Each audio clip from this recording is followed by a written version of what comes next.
Hmm. Looks like I got one person in here.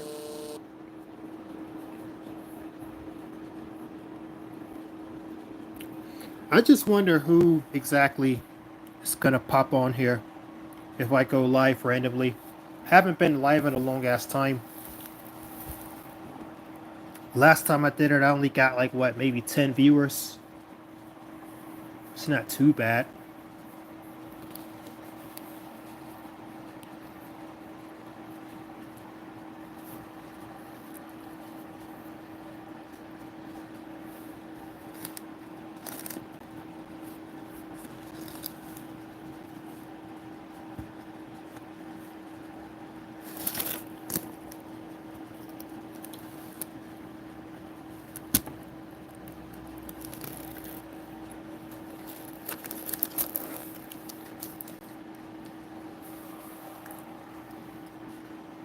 Hmm.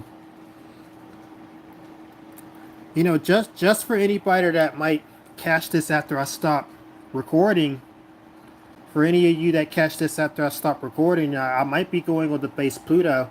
The base Pluto's talking about bringing me on his channel for a live stream, potentially next week or something. We'll see about that. But I mean, that could be interesting.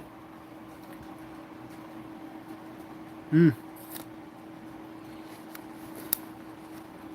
Who's in here? Hey, if you're in here, leave me a message in the chat. Let me see who's in here. 3 people. Wow, that's good enough for me, to be honest. I don't need but a few people to tune in. I'm pretty content with a small audience. In case you guys missed what I was just saying, though, basically I was saying that the base Pluto, if you know who he is, he's talking about potentially having me on his channel for a live stream maybe next week or so. That's what he told me on Discord, at least. He does occasionally pop up and tell me things on Discord. And that's what he said. That's what he said. I mean, I wouldn't hold it to him though, because as far as I'm aware with Pluto, he does have a little bit of a tendency to, I feel like a lot of Negroes are like this, where they'll say they'll do something, but they don't really do it. Well, I really shouldn't even say Negroes. A lot of people in, well, a lot of dudes in general are like that. So like he said he would do it, but I wouldn't hold it up to him. I wouldn't be surprised if he forgets or some shit, or he just doesn't.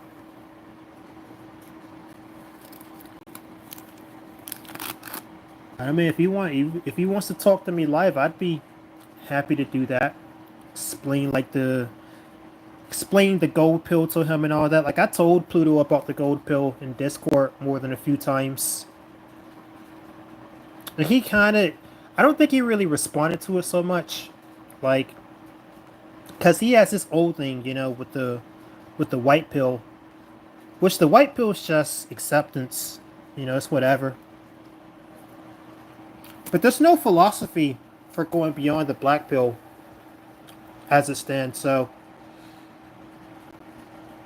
I mean, if he wants to talk to me about that, but I think most likely what he'll want to talk to me about, if he does do it, most likely he'll probably want to talk to me about like the going overseas thing, because going overseas, that's like what Pluto was all about. He's all about guys going overseas. That's what he wants to do. And I'm probably one of the few guys in this space that can reliably do it, which I just got back from overseas, which, I mean, that's a whole thing in of itself. Why the fuck am I back in America? Why am I back in America? Because the plan wasn't for me to be back. The plan was for me to actually go out and stay gone. Like maybe I'd come back to check the mail. Maybe I'd come back to renew some cards or whatever. Maybe I'd come back to say hey to my mom or something. But the plan was to stay out this fucking country, out of the USA. And I even feel bad the moment I touched down back in America. But there's a couple reasons I came back. Even though I don't want to, there's a couple reasons I have to come back. Number one, because the, not that I'm going broke or anything like that. I'm far from that. The way I manage my money is it would take something really bad to happen before I actually go broke. But as of like the savings, like the actual liquid savings that I have, I'm kind of running low on my savings. But like I'm not broke. I've always got money invested somewhere. Keep steady income coming in all the time. So it's more or less just the savings. Just the savings. Savings of kind of to get another truck driver job for a couple months, basically. That's all it is. That's all I need. Really just a couple months, which I fucking I hate truck driving. Like I really hate it. Not because of the job itself. The job itself is easy. It's just mostly the types of people you run into doing truck driving for the most part is very irritating.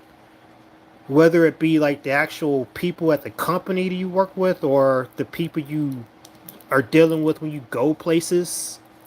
Like when you go to shippers, receivers, any of this shit. Or even just the possibility of running into the fucking popo along the road. So, I don't like truck driving for all those reasons, but the job itself is chill. And I only need to do it for a couple months max, if that's what I'm gonna do, to get my savings back up right quick. Then once I do that, yeah, I'm back overseas. I'm not trying to stay in America too much 2025 going forward, if I can help it. I don't it doesn't take very much money from me. I've already got the foundation laid out. It doesn't take very much money from me to be at that level where I can stay gone. But actually trying to do this for the first time too, of staying gone, it's got me thinking about like financial topics in a way that I haven't before. Like I've already been pretty deep into like finances and shit like this, pretty deep into it. But having the financial setup to permanently stay out of America, that's not an easy thing to do. You know, there's a lot of people with a lot more money than me who still can't do that. There's a lot of people. And so you really have to do like some very complicated things. You have to have a really good setup. You have to have insurances in place. You have to have like a savings, like what I was just mentioning here. You have to have a savings. If you don't have a savings, then it kind of, I mean, you can still go. You can put yourself into debt, but then you're increasing your risk when you go into debt. So preferably you want to always have a savings and to use the debt sparingly along with the savings. But I'm kind of just skimming the surface of like financial topics here. Economics is a very, very important thing, guys. It's one of the most important things I put up there in the gold pill. 99 videos. That is a hell of a name, by the way. 99 videos. Why is your name that? But anyways, drop more videos. Why? Why should I drop more videos? Are you going to watch it? Are you going to like and subscribe? Or are you going to share it? Not that many people watch my videos, so it's not the most motivating thing in the world to put out videos at the end of the day. Which granted, I guess you could say, oh bro, that's because you don't have quality videos. You're not saying what people want to hear. Yeah, well, I didn't make this YouTube channel to make money. All I really care about is reaching a few people. And I do that for the most part. And I'll put out a video whenever I'm in the mood to, or when a topic comes up that interests me or whatever. Good. Good. You always like my videos. Good. Keep doing that because like this, I mean, most people who make videos will tell you that just a simple thing is liking videos. That goes a long way, definitely. Like, even if it's just a couple likes, it tells me somebody's vibing with it other than me. So,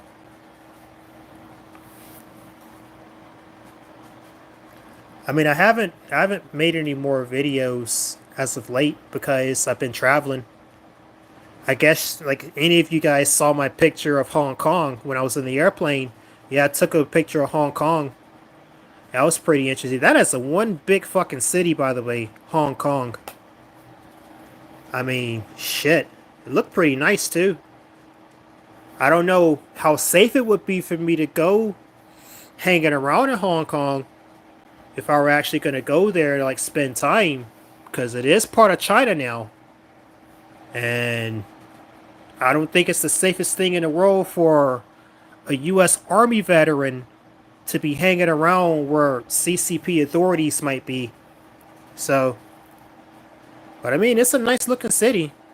Most definitely. Had a couple girls there shooting me some ice too. I had a couple girls kind of low key checking me out. But of course, like women, they'll never like make a move on you. Of course, I'm not gonna make the first move on a girl because I got bad social anxiety. Like fuck that. I got bad social anxiety. I wouldn't know what to say. I wouldn't know what to do. I'd probably freeze up and just, oh my god, it'd be bad. I'd probably want to kill myself. So I just don't. I don't approach women ever. I would not do that. I don't approach women. Ah, shit. I need to charge my fucking headset.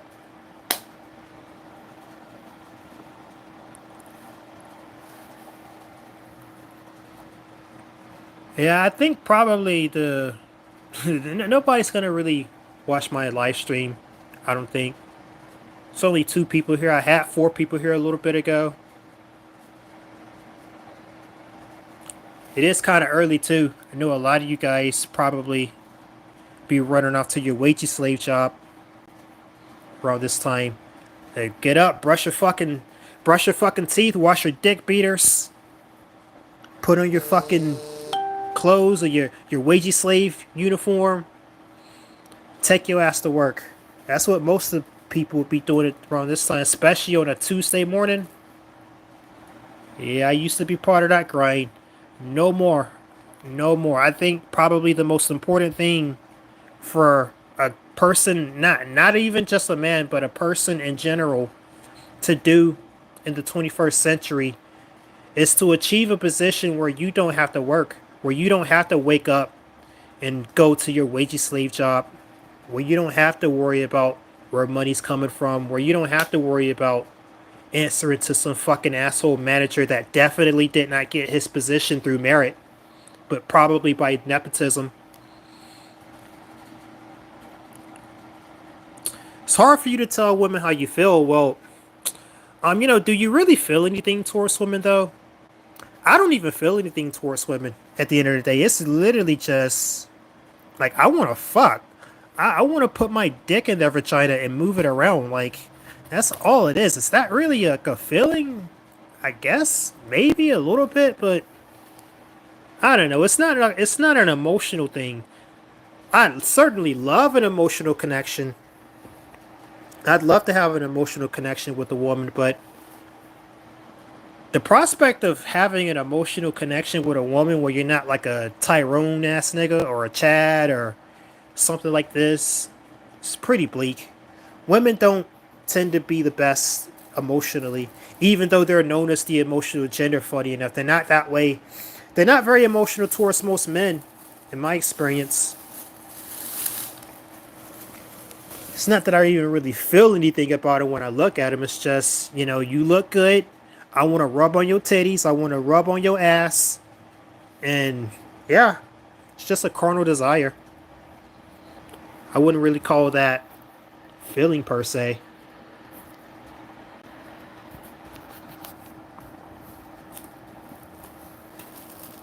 What I really want towards women, and You guys can tell me if you feel the same way about this. But the only thing I really want from women is to be treated like a normal human being. So like, it shouldn't be a big deal that you walk up to one and talk to them, and then it shouldn't be a big deal that you do something like that, you know? Because you can do that with a guy. Like, if I wanted to talk to like a random guy that I see in public, I could probably figure out how to do that. Like, it would be nothing to just walk up to a guy and strike up a conversation. You can't do that with a woman, though. And I wish you could do that with women. I wish it was a thing where you could actually do that with women and it would be something that just generally goes well. But it doesn't. It doesn't. The only time you really get to deal with a woman is when, usually when they want something from you to keep it real, usually, which is never a good thing. So it'd typically be something like, for instance, if you're in a grocery store and there's like something too tall for a woman to reach on the shelf because like women are all fucking short stacks.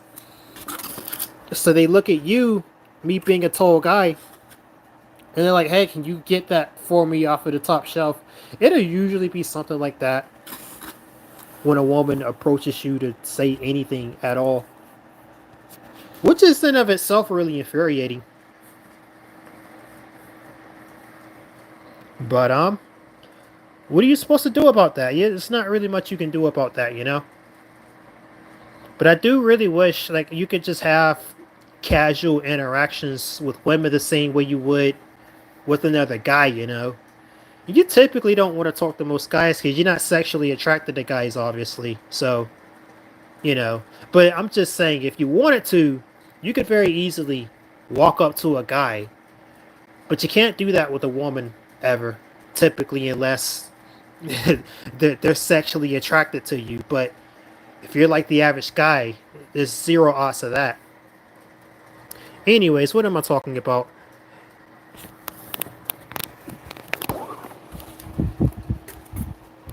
For those of you who missed what I was saying earlier, basically, I'm back in America. It wasn't really part of the plan for me to come back here, but more or less, I'm back here. Probably gonna get another truck driving job for a couple months. That's all I need. I don't need that much money. I've already got plenty of money. I just a little bit down on my savings. So, truck driver job for a couple months should be more than enough. We'll see if I'm able to get that going. Been calling out to several companies, hardly hearing back from any of them. You know, I've heard too that there's like a really hard time people getting jobs out here. That's been the case at least since last year, but especially since the whole tariff uh, jubilee went down.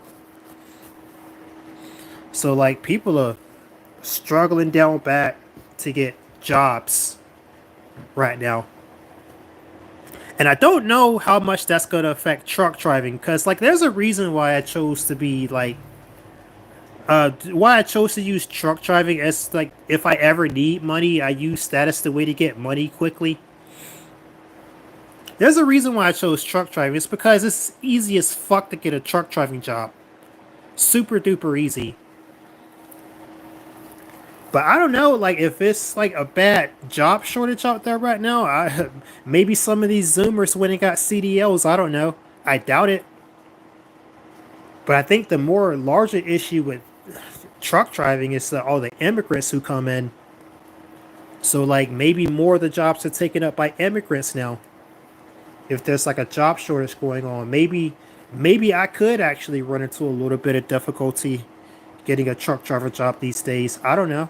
I haven't really looked for a job in like almost a year now. Haven't needed to. That's such a nice thing where you don't need to look for jobs, so you don't need to cuck dance and put yourself out there to. It's like almost the same level of humiliation as trying to get a woman. It's trying to get a job. So I don't like it. I don't like it, and it's very nice not needing to do that generally. But I don't know. Sometimes you get in situations where you need a little bit of extra money. So, like, for me, like, I don't need to go like get a fucking job and just work for the foreseeable future. No, I just need a job for like a couple months because like I keep all of my money invested constantly, so I've got money always coming in. It's just maybe I might be down on my savings every once in a while. So occasionally you do need to go and actually look. And it's not that bad when I do. I don't mind doing that because I know I'm not going to be stuck here.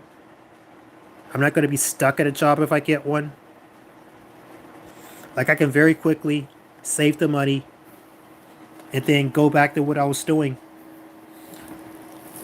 And you know that's like I said, that's one of the reasons why to be a monastic like I am, to be a monastic, you need to be up financially, most definitely.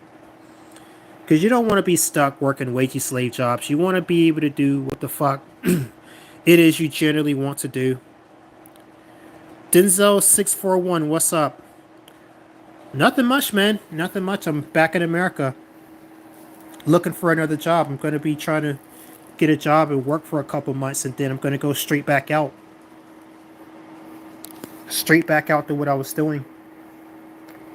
I'd rather be, I'd much rather be in another country than fucking sitting here in America.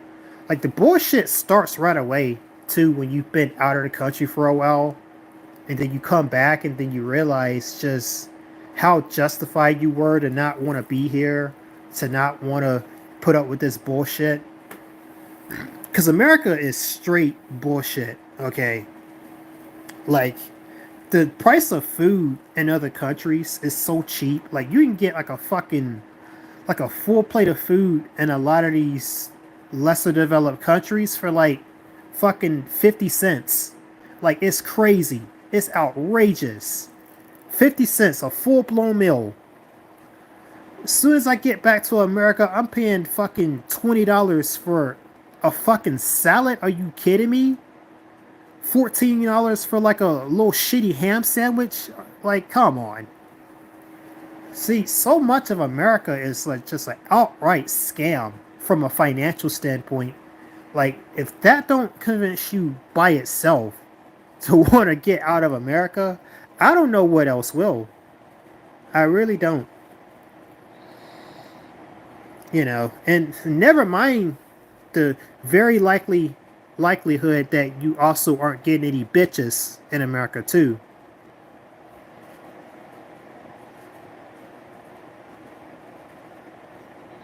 Yeah, America's out of control with all the prices. You know, one of my friends, I was talking to one of my friends about this very recently. He was talking about how America, you know, America's a very agricultural country. America's got a ton of agriculture. We grow a lot of food here. There's no reason why America should have high food prices. Like, it makes sense in a place like fucking Japan where they got to import most of their food. But America doesn't have to import shit as far as food. Why is the food here so fucking expensive, dude? Why? If you tell me that ain't a scam, get the fuck out of here. There's no reason why food should be so expensive in America. Absolutely not.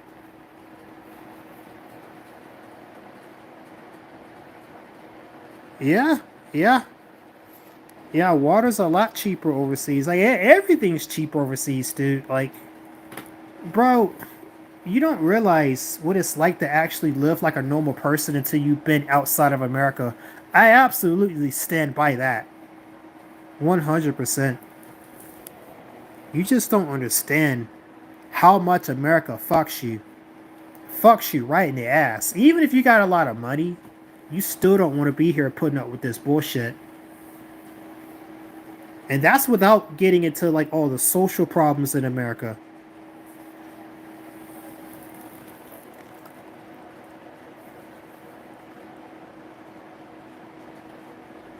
Yeah, video games, that's another thing.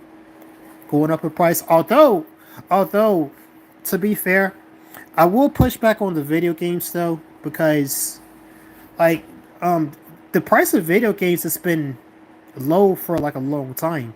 Like it was $60 for a long time without accounting for inflation.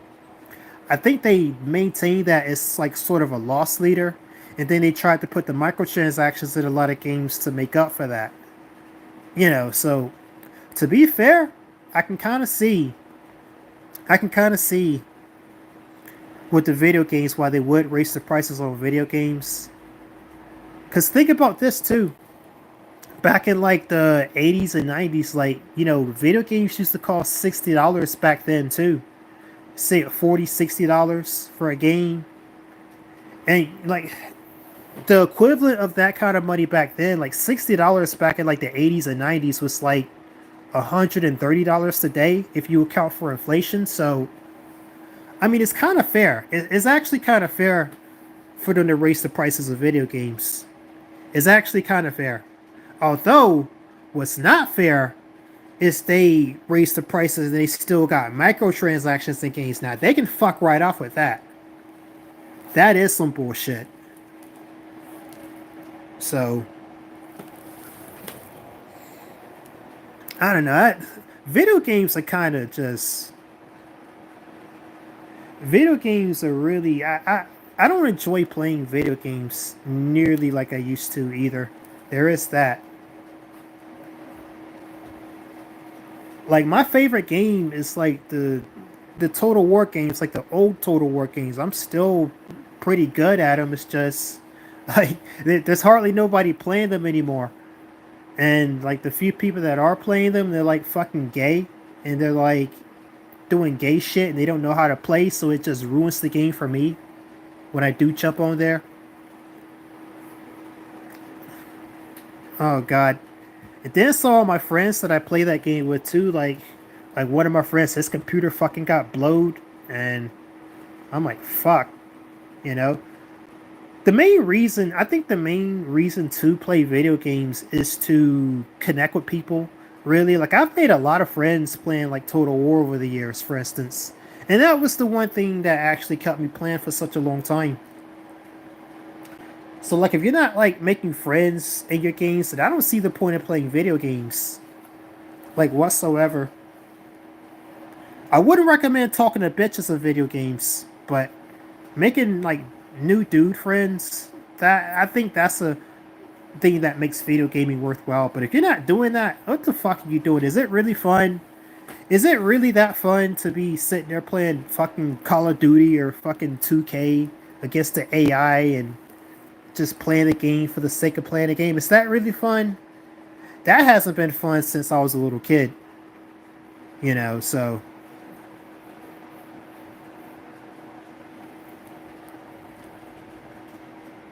yeah, video games have gone majorly downhill. I wouldn't. To be honest with you, I haven't bought any new games since I don't even know when. Like I have bought some games, but they haven't been new games. As a matter of fact, I bought this one thing called RPG Maker. So like I'm actually maybe looking to making my own games too, because that's always kind of been the dream for anybody that's played a lot of video games. You low key would like to make your own video game if you could. So I bought RPG Maker, and I might try my hand at that on and off, see how that goes, see if I can do it. We'll see.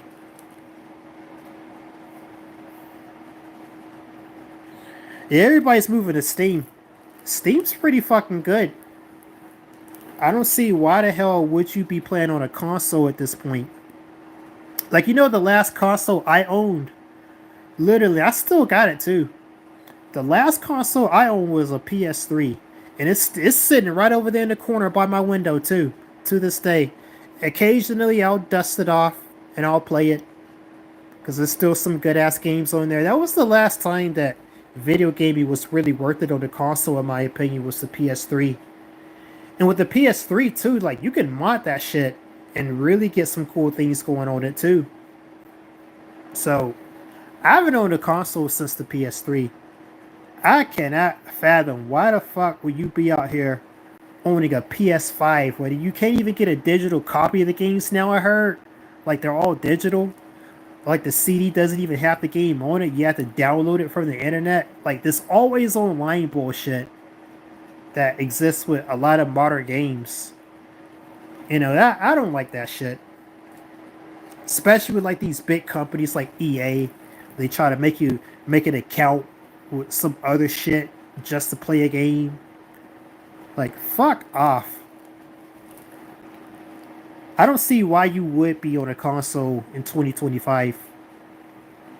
If you own a console that's not like old in 2025, you're an idiot. You're an absolute moron.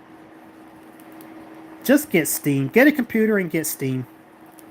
PC games have always been superior. The only downside about PC games is maybe the community in PC games.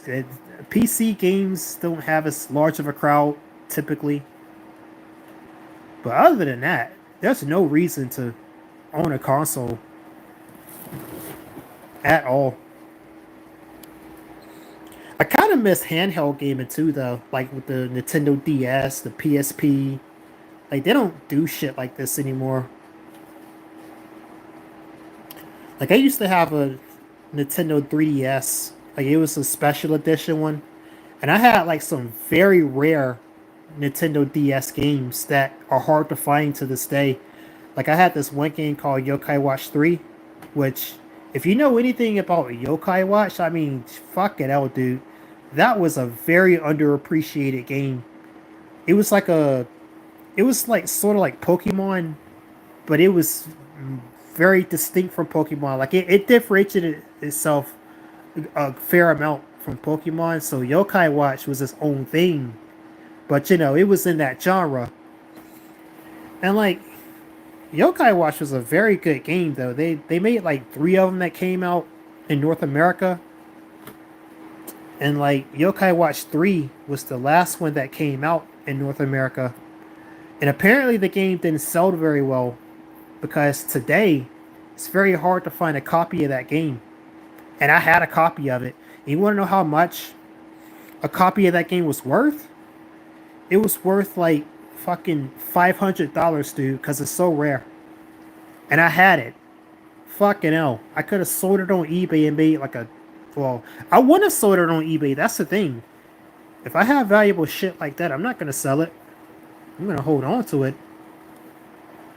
But like my point is, I really used to enjoy like handheld gaming. And they kind of did away with shit like that too. Like they got the Switch now. If you want a handheld game, which I never bought a Switch. I don't see the point in buying a Switch. And I especially don't see the point after they came out with the Switch 2. You know. Video games is just... Video games is gone, in my opinion. Maybe there's still some value with it, with indie games. But whatever. What if? Squash the beef with Jamil. Bro, there is no beef with Jamil. There is no beef. All I did was speak my mind about the guy because, like, I spent a long time. Like, when I used to do my truck driving job, when I was really, really into my truck driving job, I'd be going down the road listening to the podcast and various shit on YouTube. And Jamil was one of the people I listened to. I had a lot of time to listen to Jamil and all his old videos and just kind of figure him out at a deep level.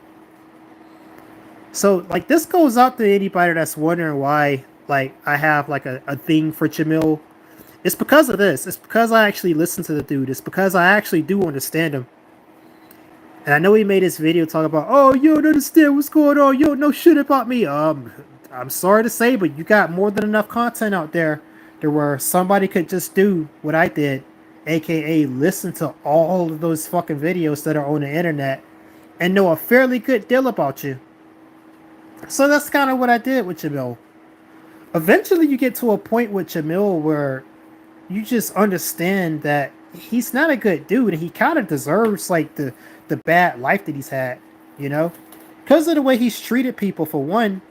And because of the way, like, even if you talk to him now, like, if you find his YouTube channel, you try to tell him something, And I get it, like, a lot of people say stupid shit on the internet, but not everybody says stupid shit on the internet. And Jamil's had a lot more people engage with him than I have.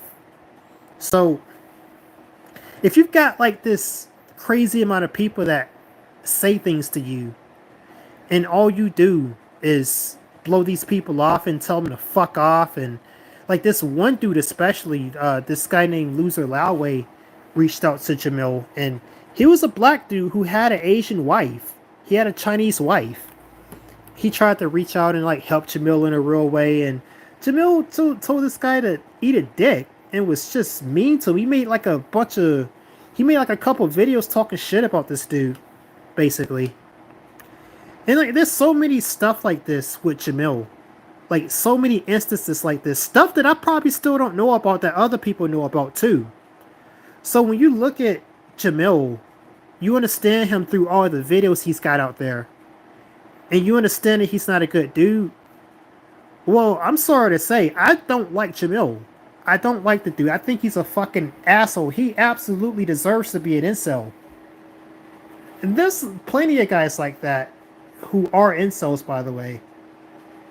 Some of them might be guys that you listen to. Some of them might be guys that you might like to listen to on YouTube. They're really guys who deserve to be what they currently are. And they don't deserve nothing else because they are shitty dudes. They are shitty people. You shouldn't reward shitty people. I think shitty people should suffer. You know? That's more or less what I've got to say about Jamil. It's not a beef. The only beef is on his side. The only beef is that Jamil's mad that anybody's got an opinion about him. But the truth is, there's enough content out there about the guy that he said himself. So it's not even like other people saying it. There's enough content out there for you to come to a conclusion about him. And that's all it is. I came to a conclusion about Jamil. And I don't like the guy. And he's just mad that somebody can logically come to this conclusion about him. You know? So the only beef is on his side. There is no beef. To make that clear. There is no beef. And a guy like Jamil could never be a monastic, like, at all. He has no hope. It's too late for him. Much, much too late. If I'm going to talk to people, I want to talk to people who have potential. I want to talk to people who have not completely ruined themselves and can still more or less get on a similar path to what I have. Because, like, despite everything that I've gone through, you know, my life's still relatively good. I've still got a fair amount of potential. I mean, I'm like, what, 31 now? A lot of people would argue that it's basically over by your 30s. I disagree. It depends on how well you set yourself up by then, which, you know, because I'm in a relatively good position, I've still got potential because of that alone. So it's not over for me despite being 30. I want to talk to guys who are not going to have their life over by age 30. You know, like Savvy Guy, for instance, I think it's over for him too. Savvy Guy has no hope of actually making anything out of himself at this stage. Like, yeah, I know he's going to be like an automotive tech, but come on. There's no future in that. There's no future in that. He's much too late to be doing something like that. He doesn't even have to do something like that too, by the way. Like, Batman Beyond reached out to Savvy Guy to try to get him to get a CDL.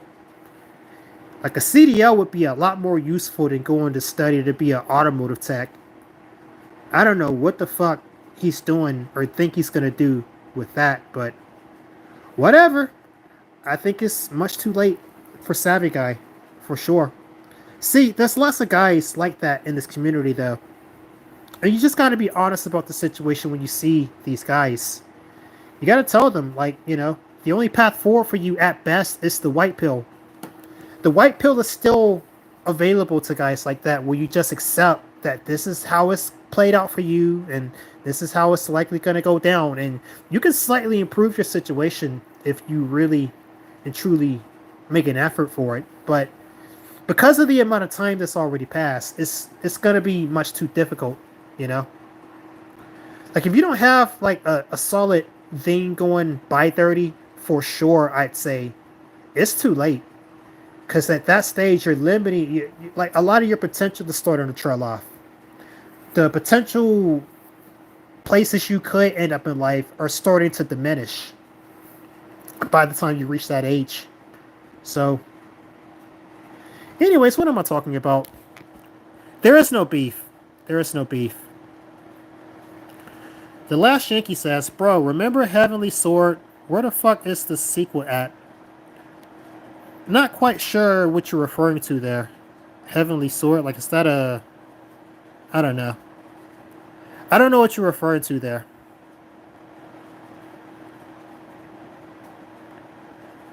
Will you ever do a study on Oreo Man slash Savvy Guy? I've already made a video about him one time. Like, my first Jamil video. I also did that with Oreo Man. That one didn't get as much views, but I think I kind of nailed it on the head. And, I don't really like to talk about Savvy Guy so much either. Because for one, Savvy Guy is more depressing than Jamil. Like, Jamil's more funny to poke fun at. I don't think I would have fun poking fun at Savvy Guy. Savvy Guy just depresses me. And I don't think Savvy Guy has really done anything to, like, I don't feel like Savvy Guy's an asshole, Like, I'll pick on Jamil because I do feel that Jamil is an asshole. I don't think Savvy Guy's an asshole, which is why I don't really try to come at him in the same way,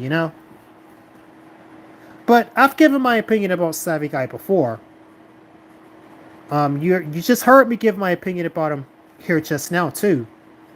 I think he's more or less fucked. I don't think he's ever gonna turn his life around. Like, the best he could do is gonna be something mediocre. So, I don't see the point in really going in on him. Oh yeah, Last Yankee, yeah, Jamil, yep. Jamil, he called that dude's wife ugly. Yep. See, that's why I don't like Jamil, dude. Like, that's why I made the videos talking about him the way I did. Now, the first video I made about Jamil, I wasn't trying to be mean-spirited in that video, even though I know he definitely took it that way. But every other video I made about him after that, I was trying to be mean-spirited because he is an asshole. Just straight up. So, like I said, like, all these guys that like Jamil too, like, that are fans of him, I would ask you guys, like, why the fuck do you like Jamil? He's just a straight loser, bum-ass nigga he's also an asshole at the same time. Usually when you get guys like him, they try to be nice guys, but he's not a nice guy. He's just a straight asshole.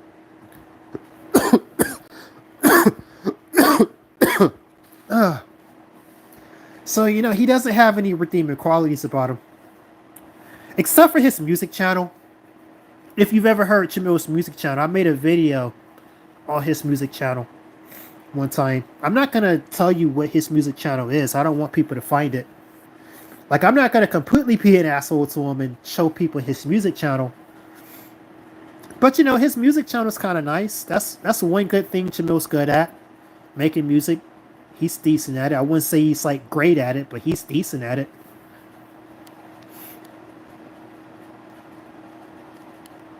Yep.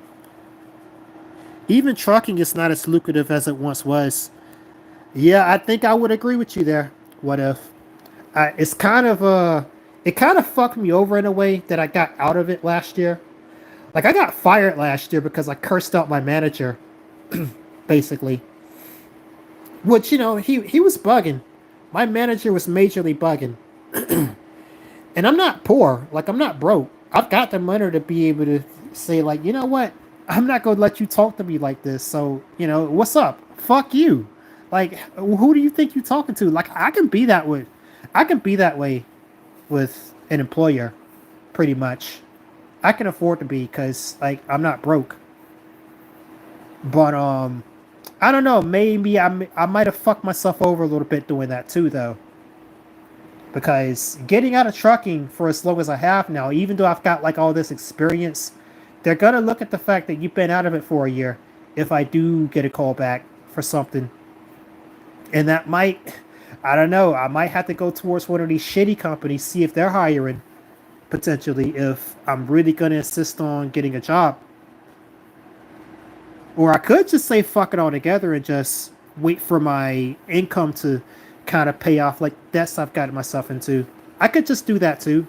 It would take longer, so I'd prefer to get a job so I could get the money faster and be out of here faster. But if it comes down to it and I actually can't get a job, then I'll probably end up sitting here for more months than I planned on, just waiting for the money from my portfolios to kind of cover things up.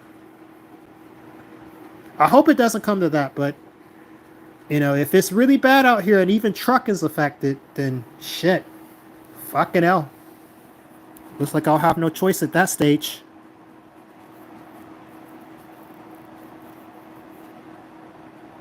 Yep, yep. The press Chad Regas, you're right. The problem is that you don't get the information to do this though. That's the issue. Cause like when I was that age, when I was a late teen, like my parents didn't know shit about shit. Everything I did know I had to learn myself. Everything that I know now came nothing from my parents or anybody in my family. Like if I were to have a conversation with my family about something important even, I might actually be the one teaching them shit at this point. Then you throw on top of that like the way my mother acts sometimes. She kind of tries to play the, oh, you're not as old as me, you don't know. She tries to play that card. But it's like, Ma, I clearly do know some things that you don't know. Clearly. Because like I had to go through so much all because of what you didn't know and didn't tell me. But that's the issue with a lot of guys is that you don't get the information in your late teens, early 20s like you should. And you probably, if you ever gonna get it, are gonna get it after you got fucked over quite a few times. And then even there, it's gonna depend on, well, did you get royally fucked over or did you just get casually fucked over and it's something that you can bounce back from? Because some guys get royally fucked over where they can't bounce back from it. So, shit. We don't really have a world that we don't really have a world that prepares guys to actually make it out here. Definitely not, which is kind of evil. But it's not really evil either. It's just negligence, extreme negligence on the part of your parents, society at large, and your elders. Just extreme negligence, and I hate it. If I were to have a kid, there's no way in fuck I'm letting my kid get to like their late teens and they don't already know how to make a portfolio, how they don't already know that they should be saving money and have a solid idea of how hard it is out here in the world. It's really and truly hard to get ahead. And so much of how your life goes too is determined by your resources and your ability to string together like relationships, especially. Because if you're an inkwell guy too, like that's gonna be like the biggest issue. Not even necessarily money; it's just the relationships. If you don't have relationships with people, then getting opportunities to make money is gonna be far and few between, and then you're gonna be at the mercy of like the economy, which right now is bad, and I don't really foresee it getting better due to Trump's bullshit policies that he's doing. You know? But we'll see. We'll see. Would you ever recommend saving loose change? I mean, personally, dude, I don't hold cash. I don't hold like paper money. The only time I have paper money is when I go overseas. Is because a lot of these other countries they still use paper money in the other countries. But in America, it's an inconvenience to have paper money and coins and shit. Like I triple dog dare you walk up to a convenience counter anywhere, especially if it's like a Zoomer at the counter. Walk up to the counter and put some fucking paper money or some coins up there, bro. They're gonna look at you like you're crazy. Like it's not really convenient to have like physical money in America anymore. But other countries, it's not really a thing so much that people are using cards and swiping plastic. So in other countries, yeah, you end up having to deal with a lot more paper money, and that's the only time I really have physical cash is when I'm in other countries. out of necessity more so. I wish I could still use my cards overseas too, but you have to be a lot more situational with it overseas.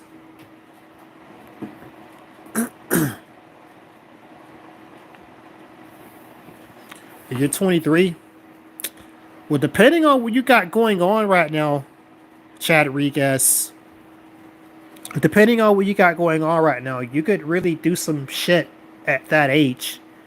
Like if you start investing, I hope you're investing in the stock market. By the way, if you're not investing in the stock market, you need to like yesterday, like yesterday.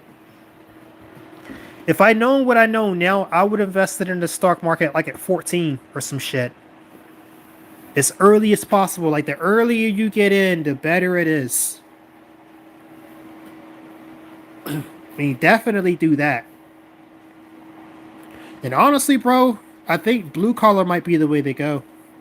Like if you're able to get like a construction job or like any type of a blue collar field, before these immigrants completely flood it, get your ass up in there and work.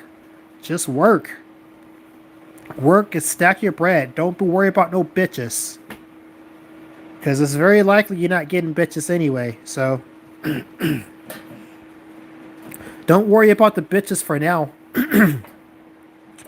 Being at 23, you can kind of hold off on that. You can afford to hold off on bitches until like your mid to late 20s. Like get to your late 20s and then start focusing on bitches after you've made the money. That's the advantage about being young right now. Is that you can just strictly focus on making money any way you can get it, and then you can focus on bitches afterwards. Fuck no, ain't been in no Jamaica. Why would I go to Jamaica? Why the fuck would I go to Jamaica? Jamaica, Jamaica.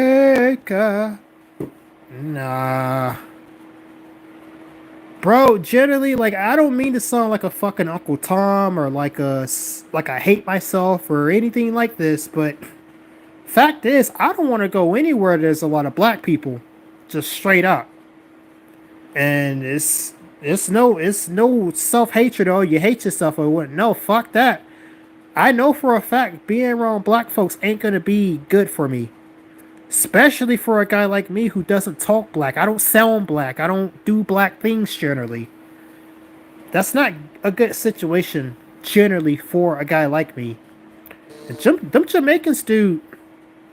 Them Jamaicans are some. They are some straight up pookies in Jamaica. Straight up. They're no different from black Americans in that regard. Nah, man. I ain't been to no Jamaica. And I don't really want to go anywhere that there's black people. I'd consider the Dominican Republic, but I ain't going there either. I had a visa to go to Ghana for a little bit, but I'm not going to pull the trigger on that either. Fuck out of here. And that's not my fault, too, by the way. It's not my fault black people are just down bad like this. The fact is, most black areas are down bad. And, you know, I can't trust the people that look like me, so why would I bother even trying to entertain that? I'm just going to go where I know for a fact people aren't going to rob me or harass me or anything like this.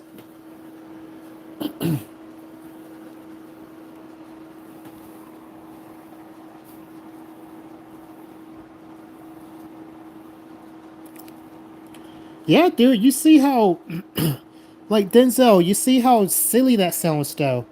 I don't want to be around black people. Meanwhile, you're a black dude. You see how silly that sounds? Like, I feel bad. I feel bad that I actually have to say stuff like that. But, I do hold on to the truth quite a bit. I'm all about the truth. As a monastic man, I'm all about the truth. So, no matter which way the truth cuts, that's what I'm going to stick with. And the truth is, yeah, I'm a black dude, but I can't really be around black people like that, you know? The fuck? That's silly, but it's just true.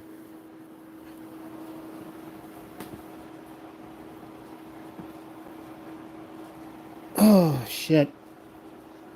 You know what? I really should be. Uh, I actually have an appointment to do right now, but I mean, I guess that could wait too. I guess that could wait. Oh, Denzel, thank you for subscribing to the channel. By the way, that means a lot to me.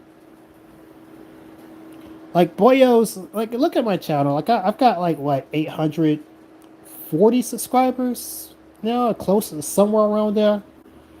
Like I only need like 150 more subs, and I'll be at 1,000.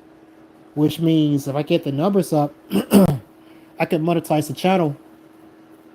And like I've said it enough times that I'm not looking to make money off of YouTube. I'm really not.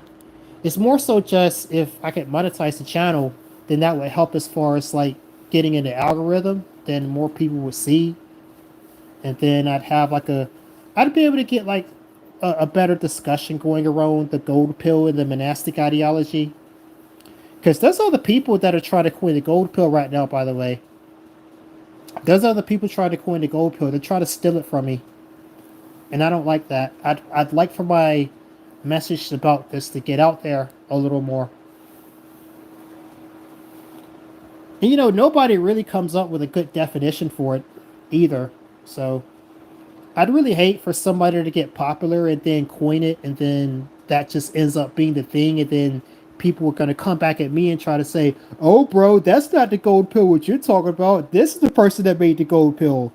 Even though I've been talking about it for fucking years at this point, and probably have a better definition than whatever fucking clueless asshole is going to come up with. I don't know. That really kind of annoys me that that could happen. You know. Good morning, Joey. Good morning. How you doing? Are you going into your wagey slave job soon? Or are you just chilling like I am?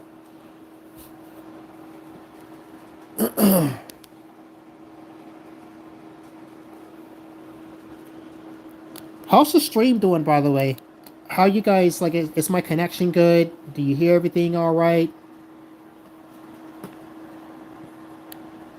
I could turn the light on so you guys could see me, but I don't feel like doing that.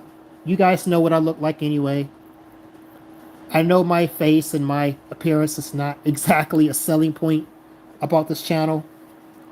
So sometimes I'll sit in the dark. I generally like to sit in the dark. I'm somebody who very much like, I'm like a fucking boss character inside of a fucking dungeon. Like I'll sit in a dank dark dungeon somewhere, just sitting there. That's what I do.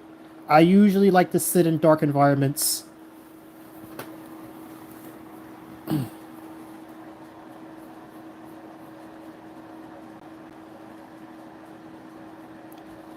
You've well, of course I will, dude. What are you talking about? I'm not looking for any alternatives to trucking.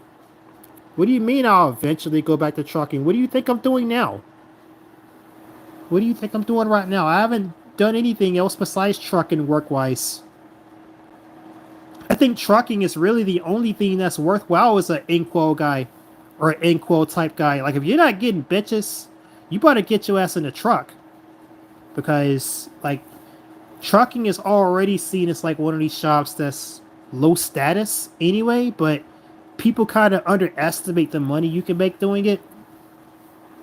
And that's all you need. You need the money. You need the money so you can start hold on. You need the money so you can start fueling other things that's gonna get you out of being an inkwell, dude.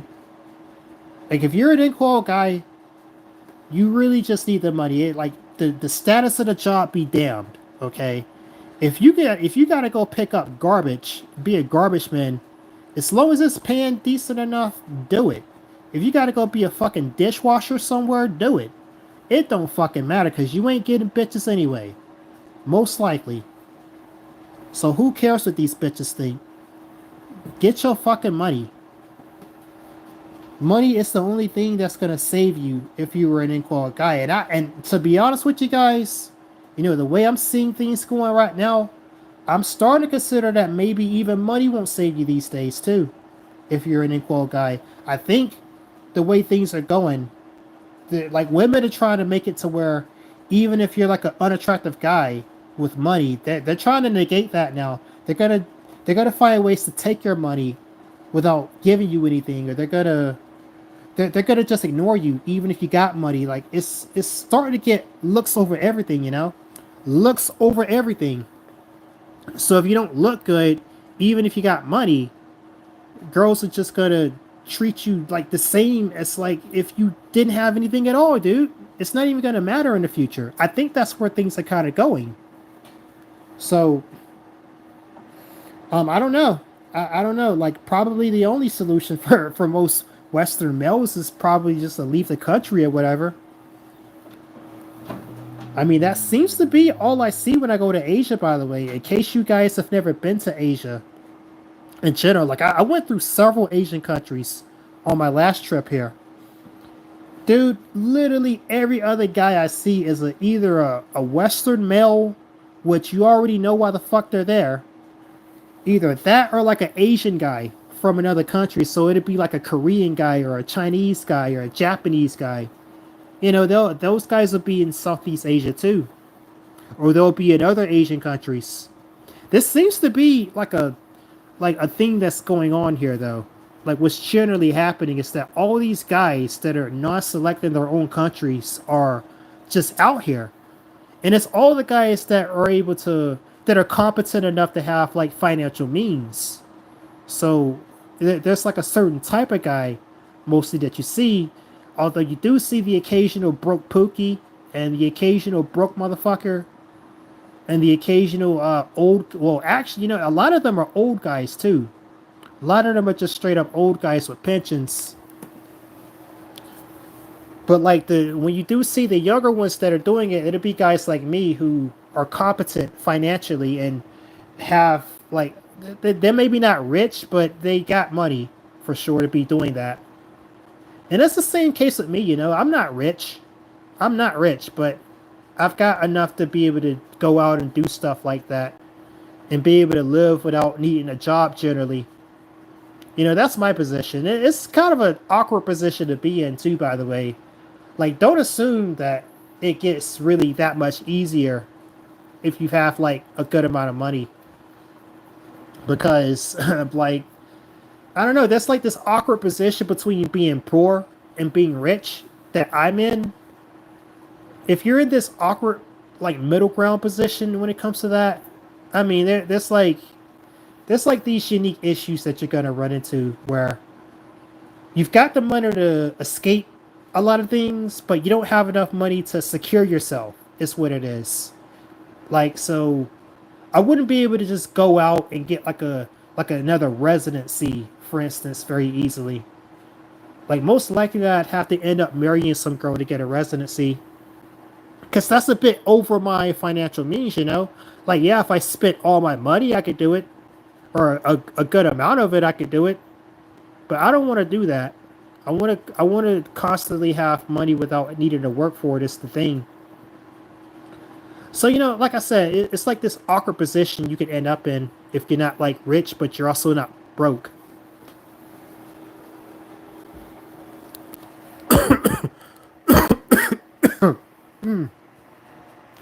Let me see. Let me see. Catch up with some comments. Joey says, "Chillin'. I want a job with better benefits. The video is streaming fine. Good, good. I'm glad the video's streaming fine.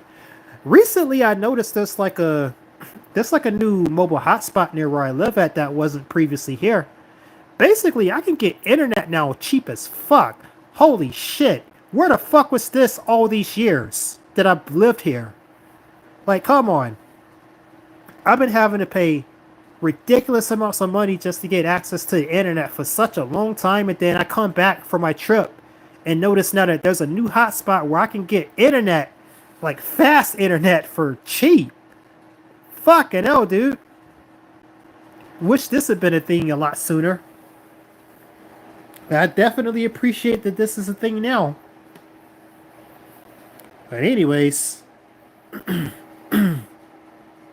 long story short, I'm back at neat status again.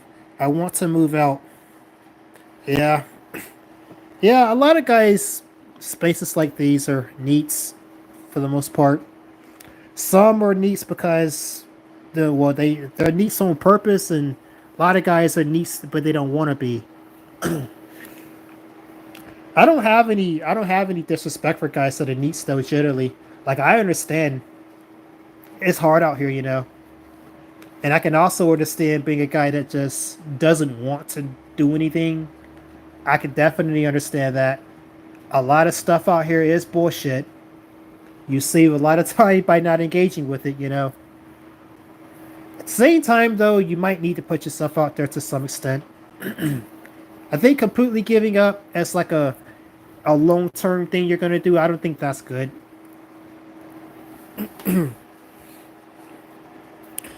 This is going to sound absurd at this point. I don't mind being homeless as long as I have a safe place to sleep and a gym to go to and shop. Dude, honestly, I think you speak for most guys when you say that.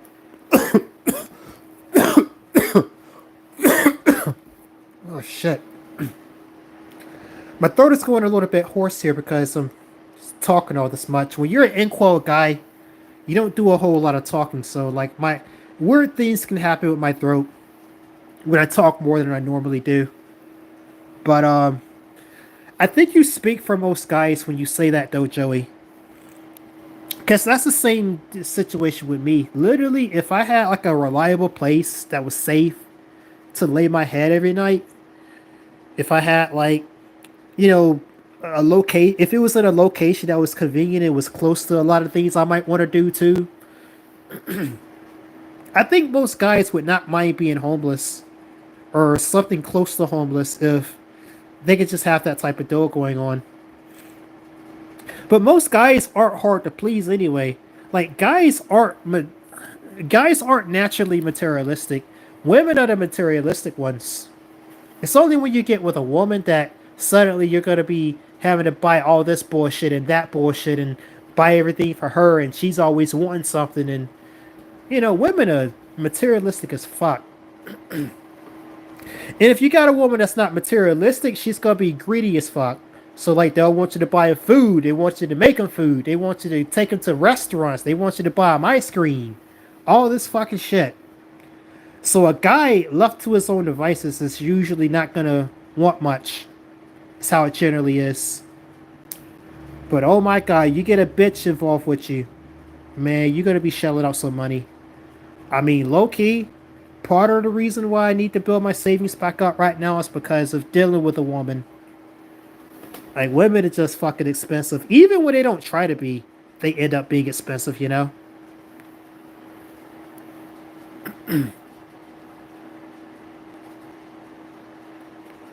Yeah. Yeah. I mean, speaking of storage units, I've heard of like some guys kitting out their storage unit as like a whole living quarter. Like and just living out of that thing, you know, that's a that's a high IQ thing to do if you can make it work, as long as you don't get caught.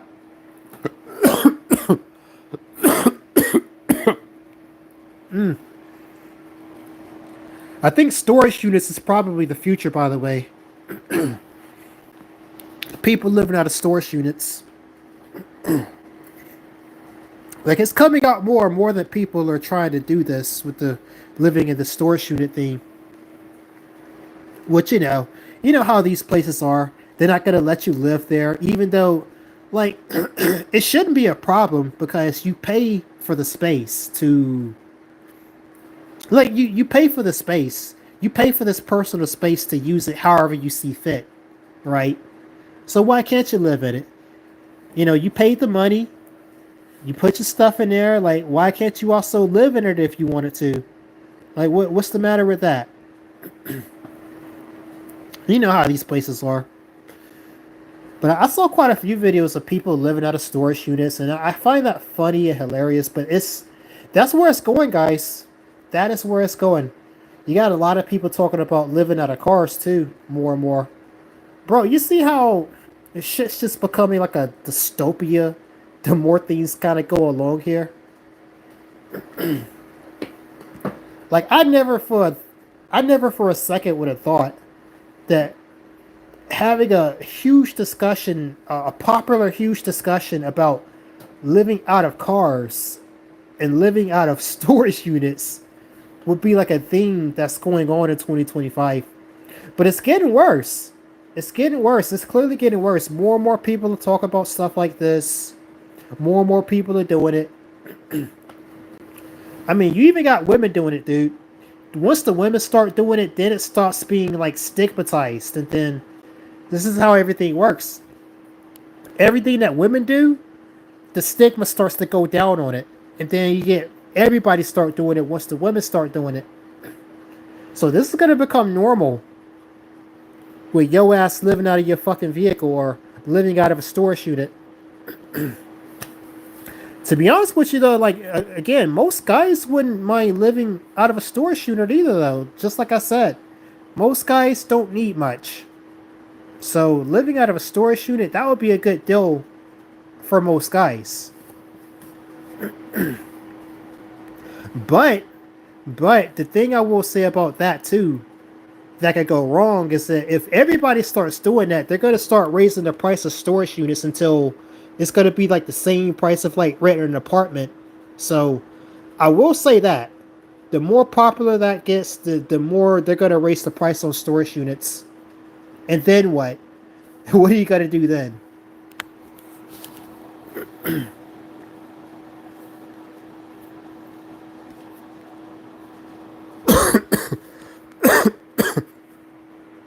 Yeah, even with the whole living out of your car situation too, I think if that becomes like too big of a deal, the government's going to start trying to pass regulation to start taxing you for living out of your car.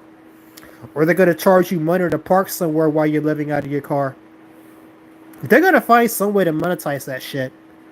Make it to where basically living out of your car is going to be too expensive one day too.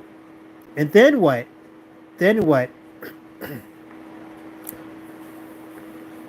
Telling you, like, these corporations, the government, they're going to get their pound of flesh one way or another.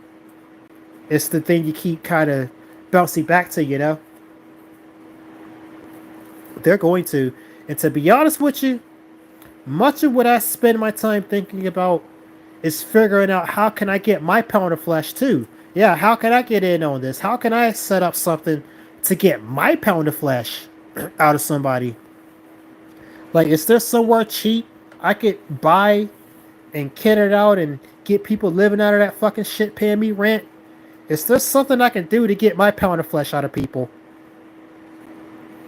Honest to God truth, I think about this a lot. There's things I could do. I don't want to take a risk though and end up wasting a bunch of money. But if I see an obvious or good opportunity like that, I most definitely will be out here getting my pound of flesh too. Absolutely. Because I'm not going broke. Emperor Dion is not going broke.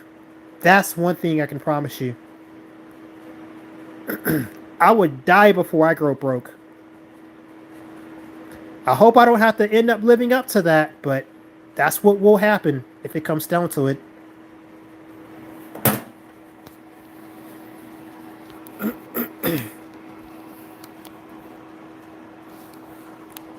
Oh yeah, dude. Yeah, I'm telling you. Like I try to tell people this all the time when I do talk to people. People think they're gonna find a way to get around it, or they're gonna find some kind of way. I mean, like, you guys know how I talk about the whole monastic philosophy thing, right? Like, much of the monastic philosophy is about finding a way to get around stuff like what I'm talking about right now, by the way.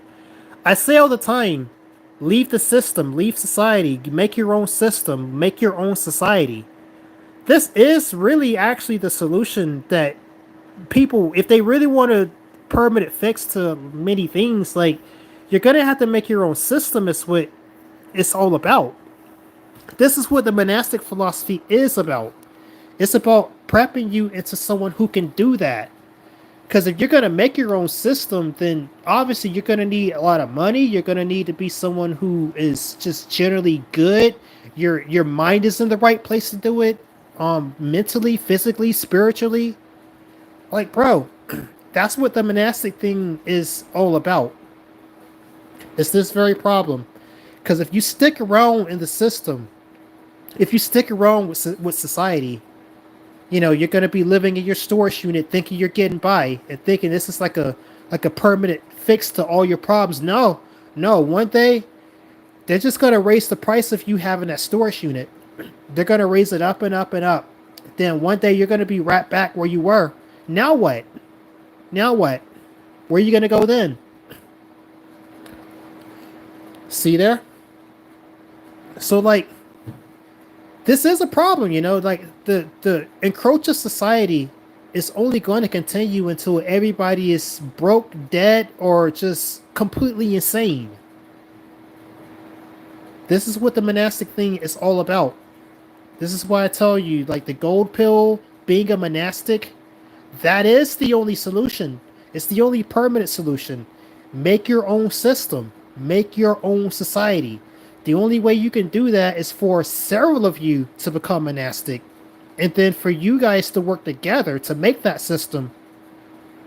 And when you guys do that, if enough guys do that, then hell, you can count Emperor Dion in too. I will be right there with you, building and maintaining that new system. That is what it is all about, in case you were confused about the monastic thing.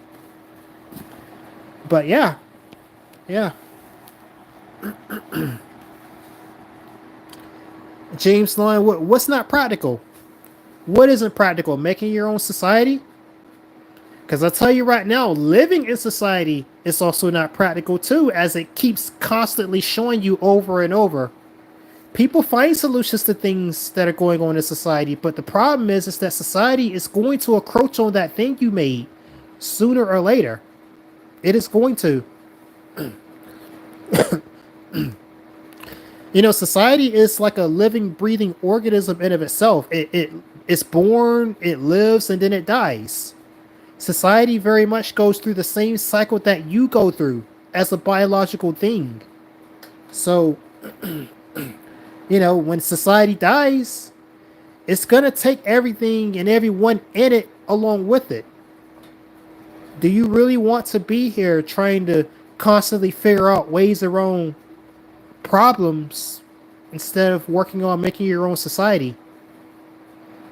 That's my question to you. You need to make a new society be born so that you're now at the beginning of a new society and you can at least live the rest of your life not having to worry about bullshit.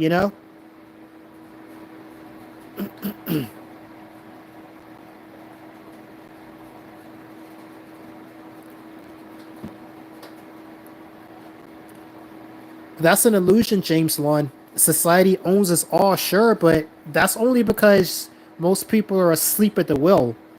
Most people are too stupid to understand what they could do, and there's quite a lot of things you could do.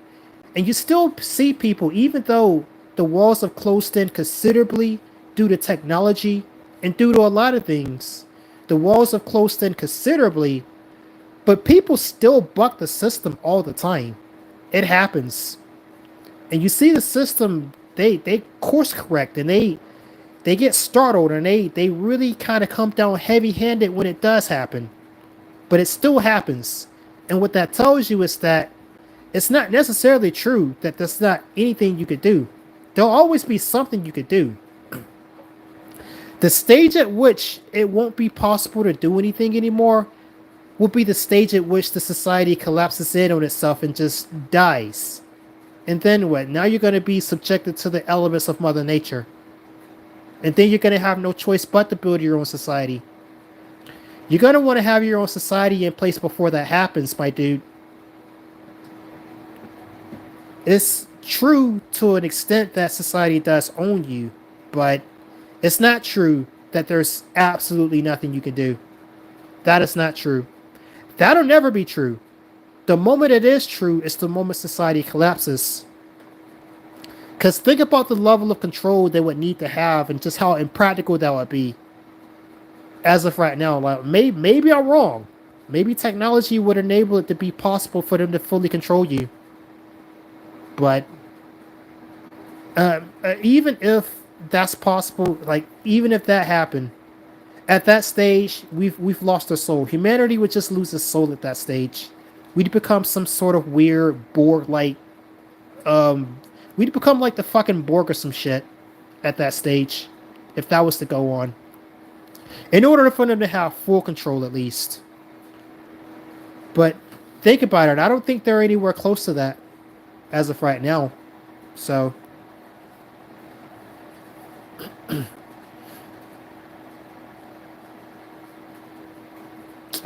yeah, sure. Just pay your fucking taxes, dude. Pay your fucking taxes. It doesn't matter. There's ways around getting out of taxes, though, if you really want to. Personally, I don't think it's worth it to get out of paying taxes. Just pay your taxes. That's simple enough. Just pay your taxes. Like, you'll still be technically in the system since you're paying taxes. But there's so many things you can take out of the control of the broader society to the point where why wouldn't you want to take as much things out of it as you can? Yeah, sure, you're going to be still paying taxes, but do you still want to have like a way generally out, or do you still want to be completely in, getting smoked and poked and experimented on?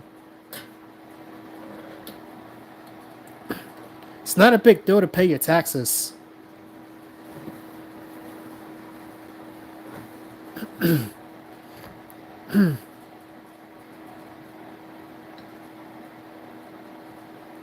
What's going on in LA? I don't know what's going on in LA, dude. Apparently, something is going on in LA, though, because you're the third person that's brought this up to me. Yeah, somebody told me that something was happening in LA, and apparently Trump is thinking about deploying the fucking National Guard or some shit. Which, honestly, that wouldn't surprise me. LA, if you've ever gone through LA before, like I've driven through LA and just kind of wonder how the fuck is any of this functioning. Like LA is literally like a fucking country into itself. And there's an ungodly amount of migrants there too. So it wouldn't surprise me that something's going down in LA, but I don't know specifically what's going on. I haven't looked into it. You can tell me about it if you want though. ICE riots. So basically, they're having a fucking ICE come in, arresting a bunch of people, and the people are chipping out about it. Is that what's going on? I mean, like I said, LA obviously had plenty of issues. It was already a certain way. So it wouldn't surprise me what's going on in LA.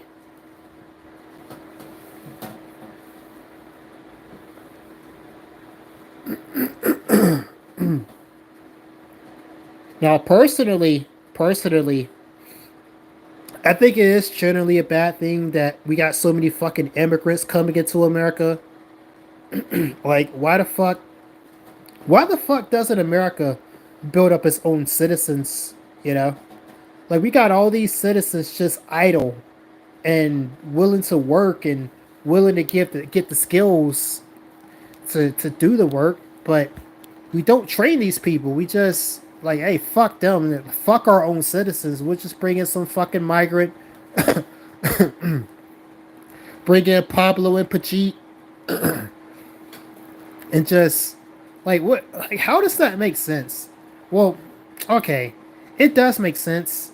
It does make sense from an economic standpoint, but from an everything else standpoint, like having other people from all over the world come into your country and displace your own citizens, like, I'm sorry, that is extreme negligence. Like, a government has a fiduciary duty to its own citizens, you know? Like, aren't we the ones that voted these assholes into power? And then they just disenfranchise us and bring in people who aren't even citizens? Like, how is this able to stand? How is it able to stand? But I guess Americans are very accustomed to taking it up the ass, I guess. Even though we got guns here, even though we have the quote unquote firepower to change things if we really wanted to, it's not going to happen. America's a cowards. America's a pussies. So while I don't like the whole migrant situation, at the same time, America's kind of deserve what they're getting too, because they're allowing it to happen. And me personally, I'm fine. I'm personally fine. So doesn't really benefit me to care about it either. Americans are getting what they deserve. They're getting what they allow, and they're getting what they deserve.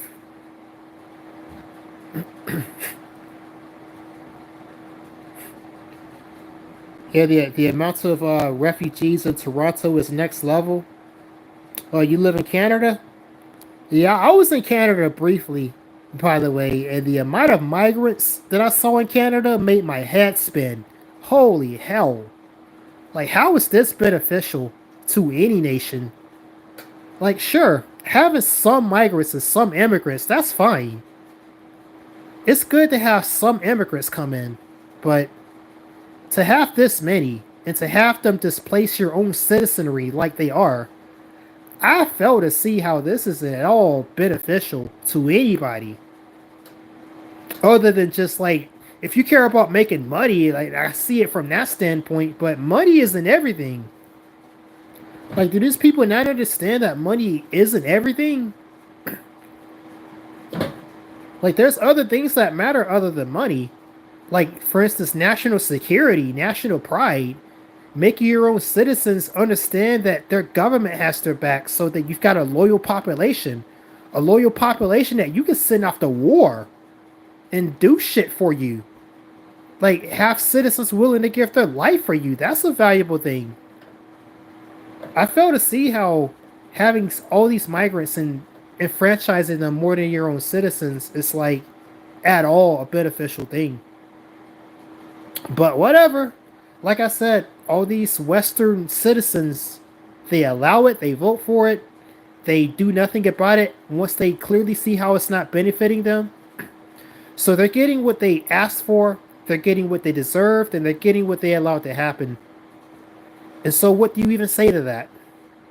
You don't say anything to it. You just kind of shake your head at it. I have my opinion, but it's happening. You're allowing it to happen. So whatever. I'll take care of my own. I will take care of my own. If you're a monastic too, you don't really have to worry about this type of thing. Because the only thing that matters to a monastic is other monastics.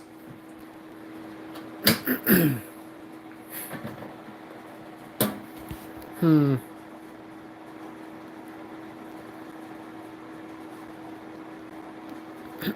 The World Economic Forum. I don't understand how people don't just take one look at that thing and just already know this is some horseshit in of itself here. You know, like screw the JQ, screw the Jew conspiracy. The freaking World Economic Forum is enough to kind of tell you that something's going on, and it doesn't necessarily have to be one group of people behind it.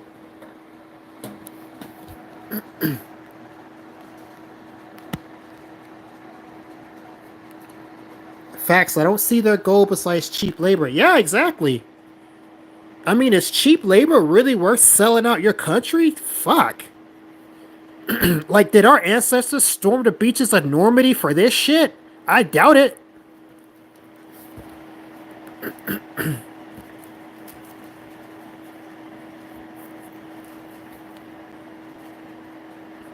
The homeless population in LA is insane. Yeah, it is. I've seen it. I've seen it up close. It's not even just LA though. Like it's every major city really. Like if you've ever been through Atlanta, for instance, the homeless situation in Atlanta is nothing to scoff at too. It's not as bad as LA, but it's pretty bad.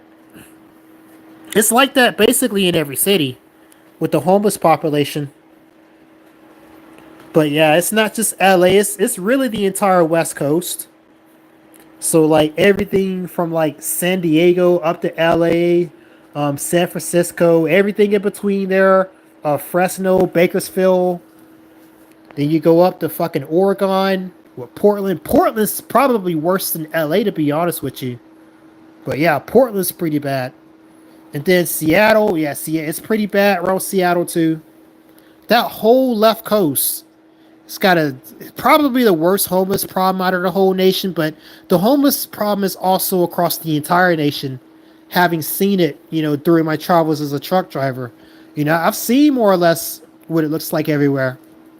So it's absolutely a problem everywhere. I'll tell you one thing: you don't want to end up an Inquo dude dealing with that shit. It's mostly like fucking old chats and old pookies that are out there homeless or like crackheads and shit like this.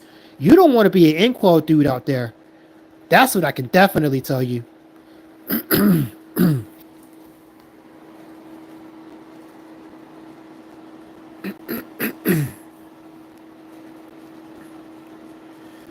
Joey said, the same people here knocking me down for not having a job are same saying immigrants are taking all the jobs.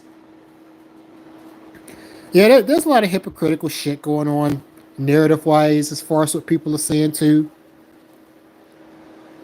Like one hypocrisy I actually consider making a video about. So how all these white people are out here talking about black fatigue, and it's like, why are you sitting here worried about black people or what black people are doing, when the majority of the time black people are the ones that get victimized by black crime anyway? And then like, what there's no female fatigue? Like, why don't we have female fatigue? Like, women are out here saying and doing things that are absolutely insane and unacceptable. And I don't see nobody talking about female fatigue or woman fatigue. There's no woman fatigue, but we got black fatigue? What's up with that? You see the hypocrisy there? Yeah, these fucking white incels, they'll endlessly, they'll endlessly talk about how black men are a problem, but they won't ever for a second stop to consider the fact that not only does Stacy not want to suck their dick, but they can't get nothing other than an Asian woman. Like, they don't stop to think about the fact that they with an Asian woman and can't get a white woman. Why that might be. What white women are generally doing against them. Like, their own women are fucking them over. Their own white women are fucking them over well enough. And they want to sit here and talk about black fatigue. Get the fuck out of here. You shut the hell up. Black fatigue? What about woman fatigue? Women are fucking you over way worse than any black person ever will. Not to mention the fact that most of these white people don't get victimized by black crime anyway. But you probably are getting victimized by some bullshit that a woman's doing. But there's no woman fatigue, I tell you that. They won't for a second call out these white women. What they're doing. I call out Keisha all the time. Not that I give a fuck about what Keisha's doing. I couldn't care less. But if you ask me about what Keisha's role is in all this, I'll tell you straight up. Keisha's doing this, and that. Keisha's responsible for this. I don't like Keisha. But that's what Keisha's doing. How about some Keisha fatigue? But anyways, that's just my opinion. Yeah, matriarchy fatigue. That's what we should really have. Because it's like people kind of forgot about the fact that women are still on some bullshit, I don't know what it is. It's like all these guys suddenly forgot that, feminism hasn't technically ended. Like, yeah, women aren't openly claiming feminism anymore like they did back in the day. But none of the issues that are going on with women have gone anywhere. You still got the fact that the majority of guys can't get their dick touched. That the majority of guys can't even get a kiss or a call back from a girl. And that the majority of guys are treated like absolute trash by the average woman. But nobody's talking about woman fatigue or matriarchy fatigue or anything about women. No, we want to sit here and talk about, oh, these naggers are doing this. Nagger. Yeah, okay. Yeah, sure, pal. Yeah, Pookie's such a problem to you. Meanwhile, your white woman ain't sucking your dick. and she going to the court and getting you in trouble via the courts. We'll never have woman fatigue though. Misplaced priorities though, for the most part. Really what it is that the economy just goes bad and then all these white dudes, their true colors come out now that they can't get a job.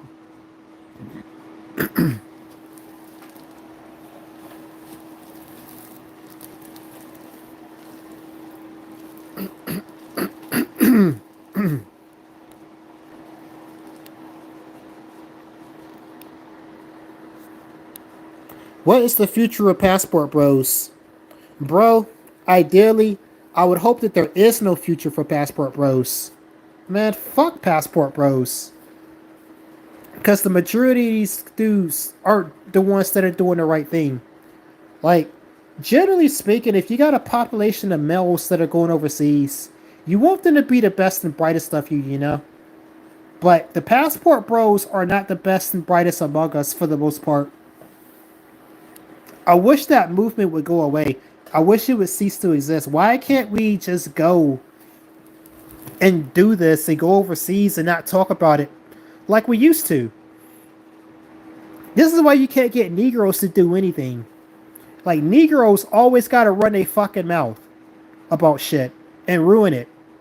Like, last I heard, they were trying to pass some kind of legislation concerning Passport Bros. Like, they're trying to pass some sort of legislation to get it to be harder for you to go overseas now. Like, I have to look more into that about what came of that, but it, like, fucking Congress has talked about things that pertain to Passport Bro type dudes. So, like, this whole Passport Bro thing is not a beneficial. It's not beneficial whatsoever. There was no reason to ever talk about this. Just go. Just go. Move in silence. Do what you do. And nope. We gotta whip out cameras. We gotta go out here and act like pookies. We gotta, man. My working theory about the Passport Bro shit too, honestly, is that it's a bunch of black dudes that are like educated lames. Like, I guess you could kind of call me an educated lame, but I'm not an educated lame. I don't consider myself one, at least. But it's mostly like these educated lames who really deep down wish they could be Pookie. So they go overseas and they try to be Pookie overseas. So that's what the Passport Bros really is, in my opinion. It's a bunch of educated lames trying to be Pookie. Now that they're overseas and now that they don't have Keisha gut checking them about who they really are. That's all it is. It's fucking embarrassing. You're going to Japan? Well, good for you. I don't know what you're gonna do in Japan though. Like, I was about to go to Japan. I think I would have much rather been. I think I would have been much better off going to Japan than going to the Philippines like I did do. I might go to Japan on my next time out. I don't. Not that I think that I'm gonna find anything worthwhile in Japan. I mean, there's some cool shit to explore there, I guess. But I'm not. I'm not of the idea that I'm probably gonna find a woman there. Like, I had a Japanese girl once before, but um, getting a Japanese girl if you're a black dude is difficult at the very least. And even if you could get a Japanese girl, I wouldn't recommend it. Like, Japan's a first world nation. Not that they really got feminism like that. That's not even an issue. It's just good luck trying to live in Japan, dude. Japan's got a high cost of living. It's not the easiest thing in the world to live in Japan. Like, even though I got passive income, shit like that, it'd still be a little difficult for me to live in Japan if I wanted to. So that's the reason why I don't particularly look to get with a Japanese girl if I can do it. I'm not particularly looking to. Even though I think they are the most hot, for sure. Like, Japanese girls, I'm down bad for Japanese girls. In my opinion, they are the best looking girls on the planet, bar none. Like, they completely no diff every other type of woman, hands down. complete no diff.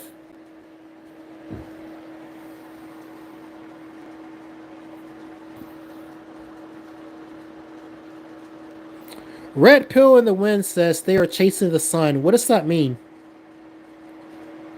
Oh, right, you're talking about the passport bros. It seems more like they're chasing their tail to me, honestly. Like they're a bunch of broke ass niggas. Like a lot of passport bros are broke too, by the way.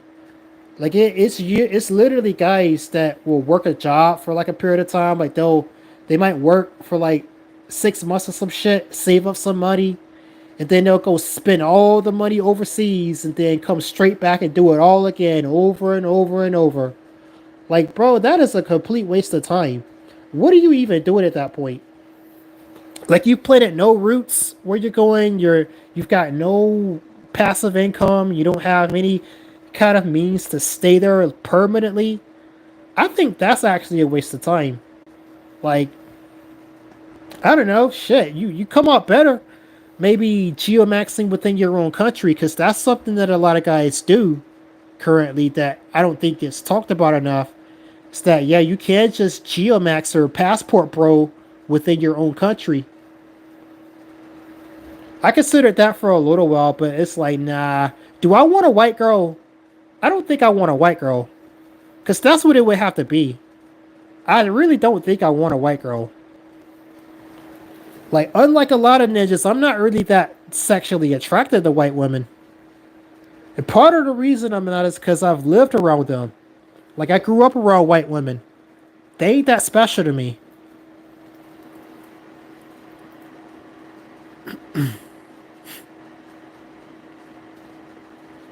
Once you marry an Asian, what's next? How to sustain it? Well, my friend, if you don't know how to do that, then I don't know what to tell you. I mean, dealing with a woman in general is just not the most sustainable thing in the first place. So, I mean, you could answer that the same way you'd answer it about any other type of woman. Asian women aren't that different from most types of women. Really and truly, I mean, they are a little bit more meek and shy, but when it comes down to it, they're just like every other woman. The main thing is money, though. Like I keep saying, I keep telling you guys, the main thing is money. The main thing is money. If you can keep money coming in without necessarily having to work for it so much, then, like, yeah, that's already one foot in the door as far as maintaining anything that you're trying to do. It's money, money, money. The world is all about money, dude. So,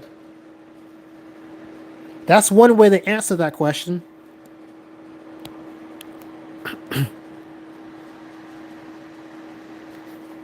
Passport bros are chasing the sun, but the sun is faster. Well, yeah, of course. Of course. Most passport bros cut themselves off at the knees, though. Like I said, like a lot of them, they do exactly what I just said. They go and they like spend like a week or two, usually going in brothels, by the way. Like I saw a lot of Negroes, like, bro, I actually visited the brothels in the Philippines the last time I was there. Not that I was there to like engage in pay for play. Like I just kind of showed up there out of curiosity. And like, when you want to know who I saw mainly in the brothels, bunch of ninjas, like a bunch of old ninjas too. And like I had one of these prostitutes come up to me like getting all up cuddly cuddly close with me and shit like this, and then like I had the girl in my arms while I was sitting there. Like one of these fucking passport bros walked up trying to like hit on the girl I had, or trying to hit on the girl I was with. Like, are you serious, ninja? Like, I don't really care about the girl, but the fact that you gonna come up here and try to get the girl that's already in my arm, like, see, this is what you're typically talking about when you're talking about passport bros. It's this type of dude that tried to walk up and like take the girl out of my arm. You know, look, this broke ass, old ass, crusty looking ass, fucking black dude. You know, this is a passport bro, and I guarantee you he ain't he was broke as fuck because I didn't see him with any girls. You know, even though he was walking up trying to talk to quite a few of them, and like, you know, And I don't say this to get you thinking, oh, Emperor Dion goes to brothels, bro. I don't go in places like that generally. I might go in a place like that every blue moon, just to kind of it's like you won't typically catch me in places like that, but like I say that to tell you about what a passport bro generally is. They come out there for a period of time. They kind of clown around and babble around, and they come back and they work a job for like 6 months, and they go straight back out there and spend all their money again. That's a passport bro.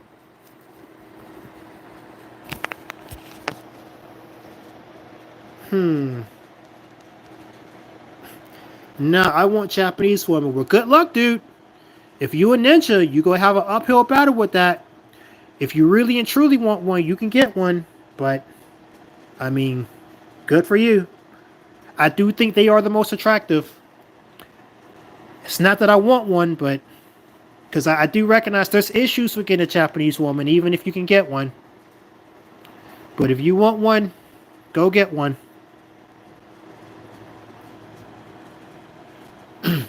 White women are cute and all, but age bad and aren't really that special in my opinion. Well, I'm not really so concerned about how they age. Everybody fucking ages. That's just inevitable. It's not really so concerned about how white women age. It's just how white women generally are personality wise. Like, the same thing is true for white dudes, too, by the way. Like, white people in general are very, very narcissistic. As in, they haven't really struggled like a black person has typically, so they take a lot of things for granted. White women being not only white but also a woman, it's double for them. So that's the thing I don't like about white women generally. It's this narcissistic personality that they typically have. And like I said, both white men and white women have this same narcissism, but like obviously white women have it a little bit more. So, I mean, there's that. White women like trail mix, yeah? Yeah, they definitely do. The last Yankee says, I had a Korean lady try and offer me a prostitute. I was like, hell no. Good.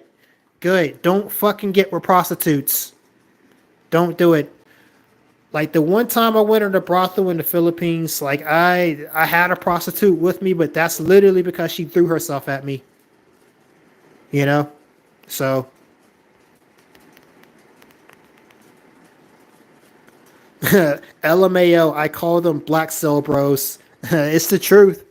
It's the truth 9 times out of 10, dude. It's literally like black cells that want to be Pookie so bad, so they go overseas and try to be Pookie. That's what a lot of it is. Not enough people speak out about this, but I do. I don't even like the term passport bros. And I really won't like it if somebody tries to call me a passport bro. I'm not a passport bro. Okay, I got way more money than most of these clowns. I don't like to go to brothels generally.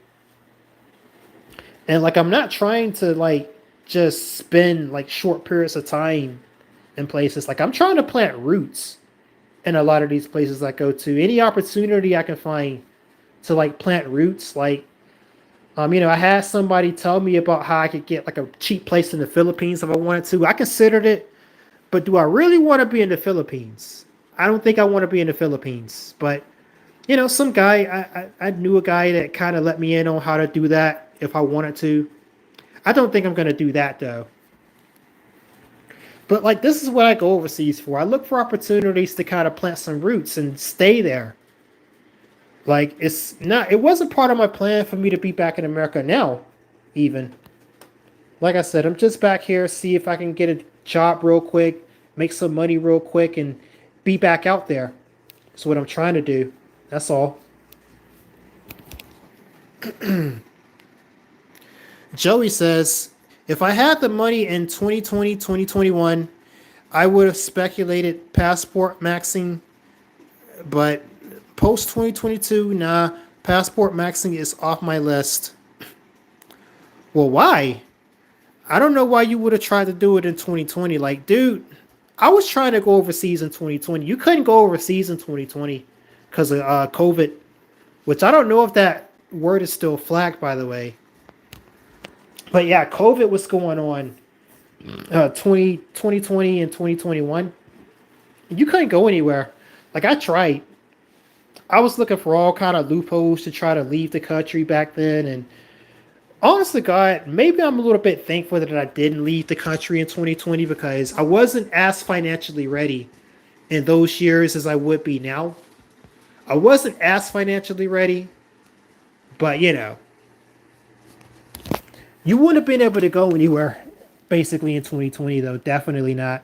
And for a lot of 2021, you couldn't either. Like, travel didn't really start to open up until like 2022, which is when I did start going overseas for the first time, which is in the latter half of 2022. And I would have went sooner, but um, you know, shit happens.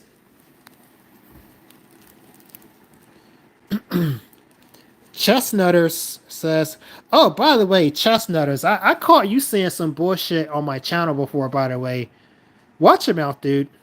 Do watch your mouth." But anyways, Chestnutter says, "Have you ever been on the collective dismissal site of the Incelosphere?" I keep getting people asking me about this collective dismissal, dude. I checked them out. I wasn't very impressed, to be honest.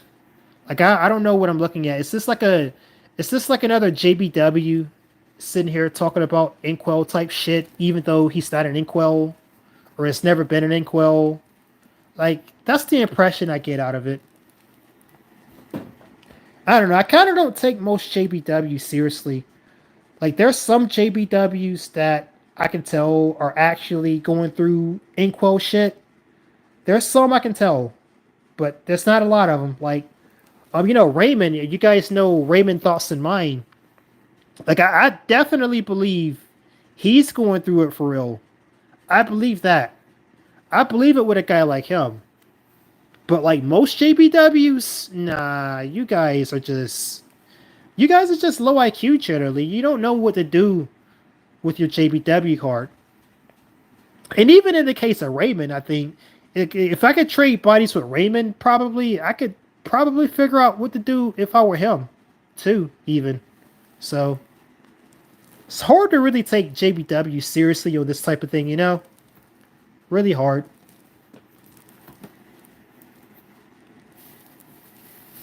I'm glad I don't have that guy coming around that constantly talks about, oh, you're lying about JBW, dude. JBW is a disadvantage. Nah, you are seriously coping if you think JBW is a disadvantage in any way. I can only think of very niche circumstances where being JBW is a disadvantage. Very niche situations. And it's even in the situations where it is a disadvantage, it's still not as much of a disadvantage as being a black dude. Definitely not.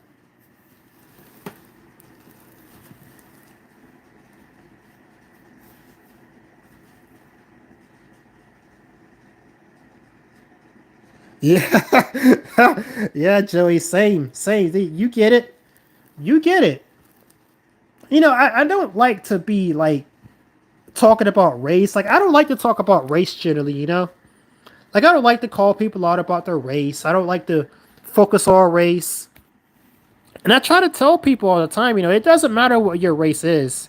I'll be willing to treat you like a brother, regardless of what your race is. So you can be Asian, you can be Indian, you can be black, you can be white. Doesn't matter. All of you are capable of being my brother.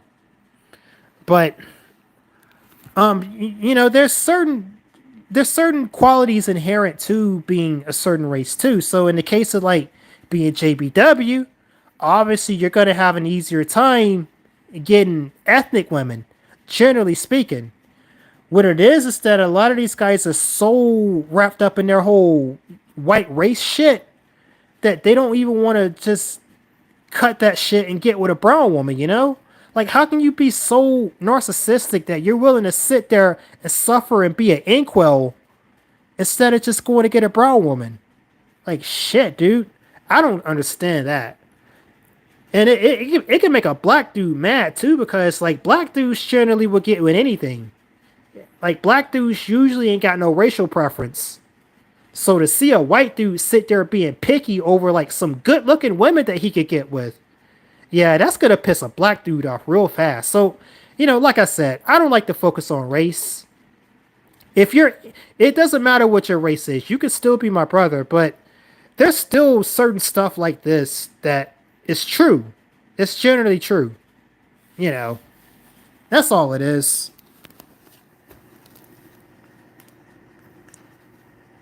Yep. JBW. What is the future of incels? What do you mean it's the future of incels, dude? The incels are gonna die off. There's gonna constantly be incels, and this is gonna all die with no kids. That's how it always goes for incels. Like when you're an incel, there really is no such thing as a future. All it is, if you're an incel, it's just either you're gonna solve being an incel and get some kids somewhere, or you're just gonna die and it's not gonna really be in a future. It's not gonna really be a future or anything worth talking about, or nobody's gonna remember you, or nobody's gonna attend your funeral when you finally die. Like when you're an incel, it's basically like a state of living death.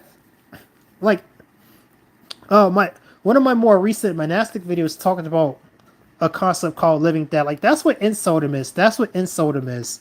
It's living death. So it's like you're already dead, but you're still alive, obviously. But you're basically just dead because nobody deals with you. Nobody interacts with you. You don't have anything going on. Nobody gives a fuck. Like they treat you like a piece of shit. Generally, if they do acknowledge your existence, it's as if you would die right then and there, nothing about the world would change. That's what living death is. And that's how it is for most incel guys, So there really is no concept of past, present, or future when you're this type of guy, because you're basically already dead effectively. You're basically dead without actually being dead. You're in a state of living death. There is no past, present, or future for people who are already dead. You know? You get what I'm saying? Maybe I'm just having an autistic rant, but that's more or less what I've got to say about it. The future of incels, there is no future of incels. Like the entire concept of the future completely belongs to people who are chads, people who are having kids, women, people who are involved in the family creation process. Like the entire concept of the future is in the hands of people like this.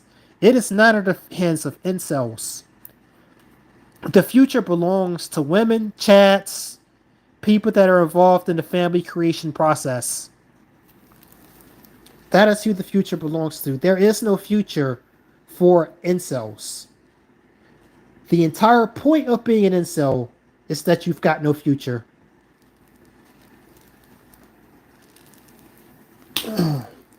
I don't know. Maybe I rambled a bit too long on that topic. Anyways, what else do you guys want to talk about? I'm just kind of here chilling at this point. We're almost at the 2 hour mark here.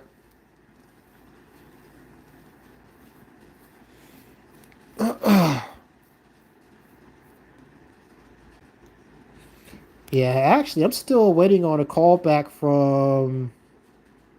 Hold on. Let me check my notifications. I don't know, man. Fucking, what was that dude's name? What If?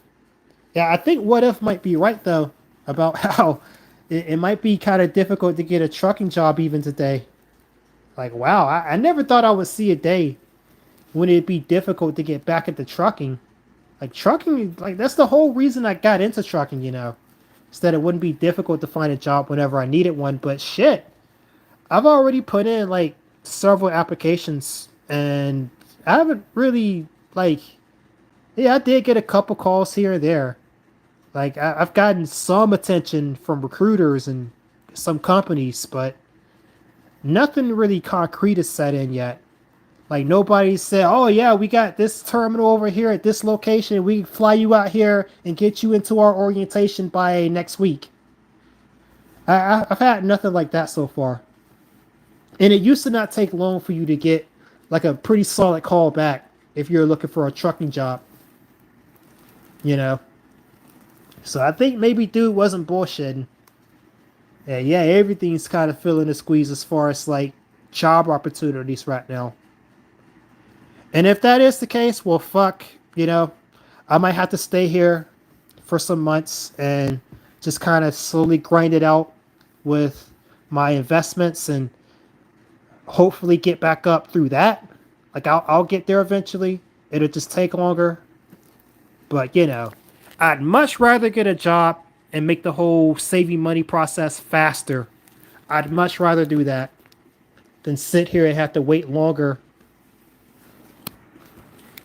But either way, I'll still get back out there.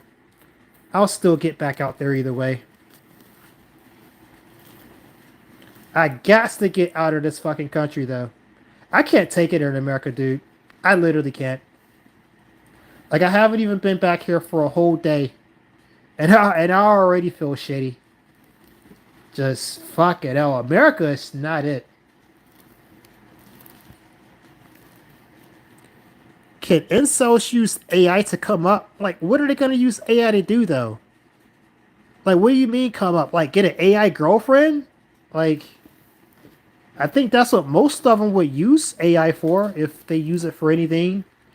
If you're gonna talk about using AI to like start any kind of a business, you don't think fucking Chad is already doing that? Like, you got Chad already out here using AI to start businesses. So what's an incel gonna do with AI that Chad isn't already doing?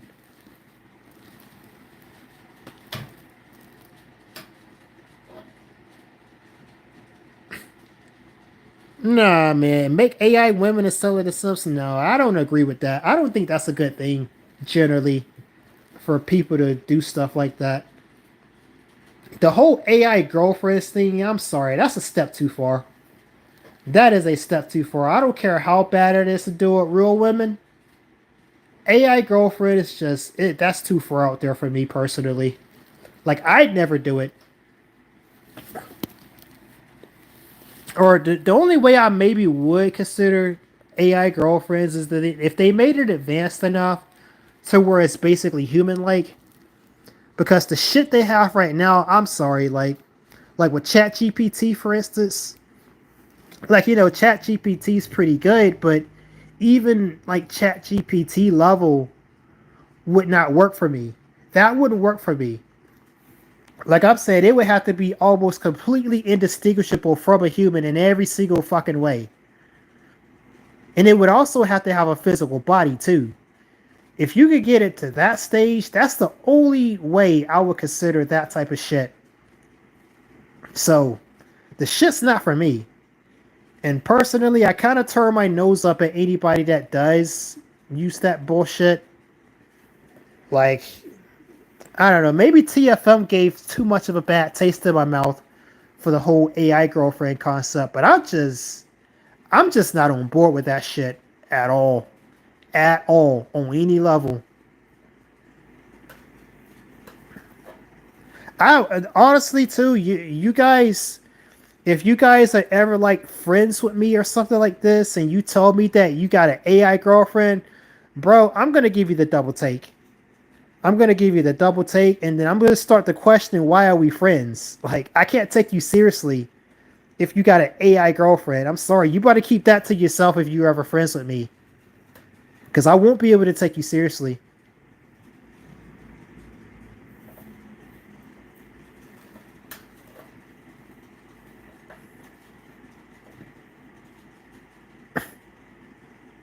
bro. Joey, bro, why are you doing this to yourself? And just to be clear too, you're not gonna go learn how to make AI and make AI girlfriends and sell it to people. You're not gonna do that because companies are already doing that and doing it better than you ever will. So I wouldn't even try to get into it even for that reason. Like you're not gonna outcompete these companies that are already doing it.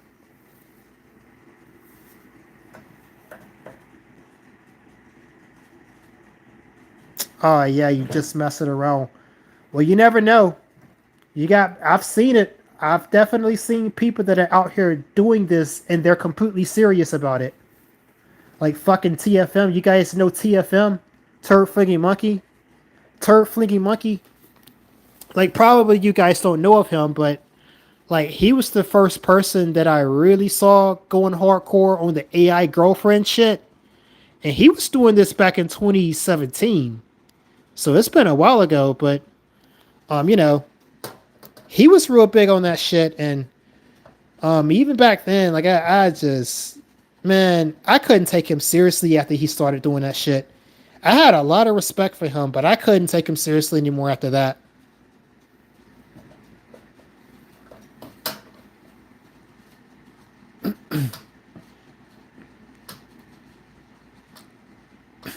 What about real AI bots for girlfriends? What do you mean real AI bots? Do you mean like a fucking full blown robot with like a physical form that can move around in the real world, or do you just mean a computer program that's on your computer that just talks to you like a large language model? See, that's the thing. Like a large language model isn't able to do anything. It just sits there and talk to you. I can't do anything with that. That doesn't do anything for me, you know? I can't be intrigued by something like that. That's just too uncanny. And then, like, it has a certain way of speaking to you, too, by the way. It has a certain way of speaking, so you just know it's fake. If you have, like, a above room temperature IQ, you know it's fake intuitively. But you got people out here with room temperature IQs that can convince themselves into believing that this is like a real person they're talking to. I'm sorry, AI has a certain way of speaking, it has a certain pattern that it follows, and it's easy for me to tell as soon as I see AI speech for me to know it's AI. Usually it is. So it wouldn't take me long to just for my perception to be broken and for me to know it's not real. I just cannot with this whole AI girlfriend shit. I mean, hell, even with just AI chatbots, I don't even like talking to AI chatbots for that matter.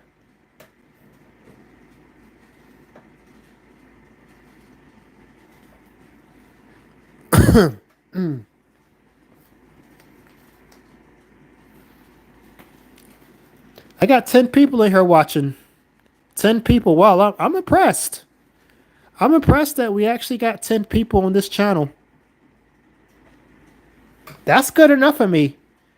Having 10 whole people listening to me, that's more than good enough. Very, very thankful about that.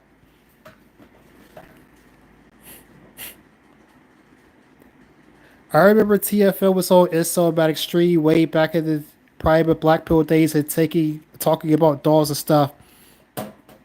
Oh, Joey, you saw that stream. Did you know I was also on that stream? Yeah, that I know what stream you're talking about. I was on that stream. I actually debated TFM on that stream, by the way. And nobody came at him with the same type of points that I did because they didn't understand they didn't understand TFM at a deep level enough to really ask the right questions. You know, they didn't understand him well enough to ask the right questions, but I did. I think my microphone was shitty at the time, though, so like it was hard to hear me at times. But yeah, that's the thing that actually happened. I debated TFM live on Incelmatic stream back then. I know what stream you're talking about. I was in that debate. Yeah, TFM. He had a lot of strange ideas. He seemed to really believe what he was saying too. To be fair, so he wasn't just saying bullshit. He was saying things that he actually believed in for the most part. But it's just, I'm sorry, I cannot go down this degenerate path. Like fucking dolls having AI girlfriends. That's degenerate, dude. That's degeneracy. You know what degeneracy does to you? Degeneracy turns you gay. So yeah, you 1 second you got an AI girlfriend, next second you could be fucking a femboy in the ass, dude. Like, come on. This is how this works. Degeneracy is a slippery slope. Degeneracy is a one-way ticket to homosexuality. I strongly believe that. So you would not catch Emperor Dion having an AI girlfriend unless they make the AI girlfriend so advanced that it's like some fucking, I don't know, Blade Runner type shit. Like it would have to be at that level before I would fuck with it.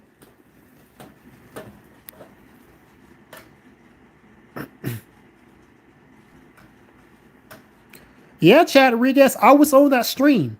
I used to hang around with Incel dude. I mean, I wasn't like part of their group, but like I used to hang around with Incel. Honestly, first, he was one of the most intelligent people ever in the Black Pill, in my opinion, honestly. Like, if you watch nobody else in the Black Pill, you needed to watch first. You needed to watch first. I really kind of hate that he isn't around like he used to anymore. I don't know where he's at now. I'm pretty sure he still remembers me though, because I used to talk to him a lot in voice chat. It used to be him and like who was that other dude? There was this other dude that was constantly in the voice chat too, but I don't remember his name. But he had a big mouth. It was him and like some other dudes. And fucking Medican. Medican used to be around them too. I used to talk to Medican a lot, if you know who Medican is. But yeah, I kind of miss those days too. I miss I miss all those days where like these black pill channels were just around like that, and they had like these little unofficial groups that they would kind of commingle under, and they would have like streams every once in a while. And sometimes I would be in those streams, but yeah, I was definitely in that stream with TFM though. I was definitely in that stream because like they didn't have anyone good up there to debate him. So I kind of bravely went up there and debated him myself with my shitty ass fucking mic. While I was driving too, I was like behind the wheel of an 18 wheeler while trying to debate TFM. And TFM was a good debater too. He's a very good debater. So you could imagine, like I was kind of at a disadvantage, with a shitty mic and nobody good being up there to kind of help me out. And yeah, but go back and watch that stream. You'll see me. You'll see me. I think I come in like after the hour mark. I mean, apparently, Base Pluto was talking about getting me in on one of his streams next week. We'll see. I've had Base Pluto promise me things before. Like I kind of regularly talk to Base Pluto. Well, not regularly, but I got contact with him. Like I talk to Base Pluto sometimes. He'll come and message me out of the blue sometime, or I'll tell him something and he'll kind of give me his opinion about shit. But yeah, he came around and said like he wants to get me in on his live stream next week. But like I said, Base Pluto has promised things to me before and not delivered on them, so I'll just wait and see what he does. I'm not gonna hold my hopes up that he's gonna actually come and do it. He's kind of like this. He'll say like Base Pluto will say he'll do something and then end up not doing it. That's how he is. I won't take it personally if that's how it is.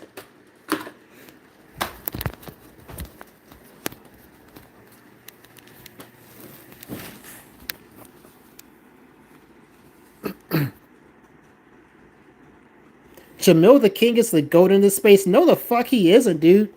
Jamil the King's a whiny little bitch. The closest thing to a goat in the black pill is Face and LMS. Face and LMS. That is the goat. I don't want to hear shit about Jamil. Like, Jamil is nothing, dude.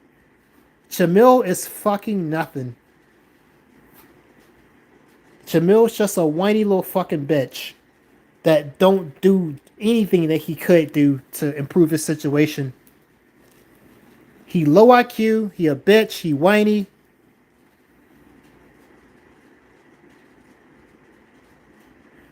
Base Pluto has a doll. Bro, you are you serious? Base Pluto has a doll. I mean, does he just say the doll is okay, or does he actually have a doll?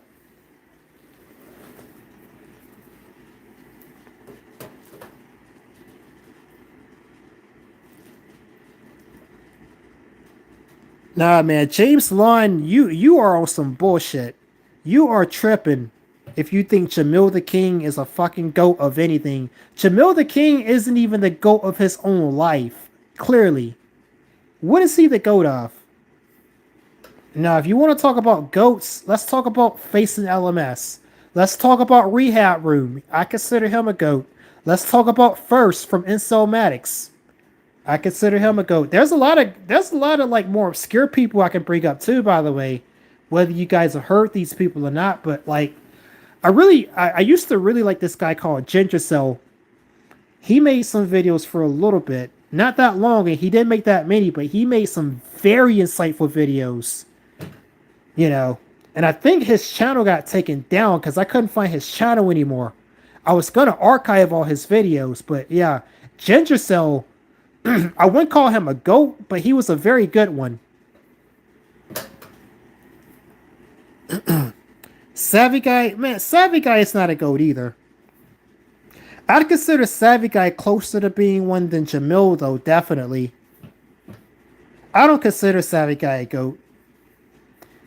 If anything, Savvy Guy, like his main achievement in like this space is just the fact that he used to be really funny. Like all of his old videos that are up on the Gutter channel, a lot of those videos go hard. Like he used to get really into it. Like he would say like some of the most insane, ridiculous shit, and it'd be funny as fuck and also true. You know, like Savvy Guy doesn't really have that rawness to him like he used to. You know, like you know what I'm saying, right? Savvy Guy used to have this rawness to him, and he used to be funny as fuck. Nowadays, if I see his videos nowadays, nah, no, he isn't saying too much these days that's worth listening to, in my opinion. I was about to make a video talking about this too. Like I was gonna record a video talking about how Savvy Guy basically isn't worth watching anymore. I don't understand why you would watch Savvy Guy these days because he isn't raw like he used to be. He ain't nearly as funny as he used to be either. I guess people might watch him because of just the nostalgia of it, maybe. I don't know. Like Savvy Guy's definitely like an OG. Like he's been around for a long ass time. A lot of people might be fond of him because of like how he used to be, how he used to be perceived. But I don't think he's like that today. I don't think who he currently is anywhere close to how he used to be. Definitely not. I don't think he's worth watching these days. My personal opinion, though, don't let me fucking persuade you. But I just don't see it. I don't see it with Savvy Guy today. Now, his old videos, back when he was making those raps, back when he was saying, I'm a busted pussy nigga, I deserve to get slaughtered and sprayed with the Uzi nigga, and that, bro, Savvy Guy used to go so hard. Like, and he used to say such ridiculous shit like, if I could, I would convert to Satanism so I could get me a bad bitch with a fat ass. Like, bro, that used to be Savvy Guy. Or what else did he used to say? He used to talk about he used to talk about how he ain't getting no man, I ain't getting no pussy, so I want to hear that I'm handsome. Like he used to say that. Like he used to really spit some fire, man. Savvy Guy used to really spit some fire. Nowadays, though, he's real milk toast. I'm sorry. I just don't see it these days.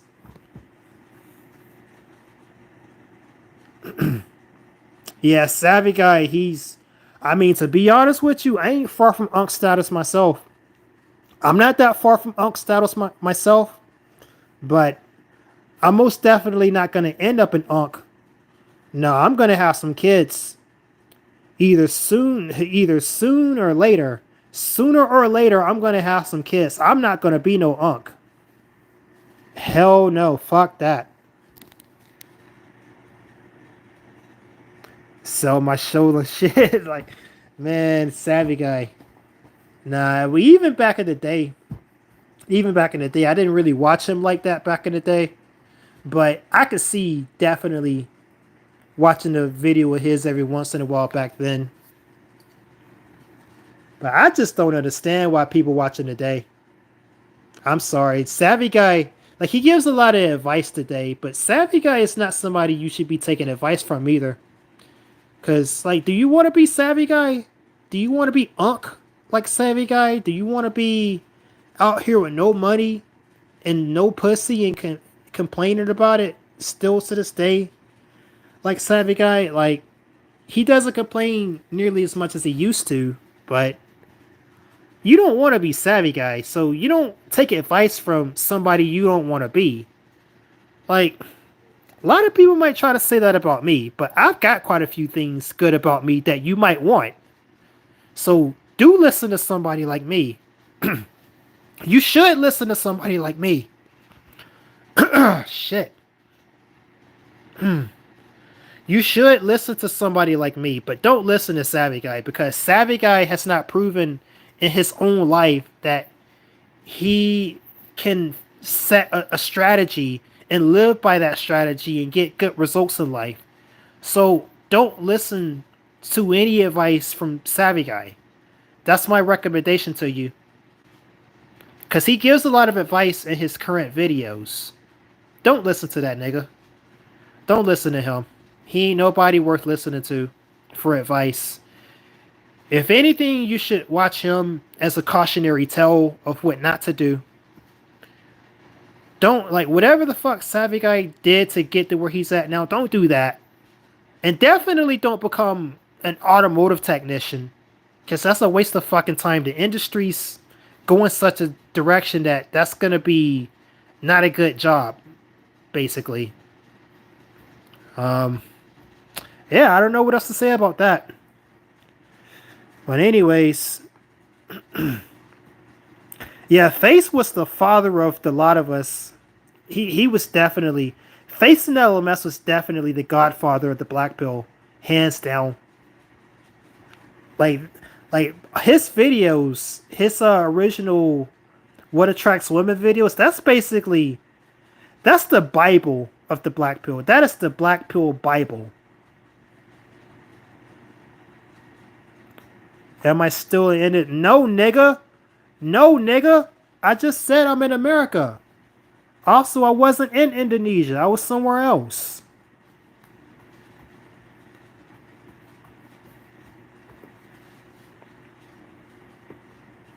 No, I wasn't even in Indonesia. I was actually in Thailand. If you really want to know, I was in Thailand. I was in the Philippines, and then where else did I go? I went through Hong Kong briefly. Um, I also went through Malaysia. Yeah, I went through Malaysia.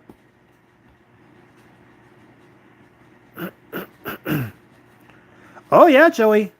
Yeah, Joey. Face woke a lot of people up.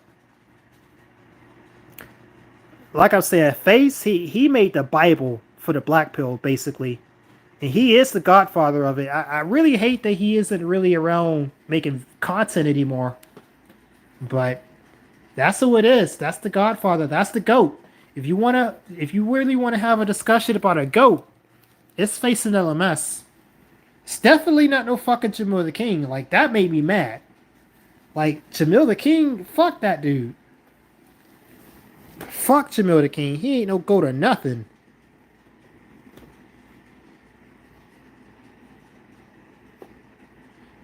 I don't know, but like there's this one guy that was also on Facing Elements's panel. His name is Clowntown. He still makes videos, and like from what I've heard from him, Face is still around. I think on Discord or like some forum somewhere, but he just doesn't make content anymore. But he is still around. I don't know what he's up to generally, other than posting online on some obscure forum somewhere. Or like I said, I think his Discord server might still be up. I don't know. Discord might have gave him the ban hammer. But yeah, Face is still alive, but he just ain't making content. And I think his original channel got taken down too. So I mean there's that. It was only a matter of time. You know, YouTube has got to go after our fucking idols.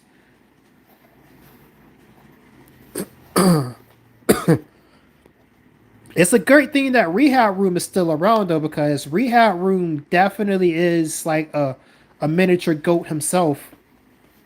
It's great that he's still around.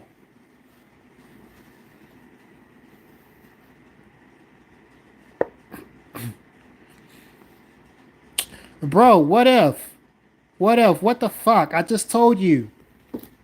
I don't engage with pay for play. I don't go after prostitutes. I don't do shit like this.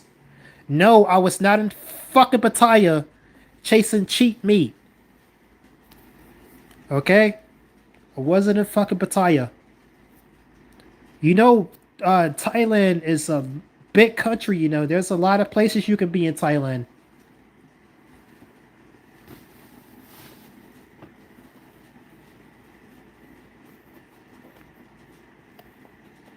I kind of agree with him, to be honest. But does Rehab Room say that, though? Like, Rehab Room definitely is an advocate of looks maxing. He tells you to looks max. He's just kind of trying to be a little bit more frank about it, though. Like, Rehab Room believes that you should improve aspects of yourself looks wise, but it's not going to be a silver bullet, which is more or less the same thing I would tell you. Because I've made several videos talking about how, like, too many guys think that looks maxing is going to be the thing that saves them out here. It's not. Looks maxing isn't going to save you, dude. Looks maxing is just, like, the fact that we even call it looks maxing, like, dude, it's just basic hygiene. It's basic grooming and hygiene.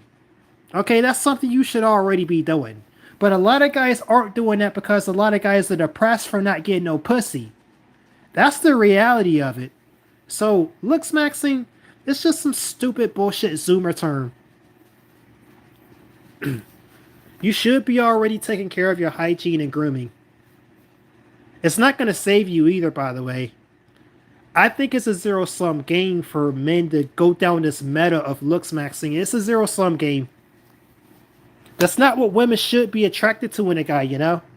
It's their looks. That women are supposed to be attracted to what you do for them, not about what you look like. If it's going to be about what you look like, then it's just going to be as fickle and fake as every other relationship these days. Which is, I mean, I'm starting to get into like a whole topic here if I continue with this discussion. But basically, you should, quote unquote, looks max to some extent. I'm just telling you, and what Rehab Room also tells you, it's not going to be a silver bullet, okay? It's just not.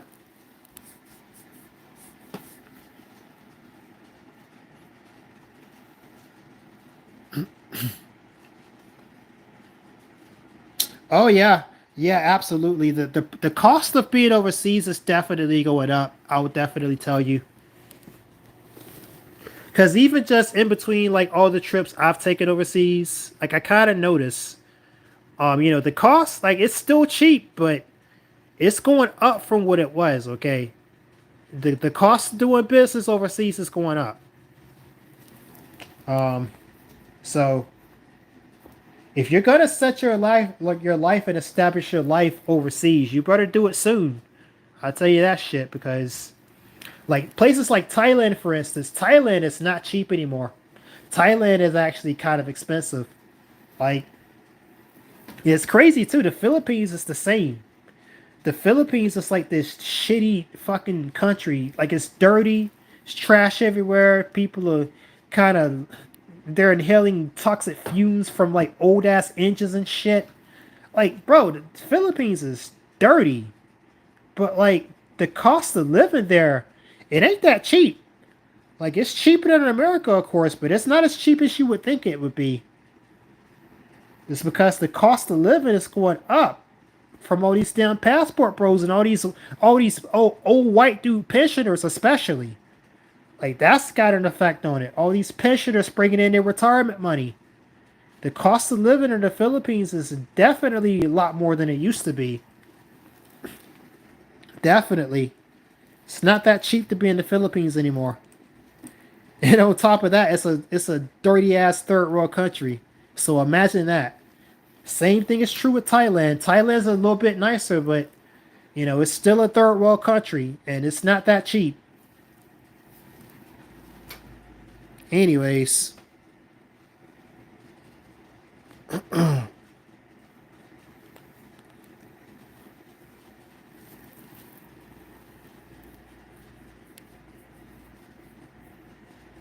hmm.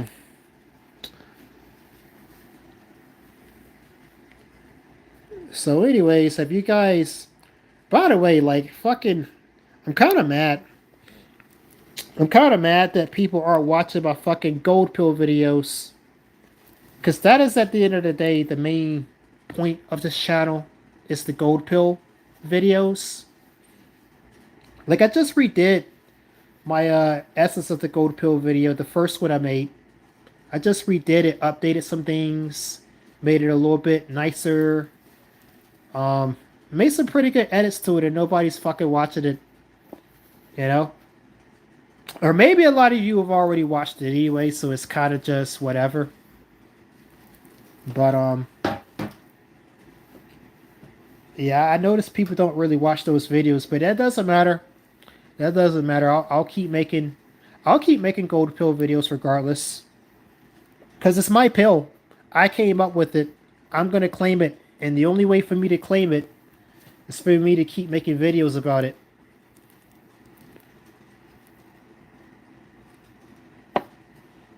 Yeah, yeah, it is. My Keisha video is point on. Keisha is the source of black crime. It's so obvious, and like that fact is obvious, but there's no obvious way to deal with it. So if you actually wanted to get serious about addressing black crime specifically, like how the fuck are you gonna address Keisha liking Pookies? I mean, what?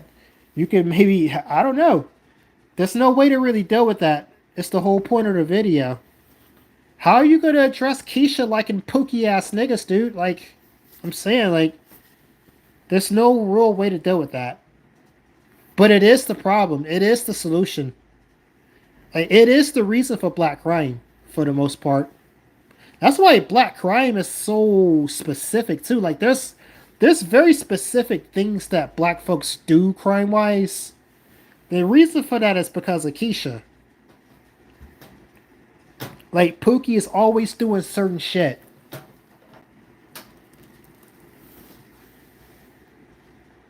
Don't be gay. Yeah, I agree. Don't be gay. Gay is bad.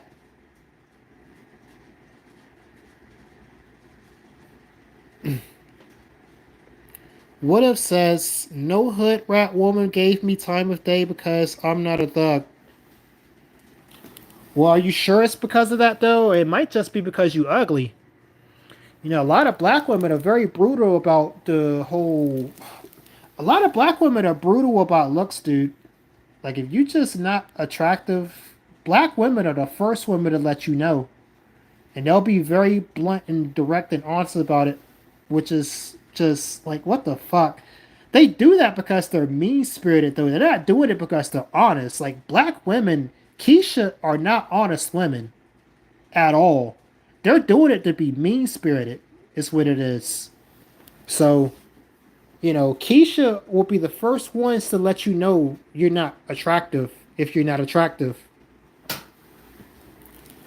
But part of it can also be that because you're not a thug too. That could definitely be part of it because Keisha definitely likes her thugs. She wants more pet pookies. So if you're not a pookie, she can't make you into a pet.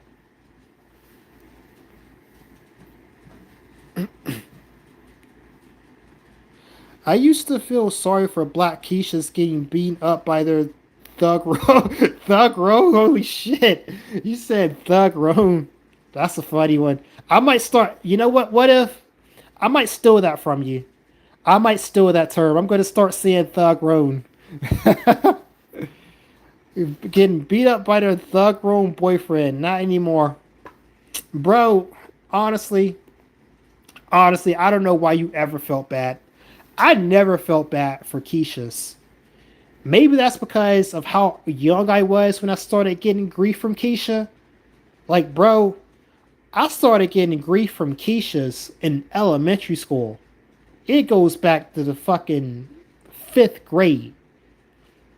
Yeah, I started getting bullied by Keisha's in the 5th grade.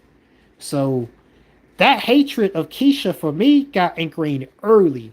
I never felt bad about anything that happens to Keisha. Anything bad that happens to Keisha was like a miracle to me. Cause Keisha are my oppressors. Like fuck oppression. Like we want to talk about how white people are oppressing black people. No, fuck that. White people ain't oppressing shit. You know who's oppressing me? Keisha is oppressing me. Yeah, fucking Keisha is my oppressor. So anything bad that happens to Keisha, I've always been fucking sitting there laughing about it. Praise the Lord. Hallelujah. Keisha's having something bad happening to her.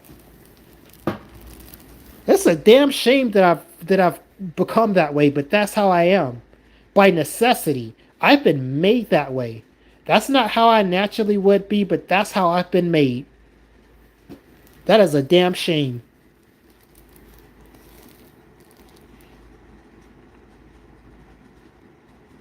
Black women are mean. Asian women are nice.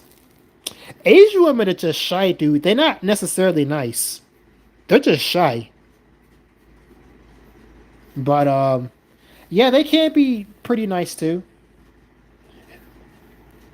You know, my ex though, my ex, you guys know my ex that's in my short, that short that I have with that girl. You know that girl is fucking mean. Yeah, she's fucking mean. She's a mean Asian girl. Holy fuck. But you know, you find all kinds of people with every group of people. Like you can find some nice black women. I've seen some nice black women before. You know, it's not a very common thing, but I've seen it before.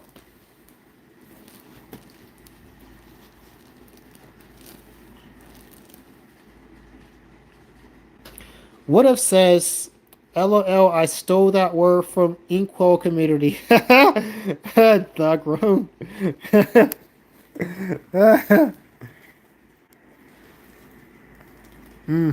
Yeah, that's one of the good things about the Inkwell community too. Is that the Inkwell community comes up with all these funny little terms and shit. Like, I swear, dude, some of the funniest shit I've ever heard ever comes from the Inkwell community. That's one of those elements that people kind of underrate about this community that you know, you see less of this nowadays too, as more and more normies came into the community, and this is part of the reason why normies that get women coming into the community is a bad thing. Is because they aren't as interesting to hear about.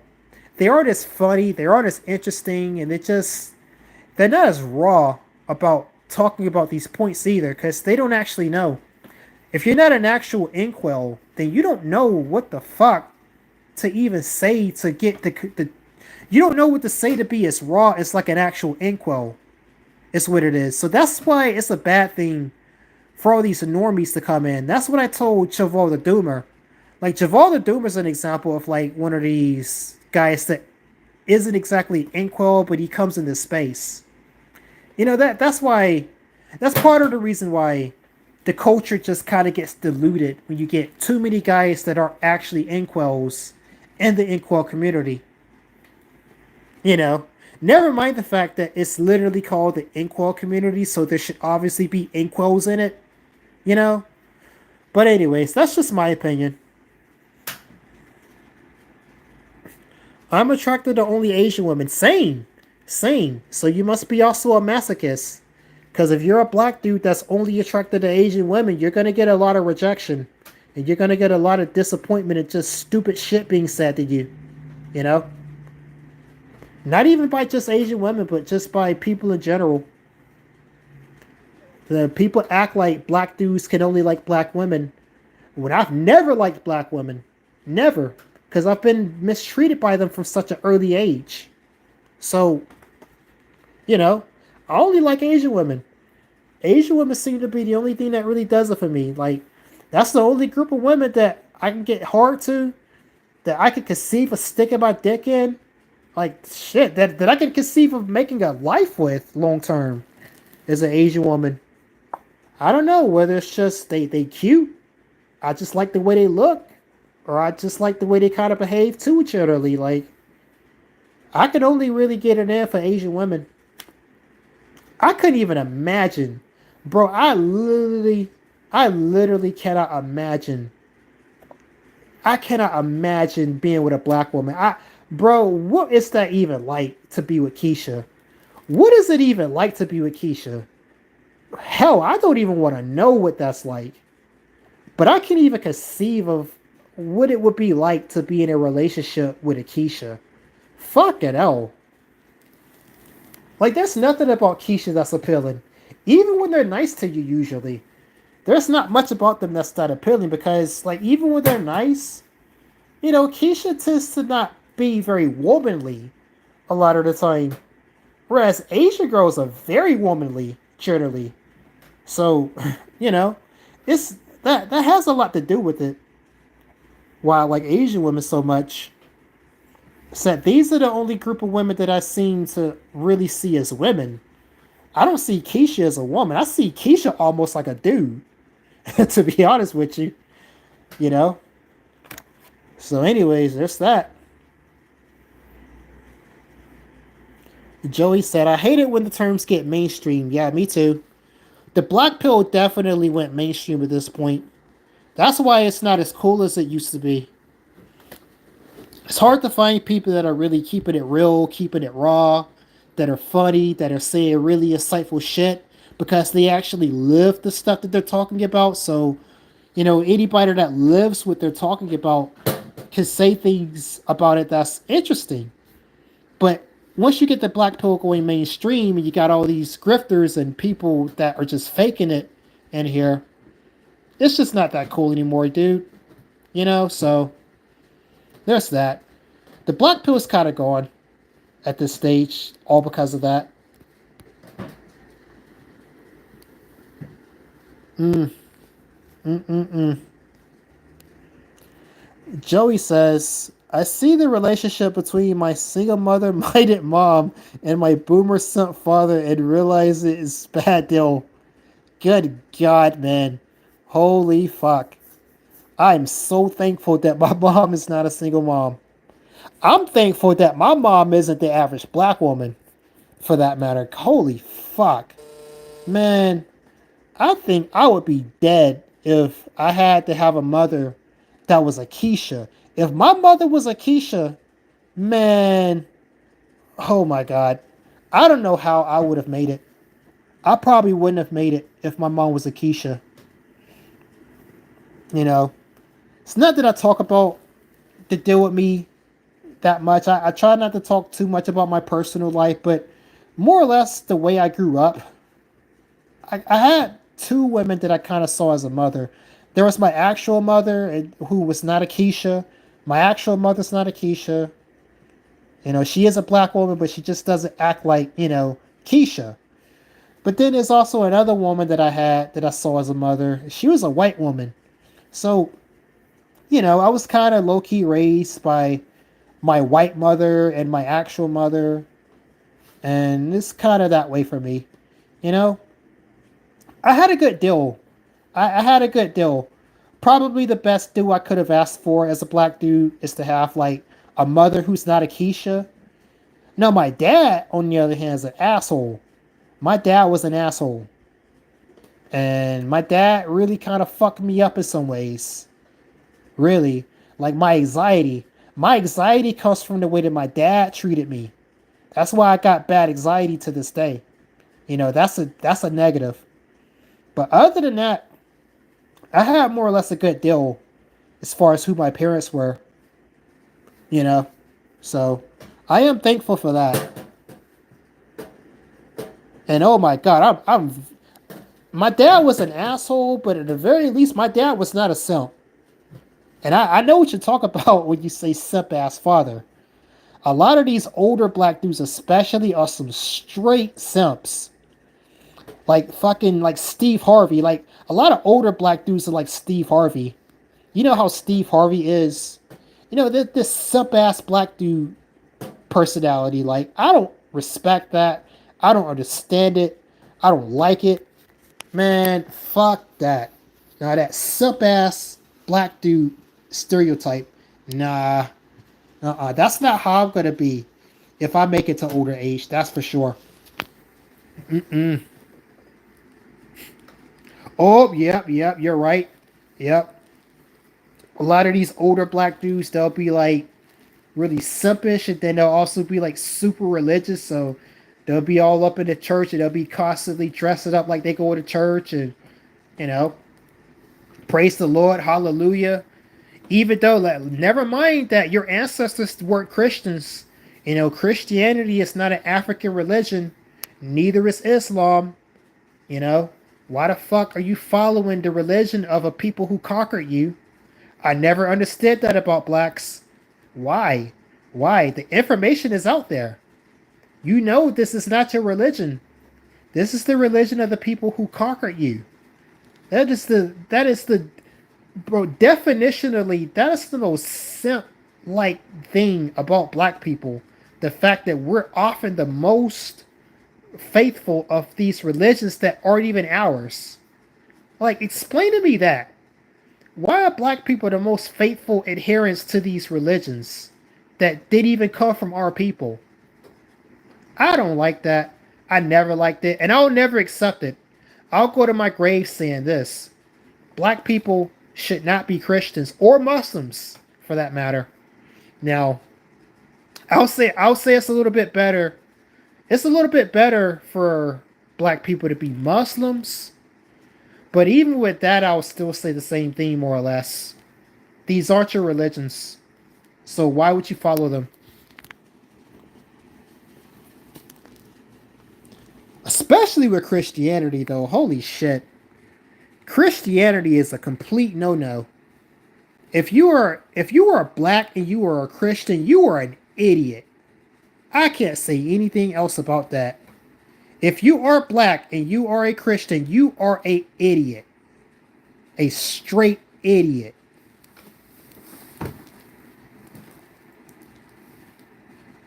Okay, well, yeah, that's true, James Lyon. Ethiopia was Christian for a long ass time. So I guess I would say if you're Ethiopian, that's the only exception I would make to that. If you got any Ethiopian in you, then it's okay for you to be Christian. But let's be real here. Most ninjas ain't no fucking Ethiopian, okay? So what I said still stands. If you are black and you not Ethiopian and you are Christian, you are a idiot. Okay? Like, just straight up.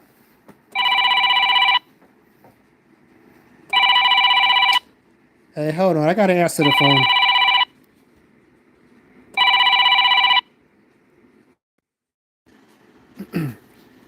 Hey, I'm back. I'm back. Hey, I'm back. I'm back. So, it looks like I just got a call back from a job. Yep. One of these trucking companies responded. I don't know. I might be getting a job after all, boyos. Might not be that hard out here after all. Maybe y'all exaggerating. Maybe y'all just lazy. Maybe y'all some lazy asses. Y'all don't want to get a CDL. Maybe having a CDL is still popping. Trucking is still popping as far as getting a job. I don't know. We'll see. Dude just called me, told me to fill out the application. I'll go ahead and do that after the stream and see where that goes. But anyways, let's read some comments here.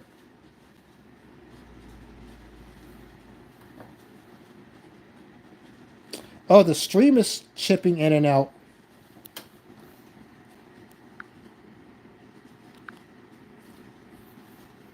Say the stream's bad. Hold on, I don't know what I can do about that. Let's see.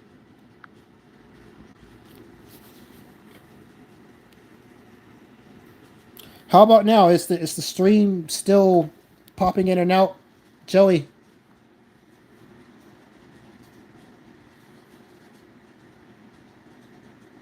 is the stream okay? Somebody let me know.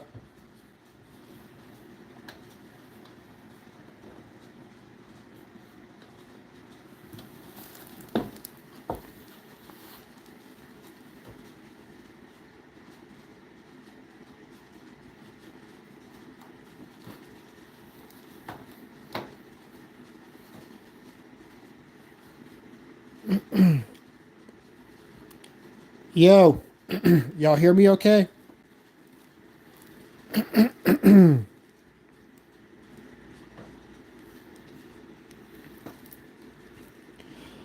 Joey, so like your Arab friend, with your Arab friend, I don't know, man. I think Islam might be a little bit better for you than Christianity, though.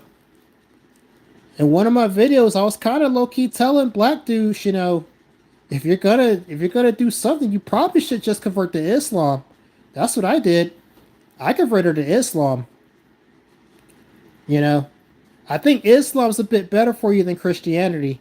Honest to God, Islam's gonna be a little bit better for you if you're a black dude than Christianity will ever be, for sure. So I don't know, man. I think you might need to reconsider with your Arab friend there. You might need to let your Arab friend convert you to Islam. You might need to let him just do that. Cause like honestly, Islam is not the worst thing in the world in my opinion. Like yeah, there's some pretty wonky shit. There's some pretty wacky shit about Islam. Yeah, but overall, in my opinion, I think Islam would be a bit better for you if you're a black dude than if you're a Christian. Like, I won't call you an idiot if you are a black dude who's a Muslim, but I will call you an idiot for being a black dude who's Christian. There is no benefit to you being Christian. I can't think of a single benefit. Like, what benefit is there for you to be a Christian as a black dude? Like, Christianity's got like some of those cucked morals and shit, especially in the modern church. I mean, Christianity is completely cocked. So, let's turn the video. You can see me very well, anyways. I don't think it really particularly matters for me to have my video going.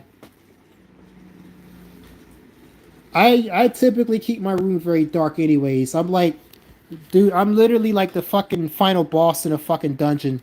Is how I like to keep my room. I like to sit in fucking dark rooms all the time.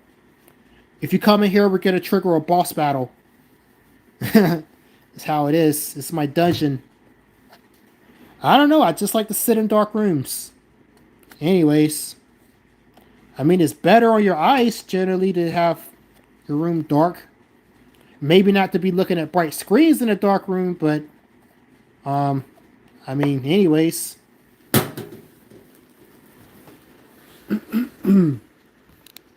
Yeah, Joey, I think you should seriously consider converting to Islam, though. Converting to Islam is not the worst thing in the world. For a black dude, at least.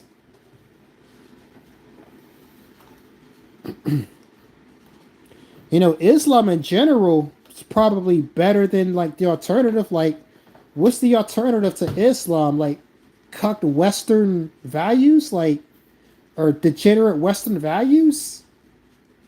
Nah, man, I'd much rather be in a Muslim community than degenerate Western communities. I think you should. I really do think you should. Fucking praise Allah. Peace be upon him. Mashallah. Because the thing about Islam is that there's lots of women in Islam. You can get a wife if you convert to Islam. Most definitely. Most definitely. That's a whole group of women that you not got access to if you convert to Islam. If only you just convert to Islam. There ain't not like Christianity doesn't do anything like that for you, dude. There's no group of women that you gain access to being a Christian if you a black dude. There's nothing like that. I'm low-key spitting some game here, but this the truth. It's just the honest to God truth.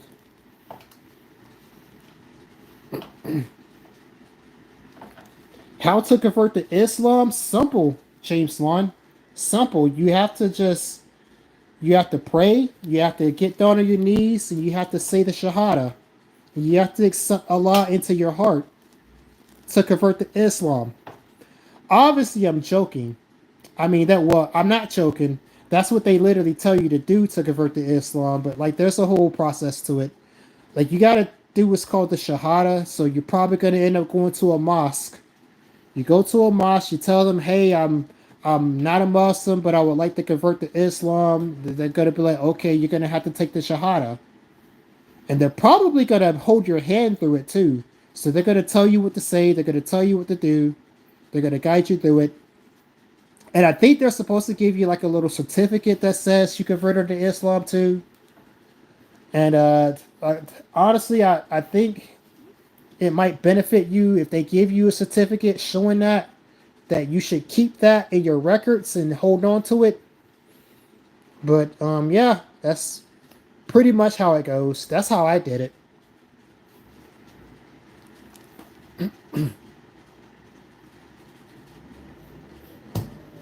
Yeah, Christianity definitely makes you docile. I mean, it's not necessarily true. Like the Crusaders existed, for instance. The Crusaders were very Christian, so you know. But then again, I don't know. Yeah, Christianity does kind of make you docile. Because, the Romans, if you know anything about history, the Romans used to be like, they were a very brutal people. The Romans, they used to throw you in the fucking Colosseum. They didn't give a fuck. But ever since the Romans converted to Christianity, a lot of that stuff that the Romans would do started to go away, like the Colosseum and like slavery and all this stuff started to go away when the Romans converted to Christianity. So I don't know. I think maybe there is something inherent about Christianity that makes you docile. It certainly is what happened to the Romans.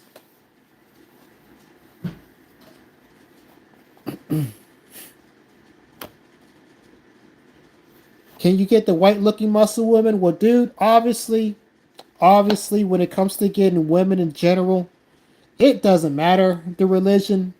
Like, if you can get a woman, you can get a woman regardless of their religion. Like, White Chad doesn't have to convert to Islam to get Muslim bitches, I promise you.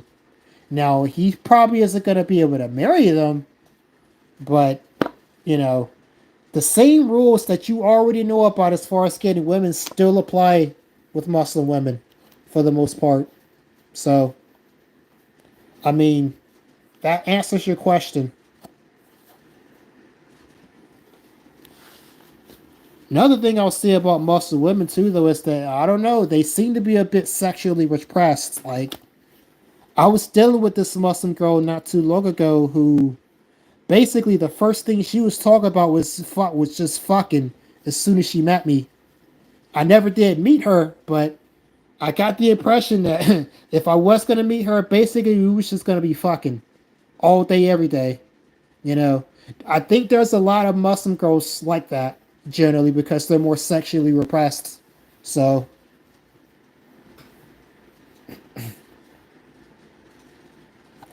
what's the point of converting? Because, dude, that's one more point that you have in common with a group of people. Like I'm saying, like it'll help you. It'll help to get.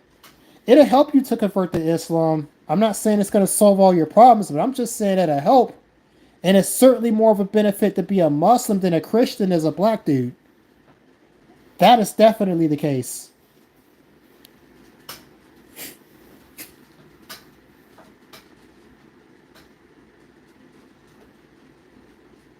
Yeah. Well, those Arabs tend to be pretty racist, dude. So, I mean, but I guess your friend and his family were cool. So, that's good for you.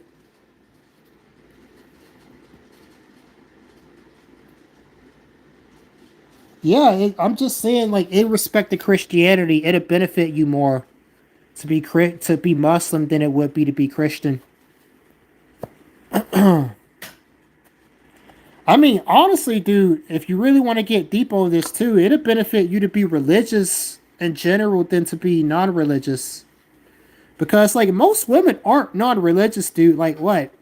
If you commit to being like agnostic or like some atheist guy, like okay, you good luck finding an atheist woman.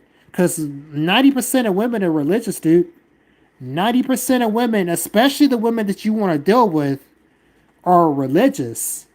So if you don't believe in religion, if you don't have a religion, you just not gonna be able to get a woman off of that alone. Like, don't let you date a woman and then she finds out you don't believe in God. A lot of women will break up with you just off of that alone. So, I mean, it benefits you more to be religious than it does to not be religious. And if you're gonna be religious as a black dude, I'm just saying you probably want to convert to Islam. You probably rather be a Muslim than a Christian. I'm just saying. I mean, hell, even if you're like one of these black dudes that's like pro black, you know how many black people are Muslim? Like, even in America, there's a lot of black American Muslims too. Like, come on. So, even if you're like pro black, even if you're not planning on like getting a different race of woman, okay, you can go to Africa. There's a lot of African Muslims. You've now got access to those communities if you convert to Islam. Personally, I think you'd be better off in like a Muslim community in Africa than you would be in a Christian community. That's if you were gonna go to Africa, by the way. I'm not going to fucking Africa. Fuck that.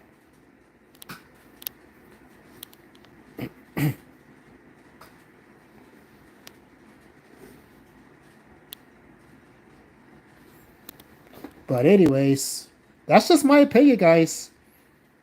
That's just my opinion. You don't have to believe me. You don't have to believe me, but that's my opinion based on everything I've seen.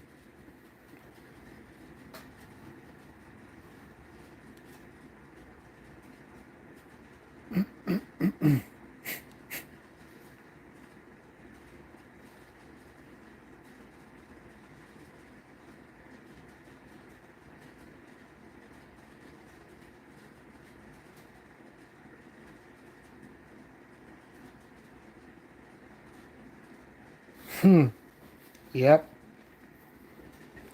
Yeah, Sean gets it. Sean gets it. Yeah, Joey, those fucking those Arab people, those Arab people. I mean, I'm not saying you can't be cool with some of them, but like them Arabs be on some bullshit 9 times out of 10. Is what I've noticed. I generally don't like dealing with Arabs personally. I haven't really dealt with too many of them personally. I don't plan on dealing with too many of them either, even though I converted to Islam. But you know, I'm just saying, be careful around those Arabs if you're a black dude. Those Arabs, I mean, I know a lot of black people try to be like, oh, white people are your friend, bro. They try to be worried towards white people, bro. White people ain't done nothing to you on the scale that Arabs have already done to black folks. You know, Arabs got a whole thing going on in their culture about black people. It's not a good one. They really don't look up to you very much. I'll just say that. So be careful around Arabs.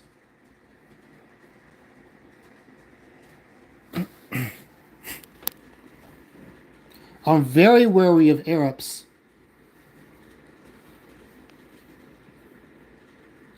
Now, like I said previously, though, it doesn't matter what your race is. I could be cool with you no matter what your race is.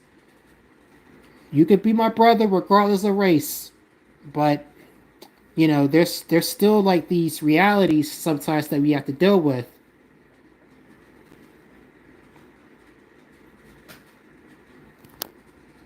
Yeah, that's cool, Joey. If they treat you with respect, then that's always a good thing.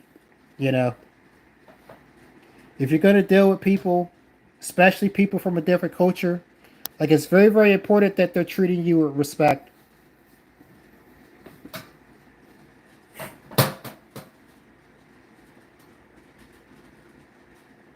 Hmm.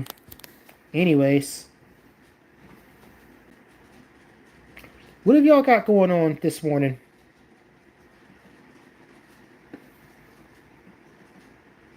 Probably some people tuning off now because they got to go to their wagey slave job.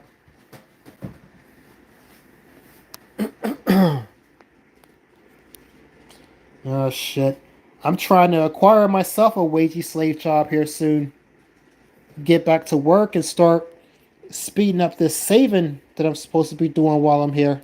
so I can get back out of this country.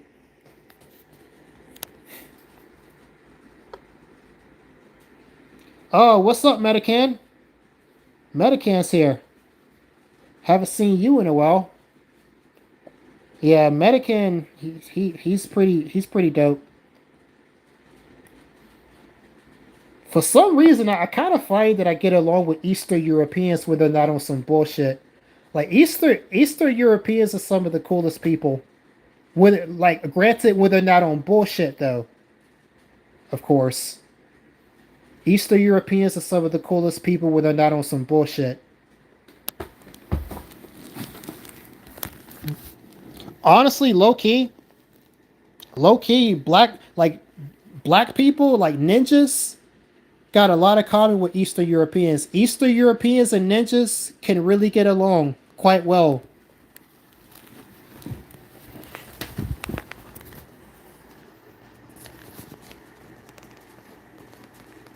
Yeah, wagey slave. Wage slaving is a fucking terrible thing. You don't want to be stuck doing that shit for too long. Get your money and figure something out so you don't have to wage slave. Because wage slaving is not meant to be a permanent fixture, in my opinion. If you're stuck wage slaving for 10, 20, 30 years, I'm sorry, you failed at life. You have failed at life if you are wage slaving for decades of your life. Fuck that.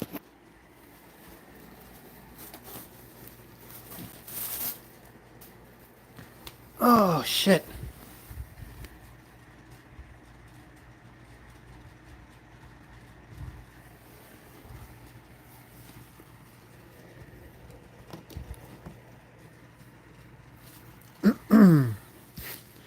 Okay, let's catch up on some of these comments. I had to move from my gamer chair over to my bed. Joey says, gotta shower and get ready for this appointment. Okay, well, good luck with that, Joey. Nice chatting with you. Maybe I'll do another stream sometime later. I don't know. This might be the only stream I do for a while, guys. I don't typically stream. I've streamed before. Like there was a time I think like 2 or 3 years ago where I streamed. I think that was the last time I streamed really. Let's see here. Make that money, yeah. Dude, I'm telling you, this world is all about money, dude. You see how financialized everything is and how monetized everything is. You cannot see that in this world and not conclude that money is what really is the thing that matters. Like, get the money, get the money. That's what these corporations are out here doing. You'd be a fool not to do that yourself. Any way you can get it, get it. But at the same time, you also don't want to be stuck wage slaving. So it's like this paradox going on, dude. Like it's really, really difficult to actually get to where you need to be. Where you need to be is such this narrow sliver of opportunity. Like it's very, very hard to get into that position that I'm talking about where you've got money and plenty of it, but you're also not wage slaving for it. Like it's very, very difficult to get in that position, but that's the position you need to be in, more or less. Not wage slaving, but also have money. So if you could achieve that, you definitely are winning at life.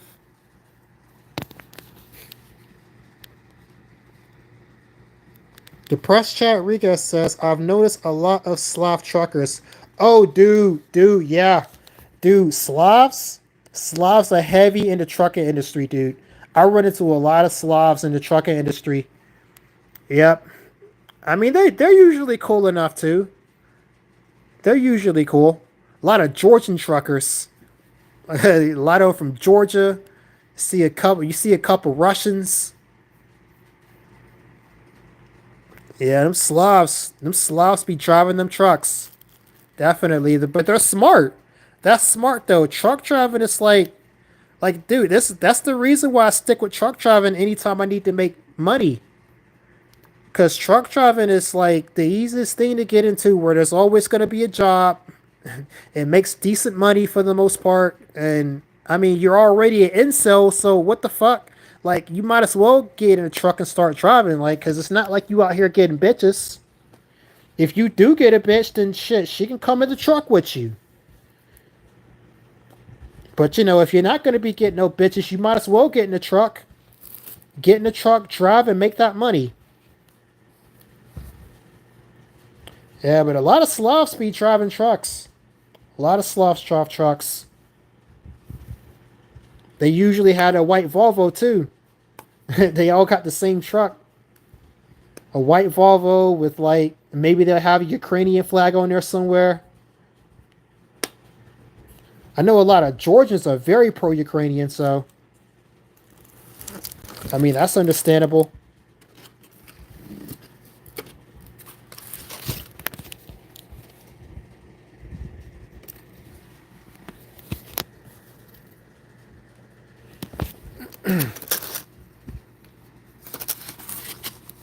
I don't think I'd ever consider coming to Eastern Europe though. I'm sorry, Medican. I'm probably not coming to Eastern Europe.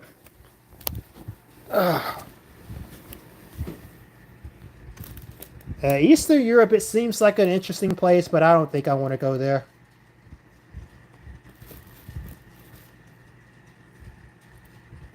I don't think I particularly want to get with an Eastern European woman either. Definitely not.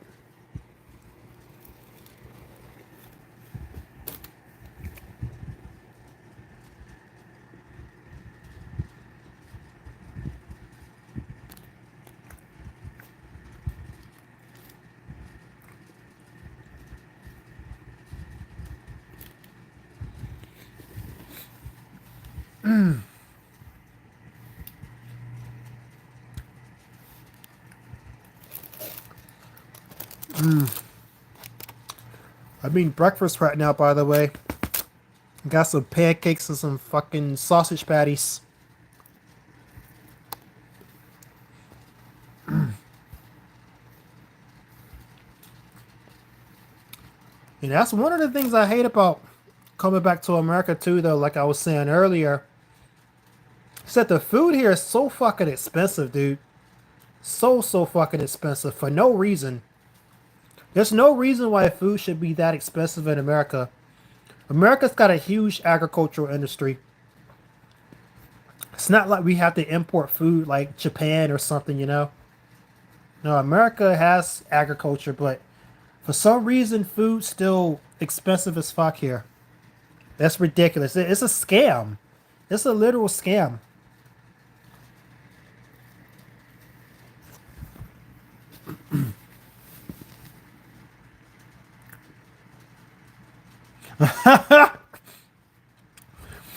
Yeah, I believe it, Medican. Honestly, like you were the person that really kind of told me. You were the person I heard from that really kind of gave me an accurate idea of what Eastern Europe is more or less like.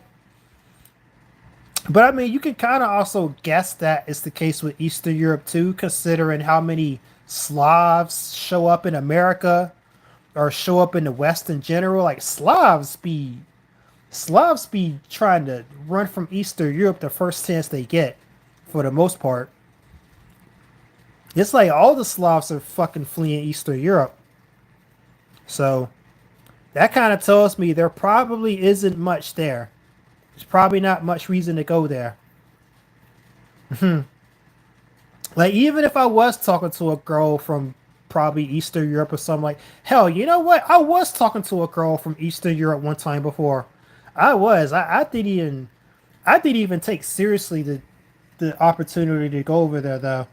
With that, I didn't even want to go over there. Screw that. I ain't fucking with Eastern Europe. Nuh-uh.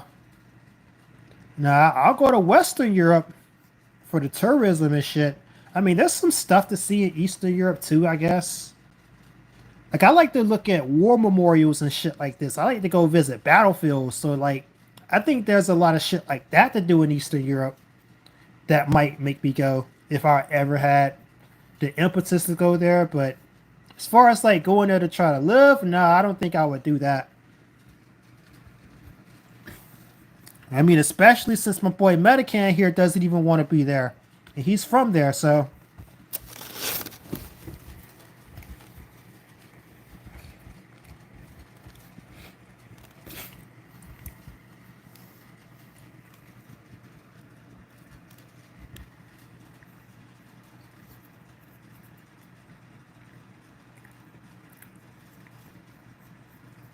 jazz goes for France.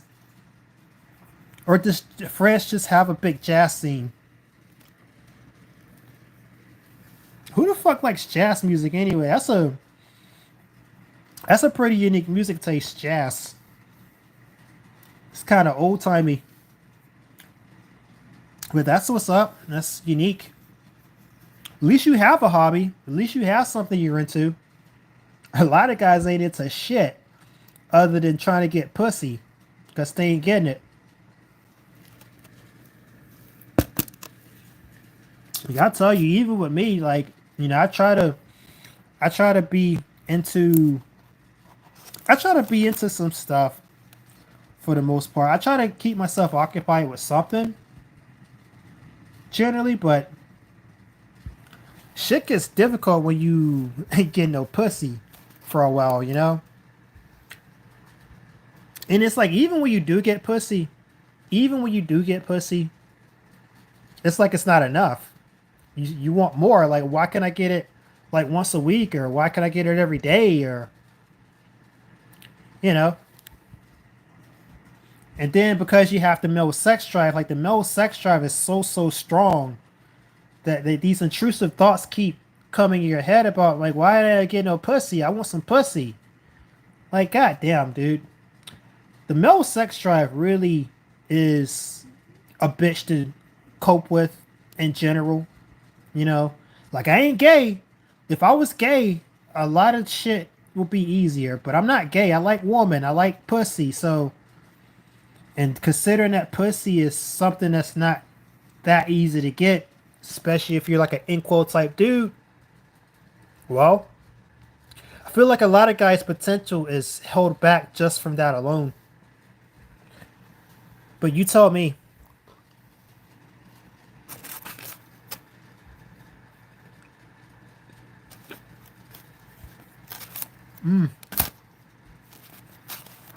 Having some pancakes.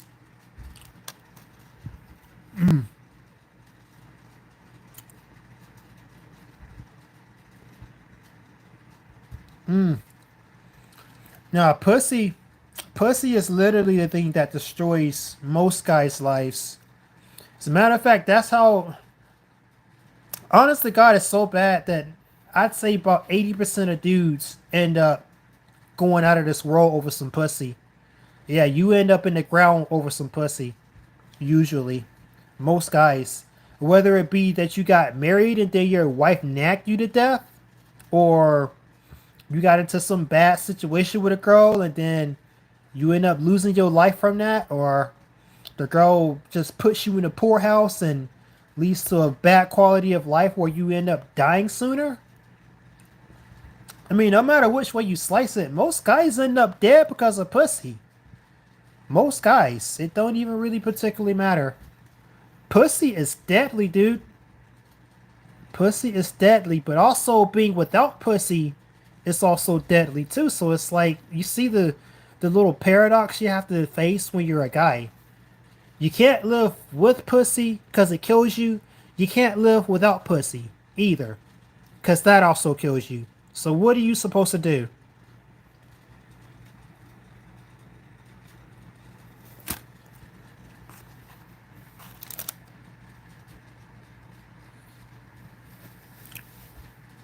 Oh yeah, dude. Yeah, Chad Rodriguez. Pussy. If you read history as much as I do, pussy has been the downfall of many kings. Many kings and emperors have had their whole careers destroyed because of some pussy. It's a tale as old as time.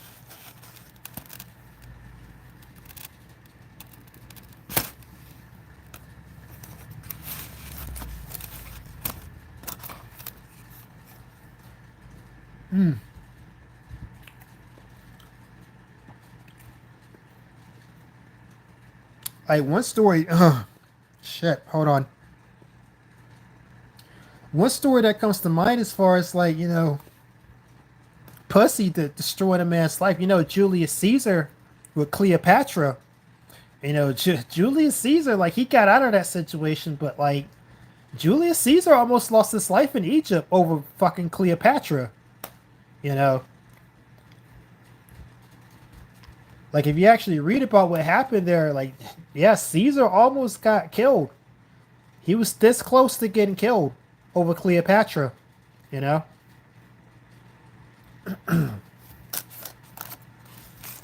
yeah, pussy will absolutely kill you.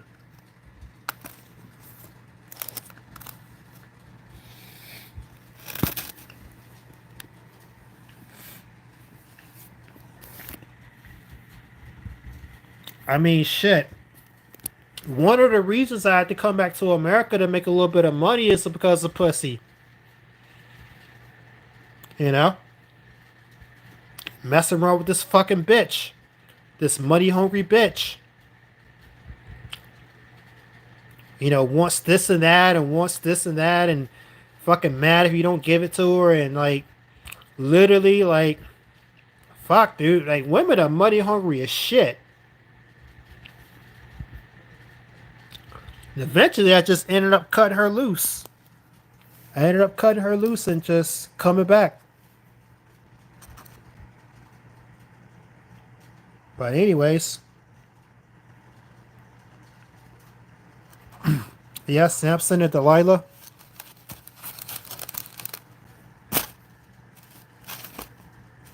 Bro, that is honestly man's biggest weakness is woman.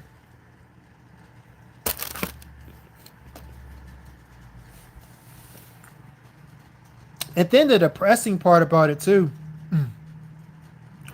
The depressing part about pussy is that it's not even like what is so great about pussy really? Like you can put your hand on it, you can spread it apart, you can finger it, you can feel around on it. It feels nice, it feels soft. I particularly like feeling a wet pussy. I particularly like that. I love rubbing a wet pussy, but really that's only because you're horny. If you stop being horny for a second, or if you blow your load and you really actually think about what a pussy is, bro, a pussy is disgusting, man. What the hell? Why am I obsessed with this thing? What? Ew.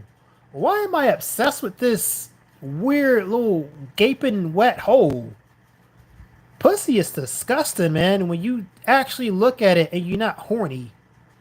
Yeah, it's actually kind of disgusting. And that's what's really sad about the whole thing with men being so obsessed with pussy to the point of ruining their own lives.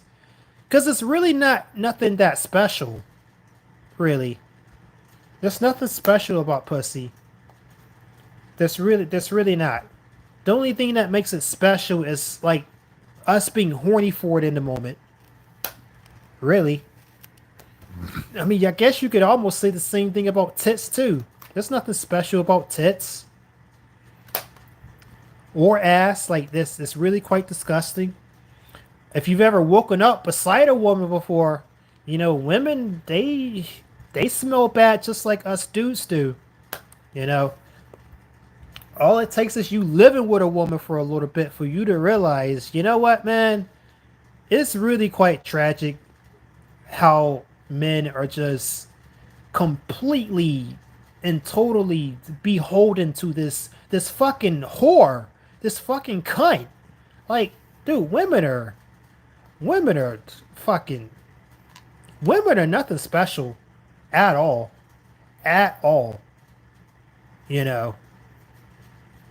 So I mean, I guess that's just my little autistic rant about it, but it's true. It's really true. But it's whatever. None of what I just said is gonna stop me from wanting to get pussy though. None of it. Absolutely none of it.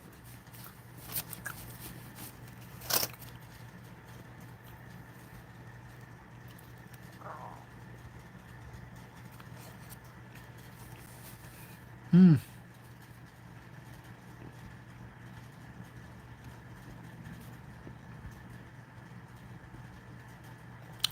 gonna have to go brush my teeth in a little while. Eating these pancakes.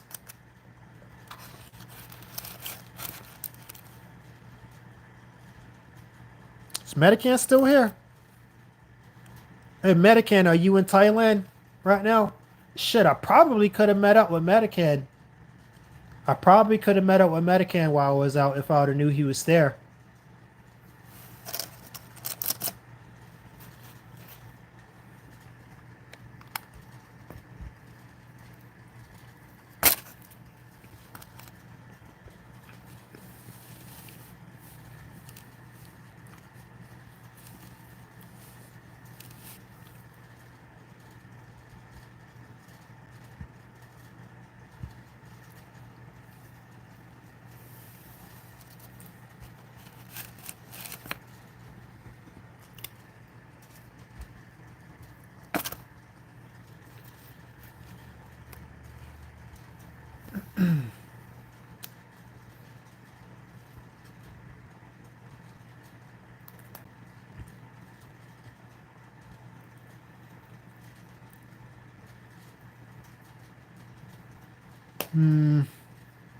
I guess I'll probably end the stream soon.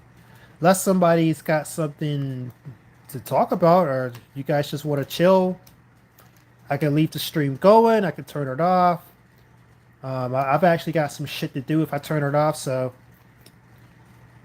But I can also leave it on and just switch to another phone. I've got multiple phones, by the way. That's how I roll. I've got like fucking 3 phones.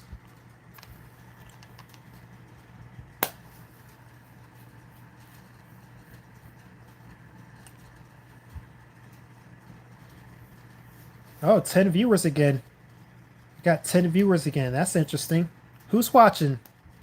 Who's up in here? I guess you guys that missed what I said so far, you guys can go back and watch the stream. You guys can go back and watch the stream later. I'll keep it up for anybody that wants to check it out. But, I mean, I've just been sitting here shooting the shit, more or less. Not really saying too much. Went through, like, I had to come back from overseas, too. I had to come back to America for a little bit. Maybe get a job, maybe build up some savings before I go back out. But that shouldn't take me too long to do, though. That's not a big deal.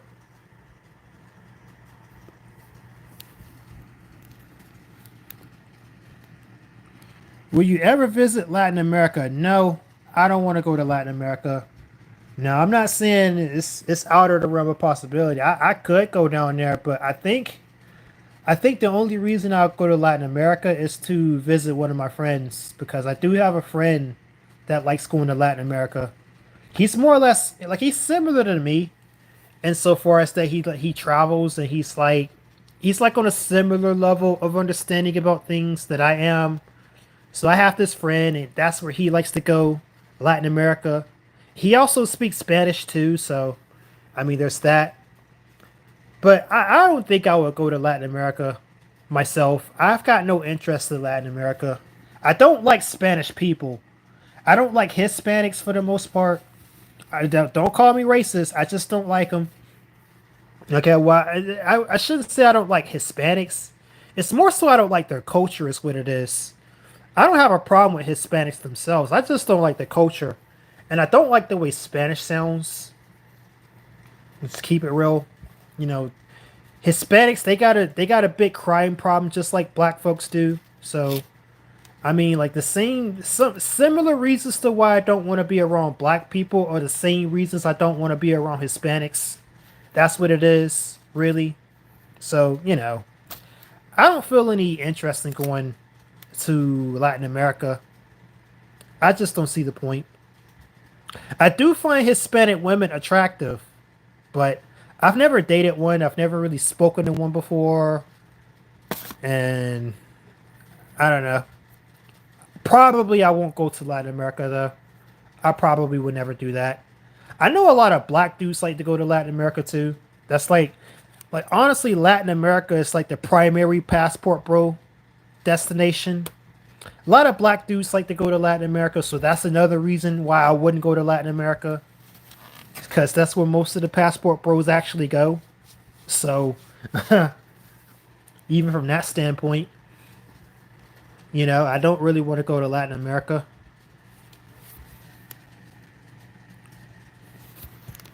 Yeah,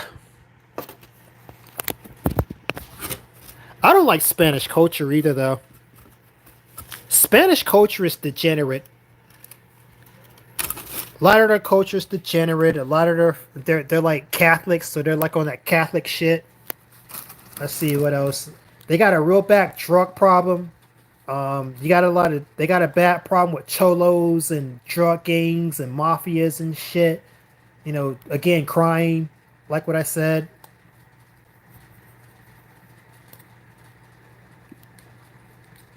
Yeah, I don't like Latin America.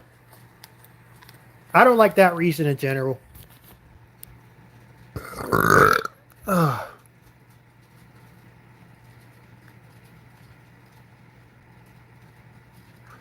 don't think I could either. I'm not interested in the language. I never understood obsession with mainstream passport bros in Dominican Republic. Well, I think the main thing with the Dominican Republic is just that there's black women there. Like it's a like Dominican Republic is like I wouldn't say it's a black nation, but it's like a more black nation that is close. It's also close to home, and it's also like not a crime ridden shithole. I would say I think Dominican's relatively safe compared to the rest of the shit that's down there. It's relatively safe. So I can kind of understand why passport bros would go to Dominican Republic. And to be honest with you, black dudes going to Dominican Republic has been a thing before the passport bro movement too. So I mean, just like white dudes have always been kind of going everywhere, I think black dudes have always been going to the Dominican Republic for the most part. That type of deal. So, anyways, I see why like the majority of the passport bro shit is focused on DR and Latin America. Because another part of it too is that it's closer. It's just straight up closer. It's easier to go there for an American. Like you have to. One thing people don't really keep in mind enough with Americans passport broing is that like America is kind of like think about where America is on the map. Like America's kind of far from everything, dude.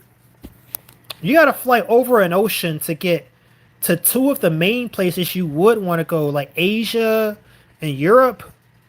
Like you got to go over the ocean to get to those places as an American. But if you just go to like DR or you go to like Latin America, like yeah, you got to kind of cross the ocean, but it's not as far.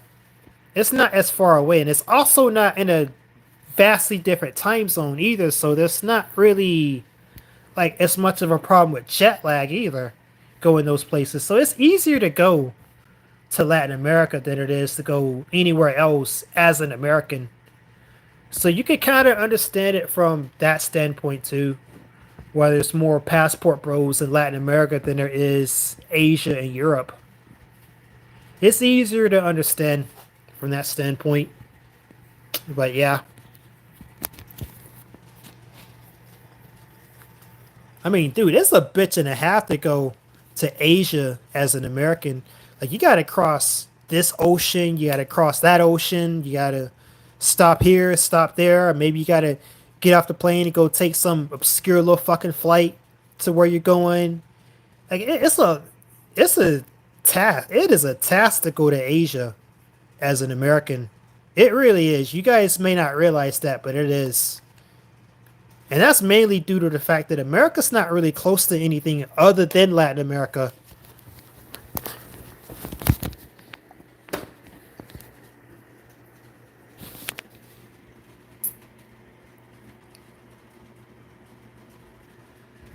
Afro Latinos like Puerto Ricans. Puerto Ricans are not Afro Latino. Puerto Ricans are more white. The Puerto Ricans are more European.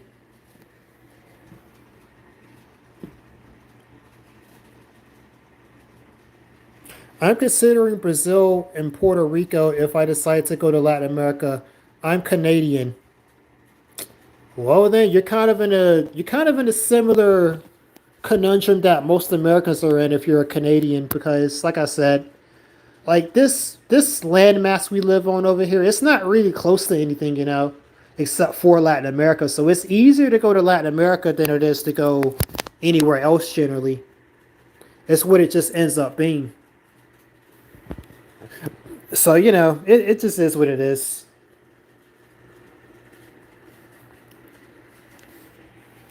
I was considering maybe visiting a friend in the UK actually after I finish working.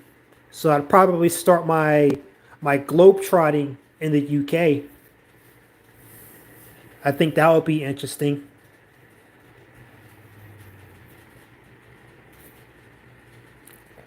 Yeah, Brazil and Puerto Rico though, like to me, Latin America's just too close to home too. Cause you already see a lot of people from that part of the world as an American. You see them often enough, and you might understand more about their culture too than like somewhere further away. So like, I don't know, Latin America's just not that interesting to me. It's just not. In addition to the fact that I said I really don't like Spanish culture in general, and that applies to like Spain too. I wouldn't want to go to Spain for the same reason. I don't like Spanish culture in general.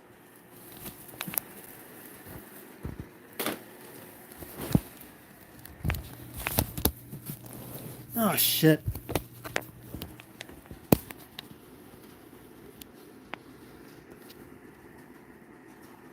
I think Brazil could be interesting though because like Brazil is like a huge country and there's like all these different types of people living in Brazil that you probably didn't know about. Like for instance, there's actually a pretty big Japanese community in Brazil. Did you know that? Like yeah, you could find Brazilian Japanese people. You could find like so many different groups of people in Brazil. So I think Brazil could be an interesting place to go to, potentially. Brazil could be interesting.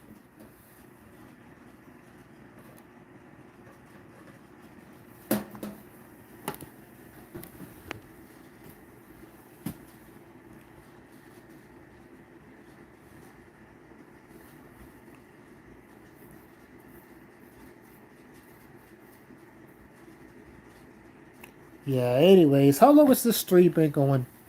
About 3.5 hours. Hey guys, I don't have a job. I don't have a job. I ain't gotta be nowhere. I ain't got no obligations. Like, fuck, I can be here all day if I wanted to. That's the beauty of not being broke.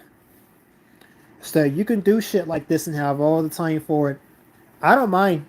I don't mind sitting here yapping for as long as you want, or as long as people will talk to me and view it at least. I could sit here and yap all day if I wanted to. Yes, Brazil is multicultural. Well, I wouldn't say that's the good thing about Brazil, but I'm just saying there's lots of different types of people there that you would expect to find in Brazil. Like that Japanese community, for instance. A lot of those people went there like after World War II or like during World War II.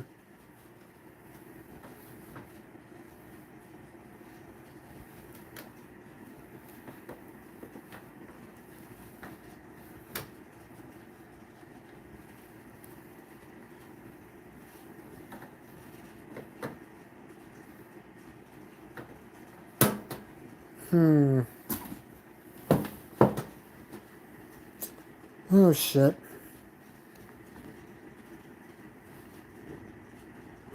Oh shit, my phone battery is low. And now I'll plug in the charger. It's cool.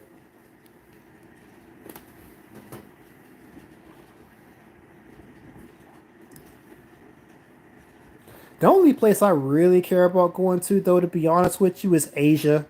That's the only place I really care about going to. I don't really care to go to Europe that much. Like I do have some reasons to want to go to Europe. I guess I'll do that. I've got some reasons to want to go there. See some battlefields, see some museums, maybe like see the rich European architecture that they boast about so much. Like I'd like to see that type of shit too. I guess I don't find Europeans to be particularly interesting or anything, but like just to see it, just to see the landscape, just to see like the areas of like all these places I've read about in history. Like I'd like to see shit like that, especially Greece and Italy. Like I want to see like fucking Greco-Roman ruins and shit if I could. Like I very much admire the Greeks and the Romans. Like I am a I am a son of Rome when it comes to knowing about that type of shit. So yeah, for that purpose, yeah, I would like to go to Europe for that purpose. Same thing is true with Japan too. Like a lot of people want to go to Japan because of like anime and like kawaii shit and like that type of thing. I actually don't want to go to Japan for like anime related shit. No, I actually want to go to Japan for the same reason I want to go to Europe.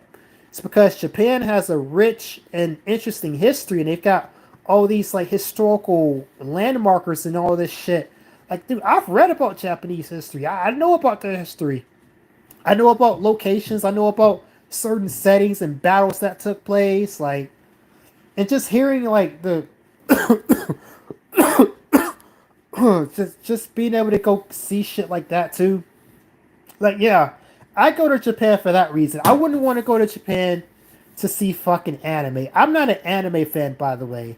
I really don't actually like anime that much, but I do know Japanese history, and I don't want to go see shit like that in Japan. And also, like Japan is also in Asia, which is already like kind of the region that I want to be in generally anyway. So it's even doubly so for Japan that I don't want to go.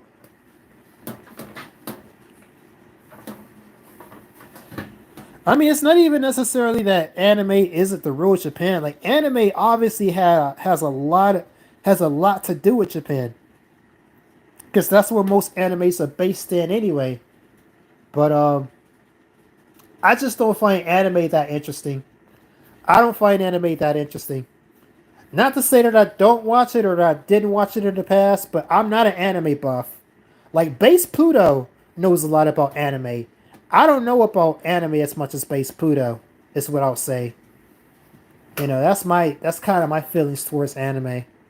Like yeah, I grew up watching Dragon Ball Z and all the usual shit, but like after a certain age, I just didn't really watch anime anymore. You know, and I certainly wouldn't go to Japan just for it. That's for sure. But I would go to Japan to see a real authentic suit of samurai armor. I would go to Japan to see the location of the Battle with Sekigahara.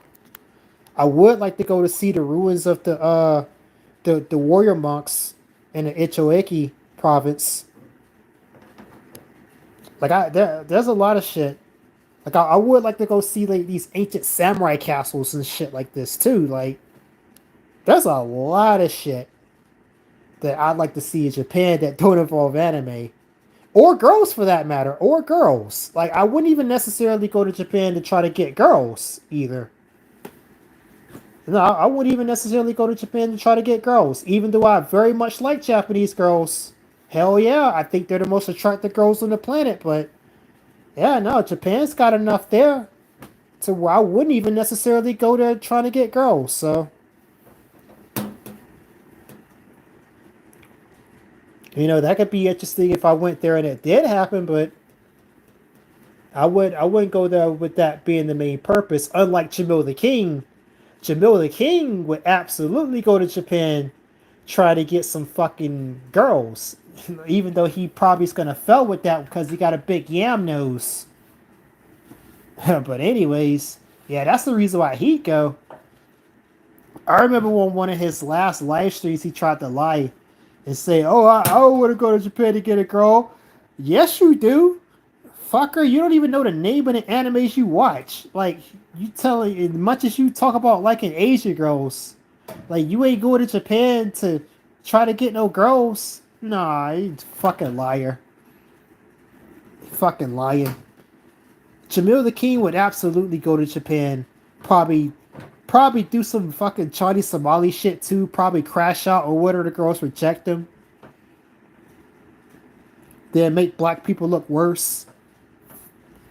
Bro, black people have made black folks look so bad in Japan, by the way. Like first Chinese Somali and then you got a bunch of Negroes going over there doing dumb shit in public and filming it. And the Japanese, they got very strict social rules too. So, and they already probably ain't got the highest opinion of black folks anyway. So I'm just saying, be careful. Be careful if you a ninja going through Asia in general, by the way, I tell you. Definitely, definitely be careful.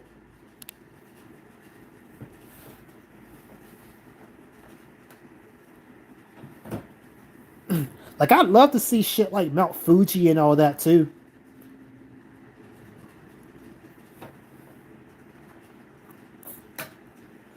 Yeah, they absolutely are. And it already was hard for black folks too, by the way. It already was. Cause it's not like people are unaware of what black Americans do in America.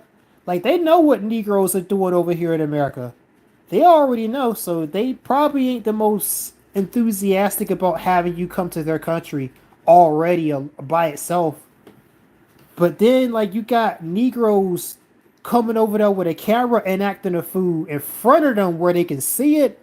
Oh, hell. Yeah, man. That's really the depressing part about being black for the most part is seeing other Negroes, seeing other ninjas going over places and acting a fool. That's the really disheartening part about being black for the most part. Like, goddamn, why did I have to be born black? Like, I'm not saying I want to be born white, but I mean, if I could be born something other than black, I think it'd be pretty chill. I think it'd be more chill, definitely.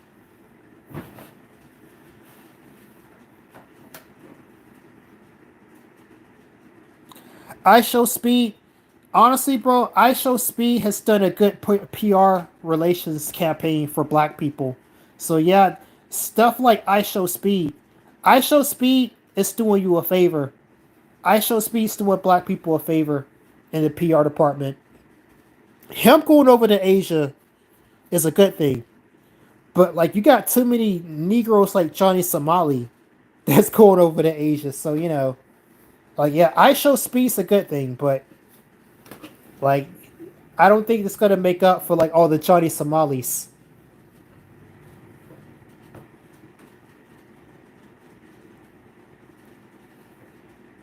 Oh yeah, I bet. I bet. Maybe that was the case. I do know Japan during World War II actually did try to reach out to the black community in America. Now, granted, they were doing that to try to get some kind of advantage in the war against America. Sure, but I mean, that still happened. The Japanese still kind of reached out in that way, so it's not necessarily that the Japanese would have written you off if you were black. It's not necessarily the case. The Japanese also had Yasuke.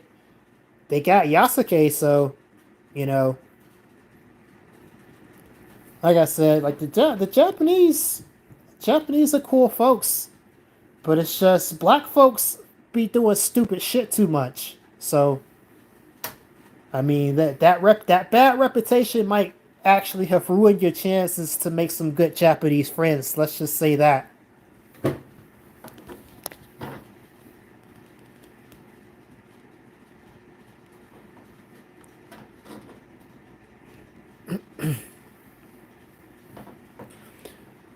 Sadly, low IQs will ruin things. I like travel before social media and passport pookies. Yeah, man.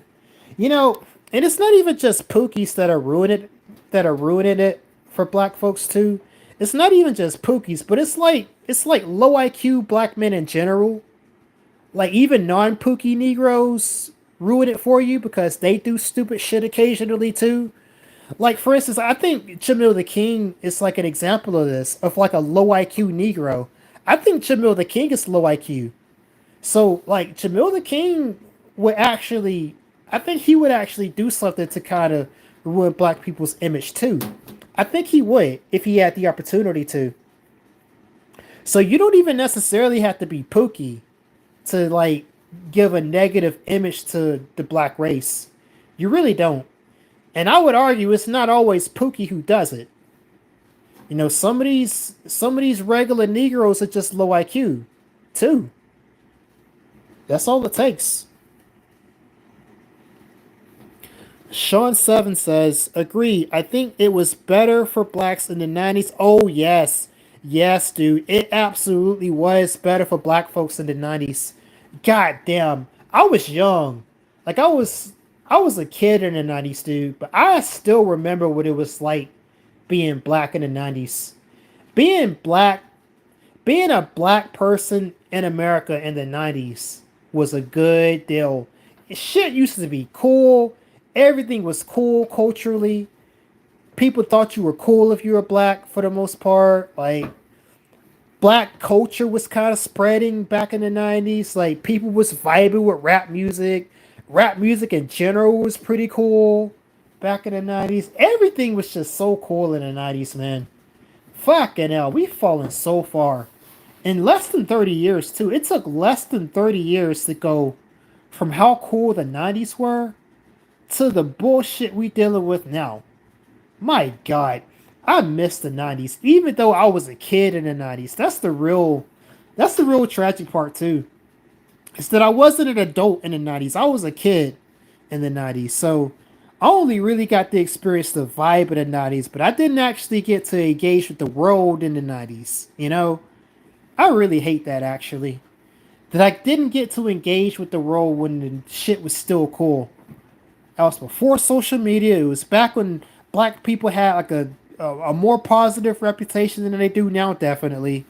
Like people was vibing with rap music for the most part back then. Fuck. I mean, you even had Japanese people like, dude. You know, there's like a scene in Japan that where these Japanese people get into like black culture, and there's a name for it. But like most of that shit actually comes from the '90s. So that's what I'm saying. That's what I'm saying. Black people had a positive reputation in the '90s, to the point where you actually had like people from around the world that were willing to vibe with you. Back in the '90s, a lot of the stuff dates back to the '90s. You know, so absolutely, absolutely, it was so much better to be black in the '90s. 100%. Yeah, I kind of went off. I kind of went off on a tangent there. Let me continue reading your comment. My uncle was married to one, but he said he didn't want to stay there. Plus, the woman didn't want to stay in Canada. Yeah, that's tough. I think that would have been more of an issue back then too. Like if you were like back in the '90s and you like went to one of these places like Japan and you married some girl, I think it would have been more of an issue back then because like the world was less globalized back then. So it was more of a big deal for you to like move over there, for her to move over to your country. It was more of a big deal back then. There was no internet. There was like less globalization back then. It would have definitely been more of a big deal back in those days. But anyways, he didn't have a child either. Damn, that's tough. He should have at least got a kid out of her, but yeah, that's tough. Sorry for your uncle there.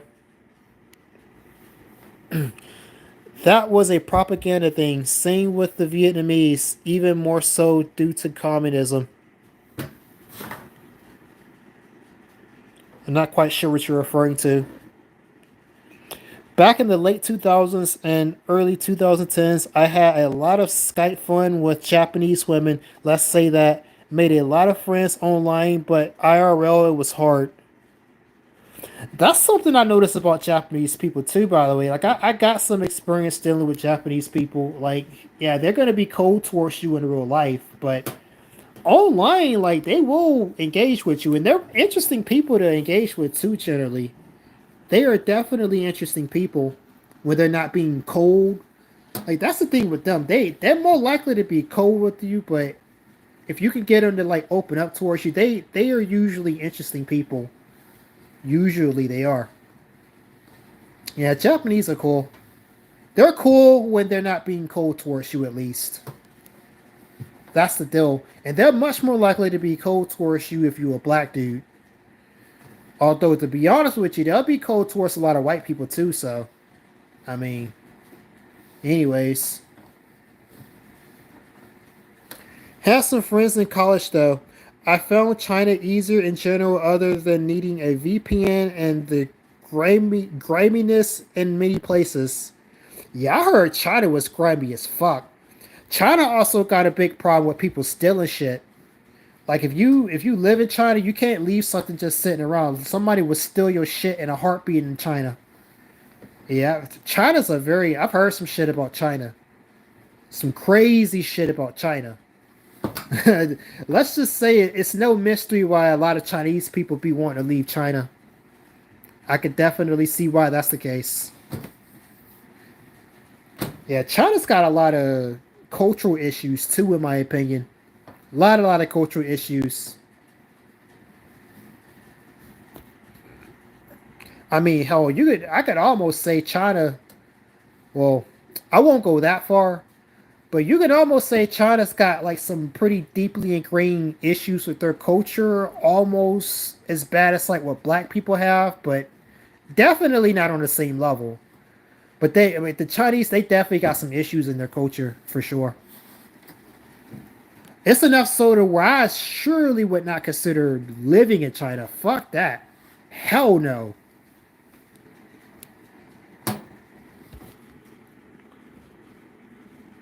The 90s and 2000s made me think being black was cool. Absolutely, dude. Yeah. Because it was. Back in those days, 90s and 2000s, like I said, I was a kid during those times, but I could still feel the vibe. And the vibe was if you were black, you were cool, man. Like most people kind of more or less had that opinion until the internet came along, and then everybody get to see what black people are really up to via the internet, and just yeah, it's not good stuff. It's been all downhill since then. I think Jim Crow is low key gonna be coming back because of the internet. There's no counter to it. There's no counter to it now. People know too much about what black folks be getting up to these days. And I don't know. I don't know. I think maybe it might have been true to a degree too that black folks maybe weren't getting up to as much shit in the 90s and 2000s as they are now. So I don't know. The 90s and 2000s made me think being black was cool. That was the peak of black American culture in terms of crossover appeal. Yeah, it was because even today, insofar as that you see people getting down with black culture, it's usually like black culture from like the 90s and early 2000s. It usually is. So you're right. That was the cultural zenith of the black American culture, you know, because nowadays it's retarded.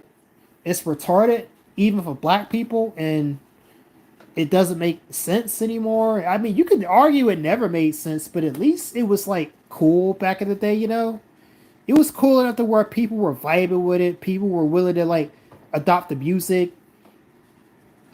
So, anytime you see like people making crossovers with black culture, it's usually going to be black culture from like the 2000s and 90s.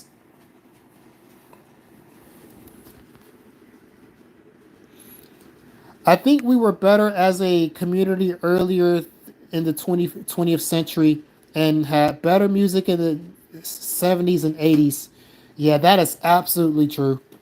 Absolutely true. I think probably I wouldn't feel so bad about being black if I was like black in the 70s and 80s, you know. And even a lot of the people who are around back then, you get the sense that they had like a lot more pride about themselves due to them having lived during those times instead of like today. Like, what the fuck do you have to be proud about being black today, dude? You see too much of what Pookie is doing. You see too much of this shitty fucking music that we pumping out. Like, we see too much of how Keisha is chipping out in Walmart too. Like, there's one too many of those videos that everybody sees. Like, come on. What do you have to be proud about being black today? Now, you had to have grown up in like the 70s and 80s and prior for you to understand what there is to be proud about being black. Because you would have something to be proud about being black if you grew up during those times. But today, I'm sorry, I don't see it. There is nothing to be proud of being black today. Fucking what? You proud of Keisha chipping out in Walmart? You proud of niggas running out here running scams trying to steal money? Like, come on. You proud of drill rap? No, fuck no. Ain't nothing to be proud of being black today. It's all gone. It's all fucked. Okay, let me read these comments a little bit faster. Yep, I remember that. Most people that still like black culture, like 90s culture. Yep, you agree with me. You agree with me. Because it's definitely the case. I know a Japanese girl, 23, and she is a huge fan of 90s culture. Yeah, the 90s was lit, dude. Another thing with the 90s, 90s Japanese culture was pretty lit too. Like, just look at the imagery, look at the music that was in Japan in the 90s. Like, bro, 90s Japan was fucking peak. Peak culture. Humanity will not top 90s Japan in the near future, in my opinion. 90s Japan was the fucking place to be. Holy shit. I mean, just look into what Japan was like in the 90s. Just look into it. I don't think we're ever going to top that as a species again in the near future. Not in the near future. Definitely not during our lifetime. Yeah, 90s Japan was fucking peak. But most places in general during the 90s were peak. Marriage would have been more of an issue being desired and getting some easier. Yep. The Japanese are indeed quite interesting, including the older people. Japanese retirees often learn hobbies and make professionals look like novices. Oh yeah, that's true. I saw so many videos of like these old Japanese people they'll have like some basic little business going and they'll be like super good at what their service is. And they take pride in that shit. Cause that's part of Japanese culture. To really take pride in like a craft that you're good at. Like the craft that you do, to take pride in that shit, dude. Like they have duty baked into their culture. They're a very dutiful people. And I really respect that. You know, that's what's really respectable about Japanese culture. It's that tendency to be very dutiful to their task. That's something black people could definitely learn from. Fucking hell. Cause anytime you see like a black business, a black owned business, like the issue with black businesses isn't that they don't exist. The issue with them is that they low quality. Like they be charging hella money and then don't do like that good of a service, and it's crummy, it's shitty.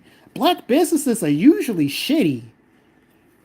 It's because black people don't have no culture of taking pride in what they do. They don't have no sense of duties or nothing. Fuck. Black people could learn a lot from the Japanese, to be honest with you. But they're not gonna learn shit. Anyways. If I go out in the US, more Gen X white women flirt with me than my age, late millennial. Partially it's due to culture that they grew up in, but also due to lower SOV. Yeah, that's tough. That's tough. I don't know how I feel about older white women flirting with me. Um, but I mean, I bet it's better than Keisha flirting with you. That's for sure. Shit. I think that black mentality doesn't do well in times of excess. We really fell off likely because of finally getting a chance in the 90s and 2000s. That's funny. It's true though. I think that's true too. I am honored to be black. Bro, you're coping. I don't know why the fuck you would be honored to be black. What the fuck do you have to be proud of being black, dude? Shit, you proud of Keisha chipping out of Walmart? Shit. What do you have to be proud about being black? What nation can you point at that's majority black, that's doing well in the world? Now imagine like all the fucking racist people that are looking for a reason to hate your ass, and look at all the reasons that we give them to hate your ass. What do you have to be proud of being black, dude? Nothing. Absolutely fucking nothing. And even if you had reasons to be proud of being black, your race is not really something to be proud of anyway. It's not really the thing you should be being proud of, you know, at the end of the day. You see this with the whole white nationalist thing. Like, being white isn't really something to be proud of when you really boil it down. Because your identity as an individual transcends just your skin color and race. If you really actually have some merit to yourself, you wouldn't have a reason to be proud of your race. You would just be proud of your own achievements. And that's the actual truth, you know? So, anyways, 1980s city pop is a thing of beauty. 90s Japanese women in anime were beautiful, just lacking booty, which, bro, I don't get what is this thing with booty when it comes to black men. Why do you care so much about booty? Man, Asian women got enough booty for me. Definitely. Like, I know they small. I know they got they really got too much meat on their bones generally, but dude, the size of the booty does not matter. The shape of the booty is what matters. So a lot of black men are into like big asses. Like, y'all actually care about the size. Fuck the size. The shape is what's really important.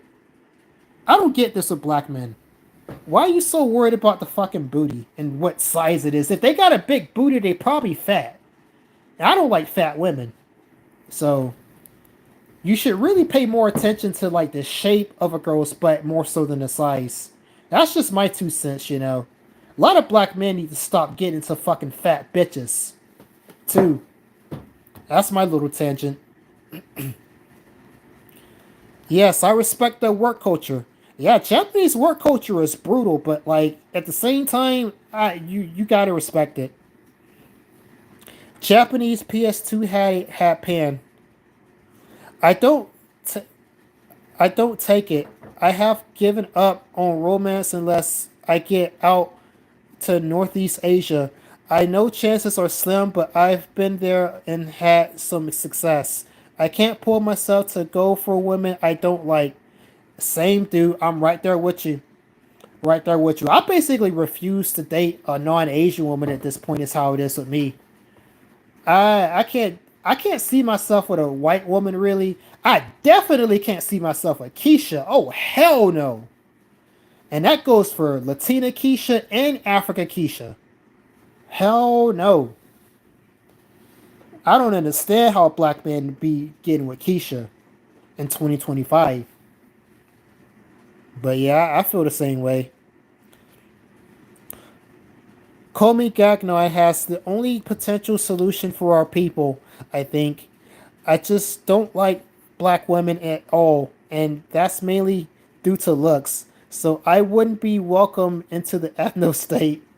Bro, if there was a black ethno state, like if the world divided all into ethno states right now, like all the black people over here, all the white people over there, all the Asian people over here, bro, I don't think I would like that world too much. I think that would be just cause for me to self delete if we had a world that was like enforcing ethno states. I'm sorry, I can't get with Keisha. I can't be content being with Keisha. I'm sorry, I just can't. I think that would be a scenario where self deletion would be on the table for me. Hopefully that never happens. Like shit. That's a nightmare. A black ethno state is a nightmare to me. Absolute nightmare. I don't want to be with Keisha. Asian women these days have it, but back then they didn't have size or shape. I agree with you that shape is more important, and I like Northeast Asian women as well. I just don't do ironing boards. Well, dude, most Asian women are ironing boards though. Like, come on. Like, I think I'm willing to compromise on the ass and titties if I can get like a decent looking Asian woman. Like, I don't really like. Okay, how it works with me is that I don't really care for titties that much. I don't really care for a girl's titties. A girl could be flat chested with me. I actually kind of prefer a girl be flat chested rather than like have titties. If a girl has big titties, that's also nice. I could do that, but I can also take it flat chested. Now, I do like ass, but I don't like a big ass because usually a big ass means the rest of the girl is fat, and I don't like fat women. So like, what matters more to me is like the shape of the size. Is the shape nice? Does it look like a peach? Is it nice and round and just it looks right? It's got a nice little thigh gap in there, like you know. That's what I mainly look at. There's that, and then like more so than that, it's the face. If a girl's got a nice face, she can have no ass at all. If she's got a nice face, that's enough for me. I that's how I judge it. So for me, on a girl, it's face number one, ass number two, and then personality third. I'm sorry, that's just how it is with me. If a girl got a nice ass face and I can get her, she can have a shitty personality. I think I'll be willing to put up with that at least for a while. You know, that's more or less how it is with me.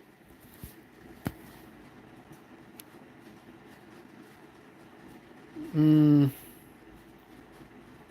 same. I'd rather be alone than with Keisha. Man, bro, I don't understand how the fuck is anybody with Keisha.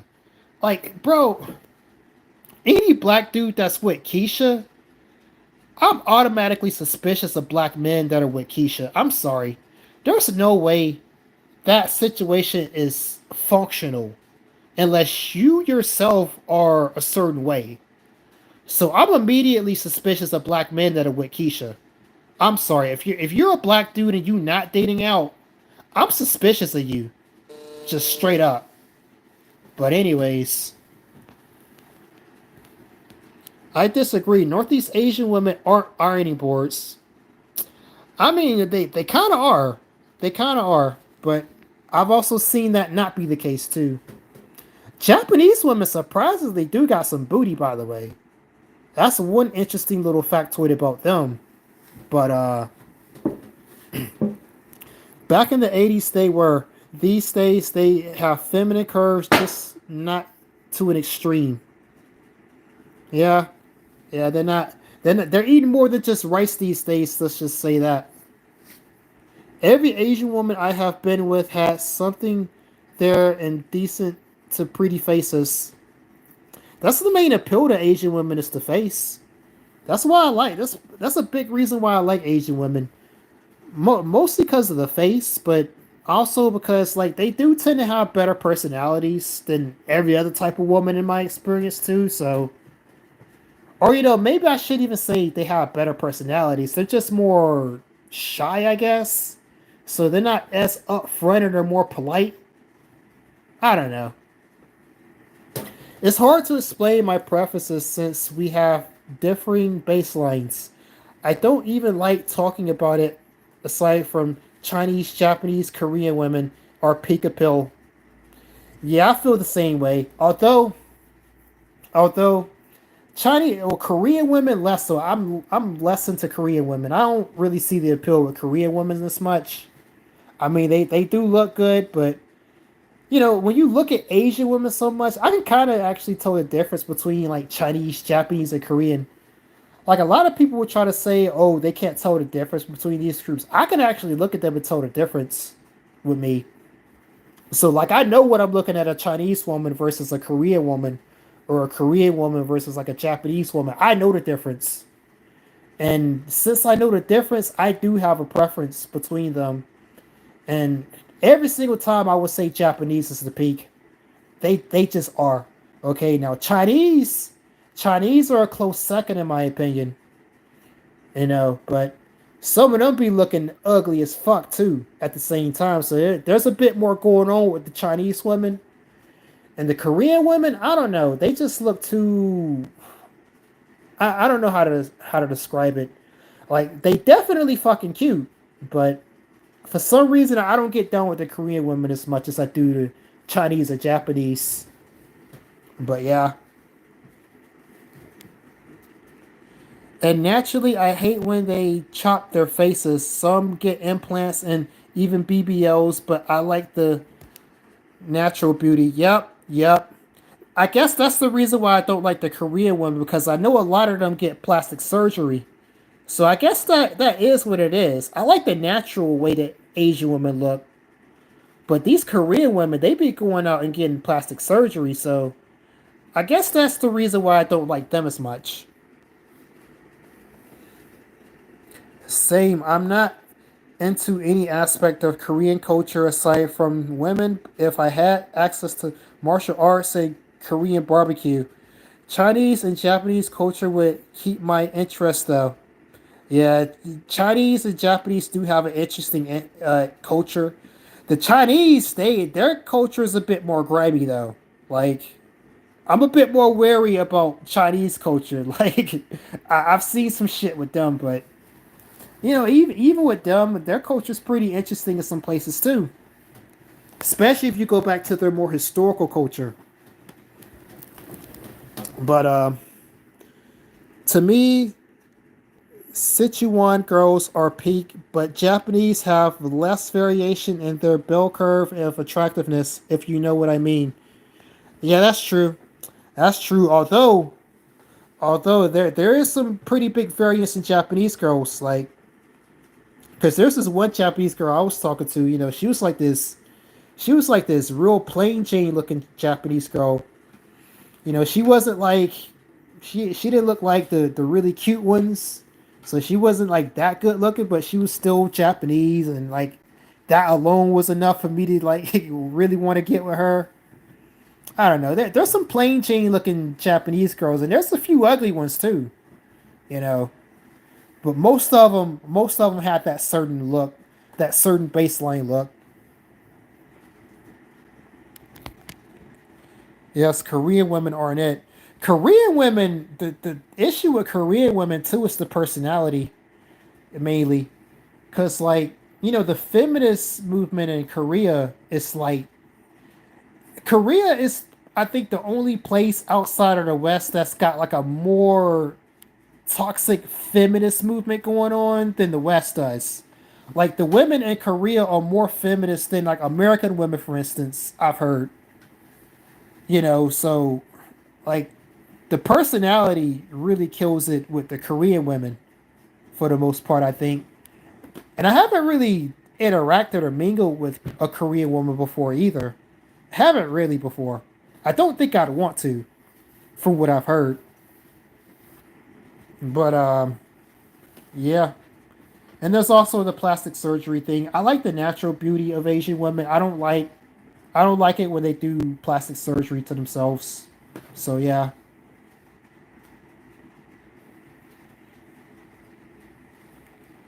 There is variation. Kyushu girls seem to be the best in my opinion, but also Kansai outside of Kyoto, not into Okinawan. Yeah, the Okinawans look a little bit different, but like I actually am not as knowledgeable about like the regional variations of the Japanese. Like, yeah, I know they got people that live in Hokkaido that look more like the Ainu people. They got the upper rural area of Japan that's near Hokkaido. They got like Central Honshu where Tokyo and all that shit is at. They got around Kyoto. What's that fucking island? I can't remember what the name of that island is. That one island is, but I know that's a thing too. It's probably got some regional variation. And then there's Kyushu. Kyushu. Yeah, the reason why I know about Kyushu is because like I play a lot of Shogun 2 Total War, and my favorite faction was one of the ones that starts in Kyushu. My favorite faction in Shogun 2 is Satsuma, which Satsuma, that's a real samurai clan that was based out of Kyushu. And that's one of the areas that I'd like to go down and visit, by the way, the area where fucking Satsuma was based out of. So, yeah. I got more play with Japanese women outside of America and outside of their hometown or country. Like Tokyo girls and Osaka girls in Hiroshima, and Japanese girls in Hong Kong and Taiwan. Korean women smoke a lot, and I hate when Asian women smoke. It's like seeing a Teletubby smoke. Oh shit, that's funny as fuck.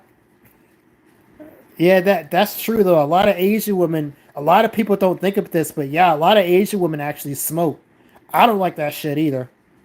That's actually a huge problem with like Southeast Asian women, especially Indonesia. Oh my god, bro. If you ever deal with an Indonesian woman, there's a pretty good chance she smokes. Okay, Indonesia got a huge smoking problem. Like, bro, you hardly ever see Indonesians not smoking. Huge smoking problem there. It's bad.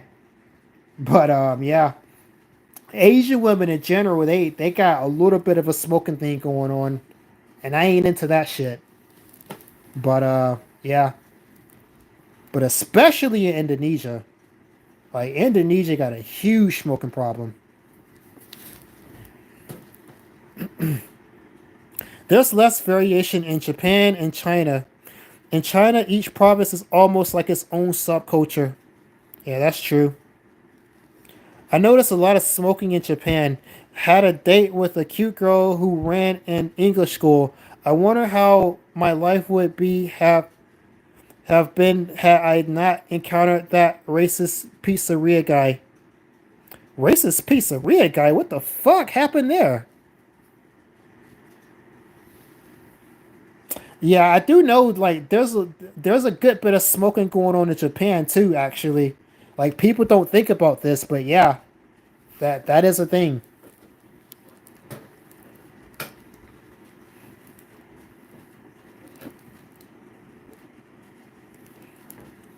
I mean, shit, them Chinese be smoking a lot too, though.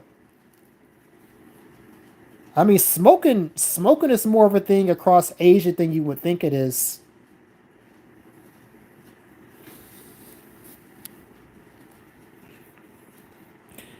In Osaka, a Japanese guy who ran a pizzeria and glazed Spanish and Italians pretty much said racist shit about black people to my date. Did he say it to you or did he just say it to your date?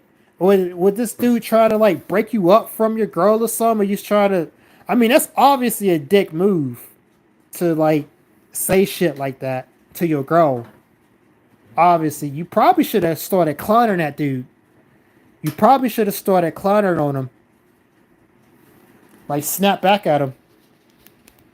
Cause I do know Asians, they definitely got some anti-blackness in them. Like generally, they not gonna like generally they're gonna be nice to you if they have to deal with you, but there is definitely an anti-black thing in and across Asia that you have to kind of be worried about if you're a black dude, really and truly. And it doesn't really matter whether you're Pookie or not. There is just a there's an anti-black thing across Asia for sure. You know, and you definitely do need to be careful.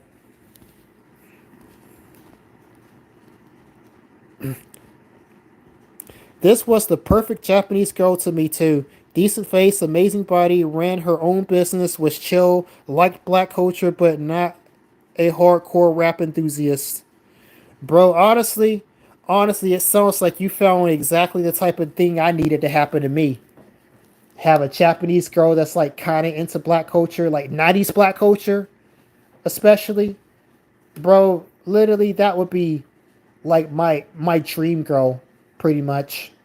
Even though I don't really want to live in Japan, I think for a girl like that, I'd figure it the fuck out for me to live in Japan, to stay with a girl like that.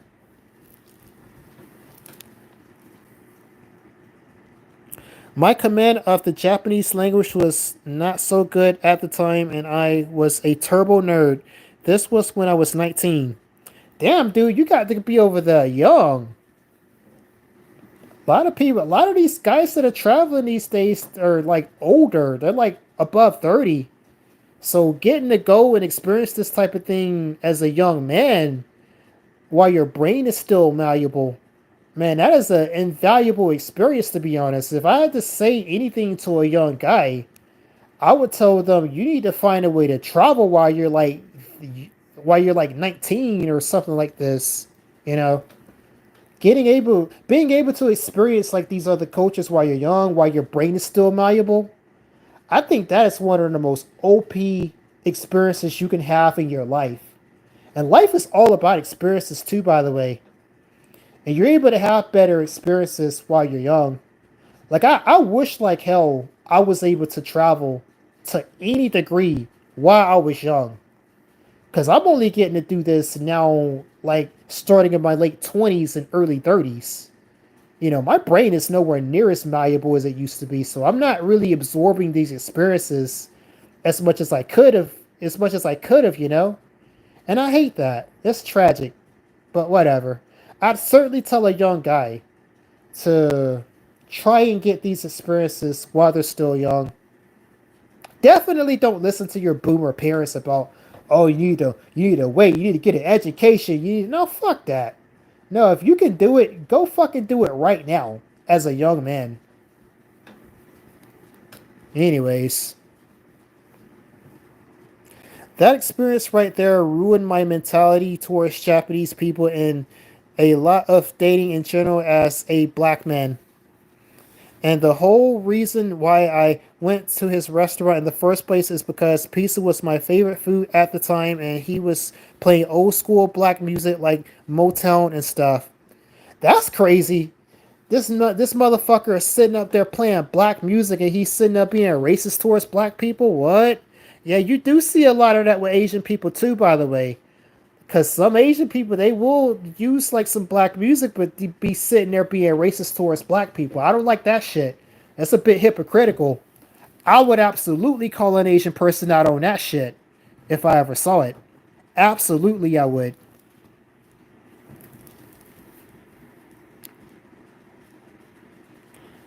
I kind of made up with it, sleeping with a few other Japanese women, and I had fun, but it wasn't what I was looking for. I was really, really looking to have a Japanese wife and maybe go on adventures. You know, I think that's actually the thing too. You have to keep in mind with Asian girls is that you could definitely date one as a black dude. They'll definitely date you, but they might not want to marry you. It's the thing, you know. That's really the thing you have to keep in mind with Asian girls. You have to really kind of search for one that's willing to marry you.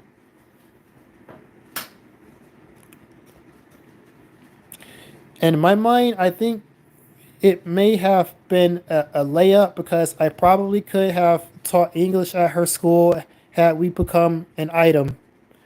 Dude, why didn't you? Why didn't you, dude? That was probably your one chance to really get into like this really cool niche for the rest of your life, living in Japan, teaching English. Fuck, dude. I think you really dropped the ball on that one.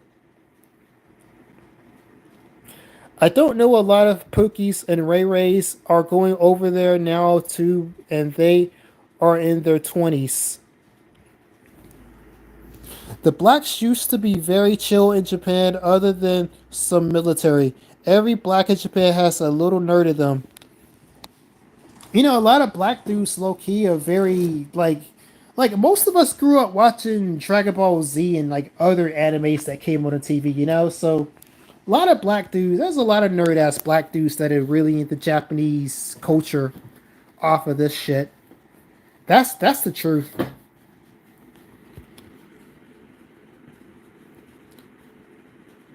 The Last Yankee says, And then some crazy shit happens in Asia like COVID, and they want to, and they want the black hand to save them. I don't get what you mean there, but okay. But they put on to get women by trying to fit stereotypes. Yeah, I'm glad that I had a father who would have supported my travel and had he not passed on, but probably would have given me more structure in my travel. And the mother that supported me, and the mother that supported me, she worried about me and didn't want me to go, but ultimately she supported me. And that did change my life for the better. I had I not gone to live in Japan and China, I probably would have been a V card holder to this day. For sure, dude. For fucking sure. That is definitely like a W. A big W experience. That's an experience that I needed. I never got that experience. I just went through being a fucking incel in America for into my late fucking 20s, dude. That is such a crippling experience. Like, fuck. That's the reason I got fucking anxiety still, which having anxiety is never good as a dude in general, especially not as a black dude, because people don't expect that from a black dude. Um, you know, but that's very good that you got to have experiences like that. I'm actually very very happy for you. You know,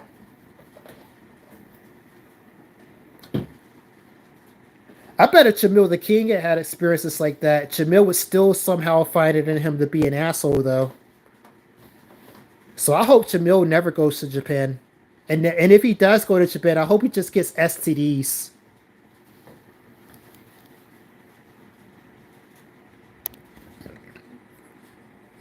There is also a Taiwanese woman that I got with in the afterglow. We're watching a show that had a dark skinned Asian woman and she out of nowhere said gross. What the fuck? Well, I asked her what she meant, especially since we had just done the deed, and she told me that it's okay because black people are supposed to be dark, but Asians not. Honestly, I also agree. Uh, I don't know, man. I think that's a bit of a nuanced take. That's a bit of a nuanced take because, like, Southeast Asians are dark. Yeah, Southeast Asians, they're naturally dark. They're not supposed to be dark. Like, Southeast Asians got a lot of self hatred in themselves about their skin color. I don't know. I think Asians, I think Asians should be anything from like brown skin. Like you see the brown skin Asians. You know, there's a lot of those. I think they should be anything from brown skin to basically damn near pale. That's usually what they are.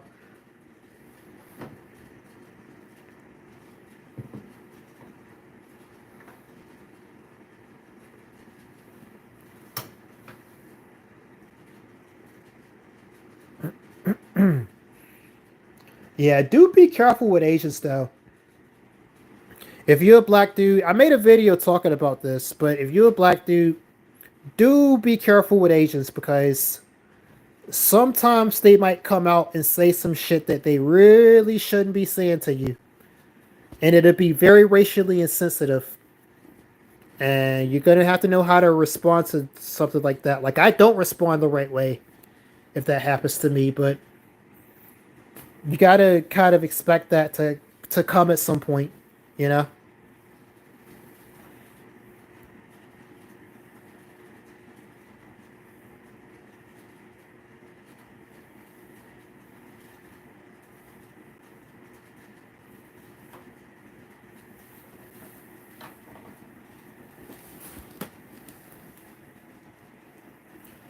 Bro, I cannot begin I cannot begin to fathom just how much developed you are as a man. Having gotten the opportunity to have lived in places like this, like just how far developed you are, how comfortable you are in your own skin. Just wow, man. I'm honestly jealous, man. I'm very jealous because, like I said, something like that is definitely the type of thing I needed to happen when I was coming up. But of course, I never got the opportunity to do anything like that. By the time I started to be able to travel in my late 20s, I'm already in my late 20s by that point. And then, like, also, my mom was freaking the fuck out when she found out I was schooled overseas, too. Like, what the hell? I had to basically ignore my damn mom in order to start traveling. And once I did start traveling, you know, shit. If I had had these experiences like at a younger age, though, fucking hell, I could have been so much further ahead rather than have faced the bullshit that I've dealt with. Otherwise, like, damn, I'm jealous of you, man. I'm really jealous of you. And I'm not gonna be an asshole about it like Jamil would too. Like Jamil the King would probably be hating on you for real if you were telling him these things.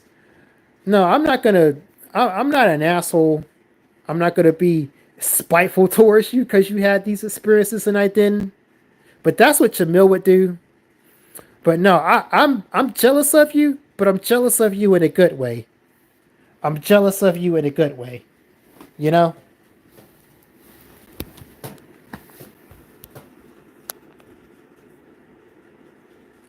Youth is wasted on the young, yeah, for sure.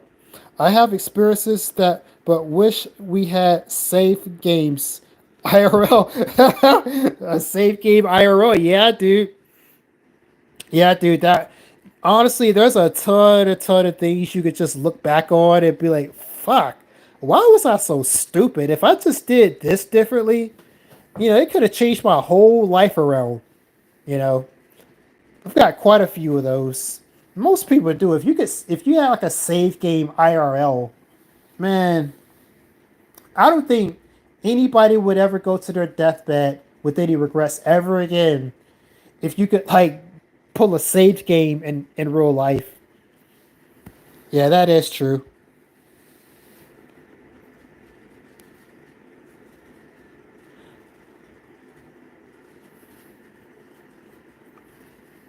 I'd love to know what life would have been like with Nori. If I had started working out earlier, how many Asian women could I have smashed? Sounds like you still smashed enough of them now. You still smashed enough of them. If I had even just got the chance to smash one of them at that age, that would have changed my whole life for the better. For sure.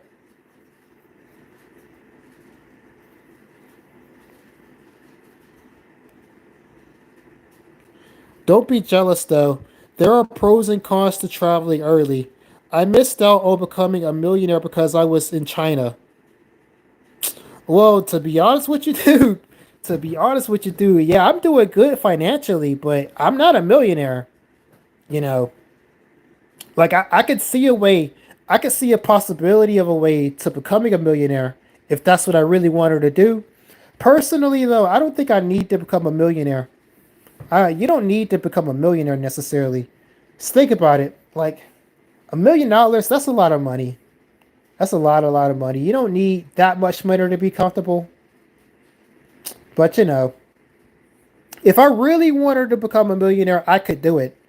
Like I'm within striking distance to becoming a millionaire if that's what I wanted to do. So I get it. I get what you're saying. Maybe you missed out on your earning potential having lived in China. Yeah, I can see how that would mess with your earning potential. That is a serious drawback. But I don't know. At the same time, I think I would be more motivated to kind of double back and fix the money shit had I had those experiences. I don't know. Hard to say which one's more. What we need to really do is like do a Dragon Ball fusion here. So like combine what I've done with what you've done. So now we have a guy who had that experience of traveling young while still also having money. Yeah, there we go. That's what we really want.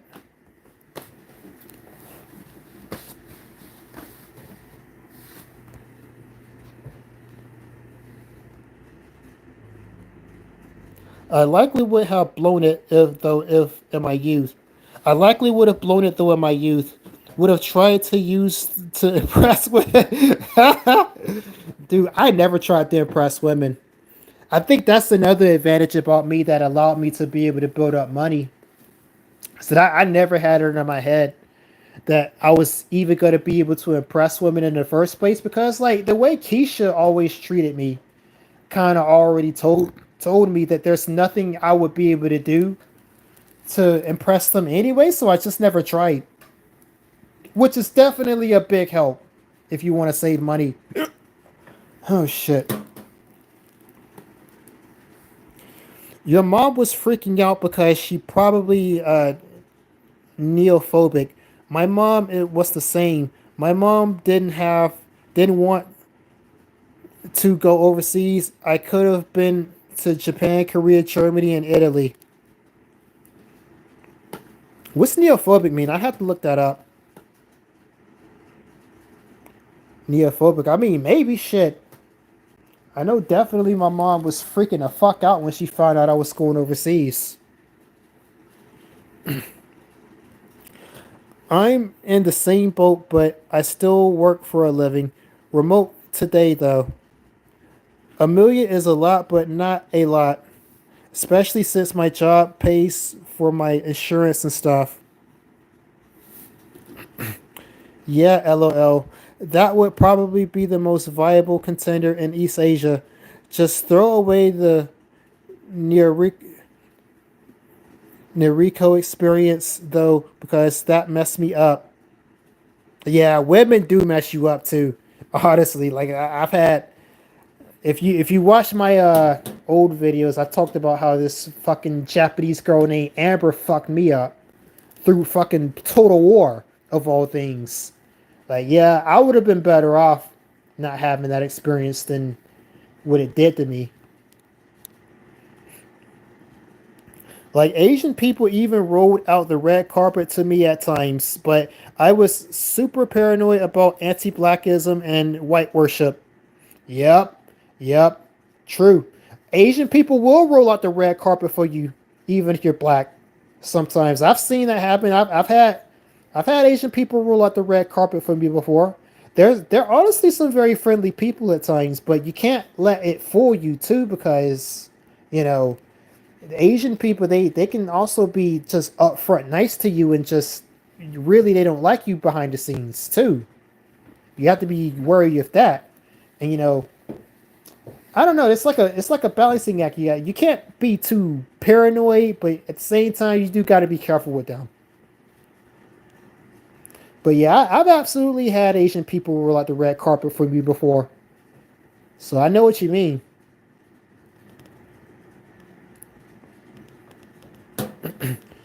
To the point a Japanese woman could grab me, kiss my lips, say she wants me, I'd be super paranoid. Well, if a Japanese girl did that, I would assume she got STDs, dude. I heard STDs are pretty rampant in Japan these days, so that's what I would assume.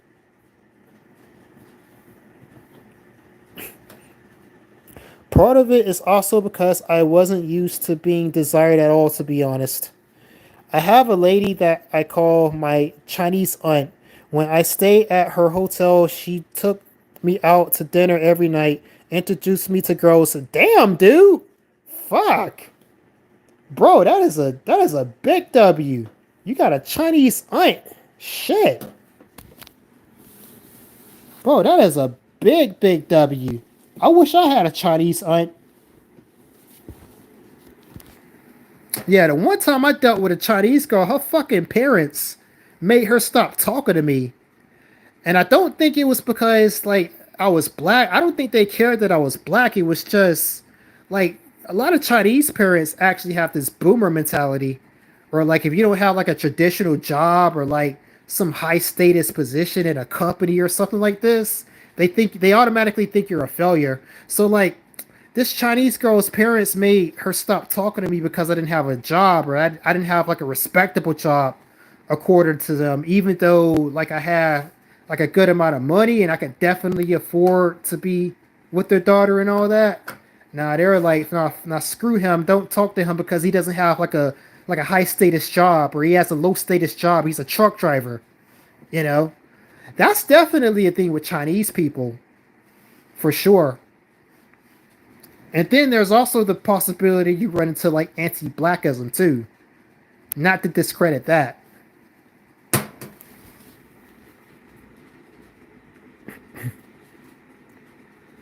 You're right. Japanese women aren't that forward, not to a guy outside of tall, handsome European featured.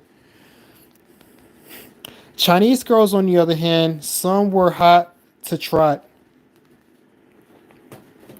I could have stayed in China longer because of her, but I wanted to go home, and my ex girlfriend got a position teaching in Florida.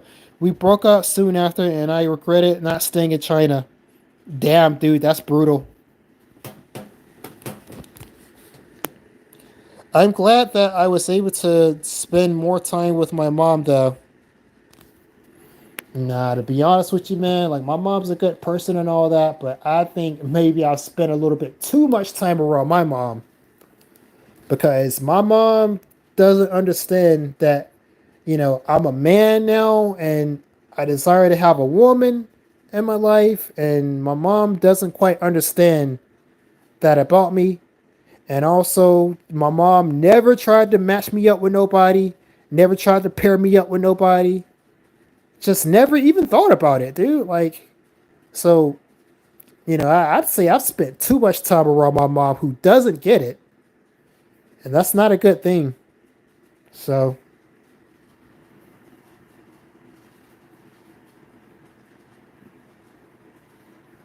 anyways, we're about to be on the stream for 5 hours now. Pretty long stream. Yeah, I'm surprised I've got this many people watching. 6 people. I mean, it's kind of fluctuate between 6 and 10 people.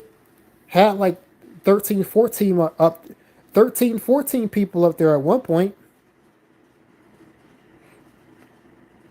And yes, status matters.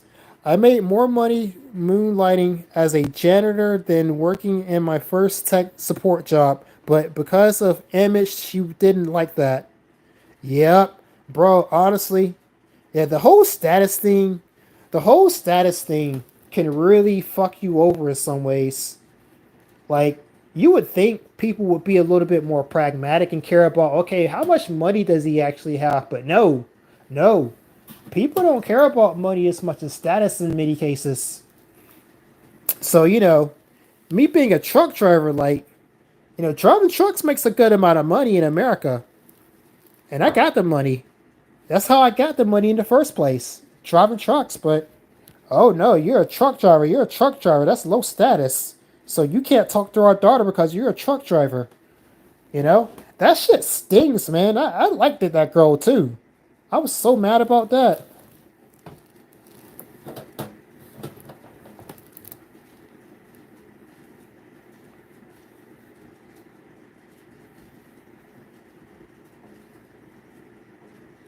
Arguably because of her and because I was thinking of marrying her, I have the career I have now. Otherwise, I'd still be looking for English teaching jobs to stay in Asia and get women. Honestly, man, I think it's better off that you didn't end up doing that because there's a lot of these fucking JBWs that are stuck in Asia doing exactly that right now, just bumming it up with some Asian bitch who is completely enamored with their JBW card, and they're like, you don't make very much money teaching English, so these guys, most of them are just bumming it up. They're not building wealth; they're just barely scraping by in Asia, you know, and they got to stay doing that if they want to stay there. Because a lot of them they decide to get their visa to stay there too. But anyways, I don't think you want to be trapped in that situation as a black dude, because those JBWs are able to do that because they white. But you don't want to be a black dude in that position. Definitely not.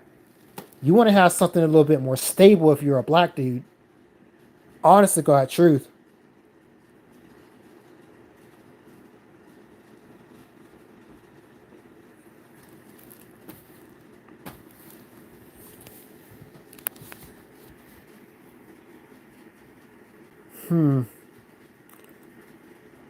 Uh, I think I'm gonna. I think I'm gonna end the stream soon. I've been on here for 5 hours. I think that's a pretty good run. I'm not trying to be like fucking 7 hour MGTOW stream or nothing like that. I'll read a few more comments and then I'll get up out of here. Exactly, especially as a black man, teaching English is good to experience the world in your 20s if you have other means of income to support a lifestyle. Yep. I've heard that it's hard for black dudes to get a job teaching English though.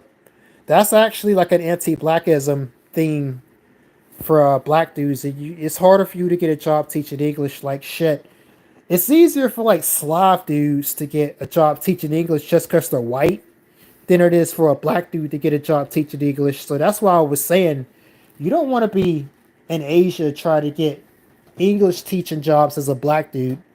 That's why I was saying that.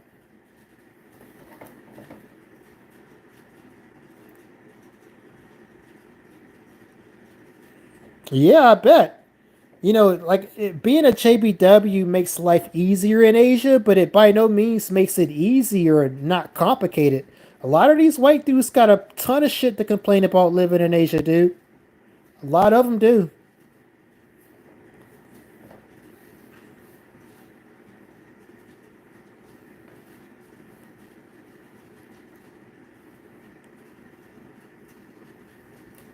Oh, yeah, you still got in? Yeah, that's what's up.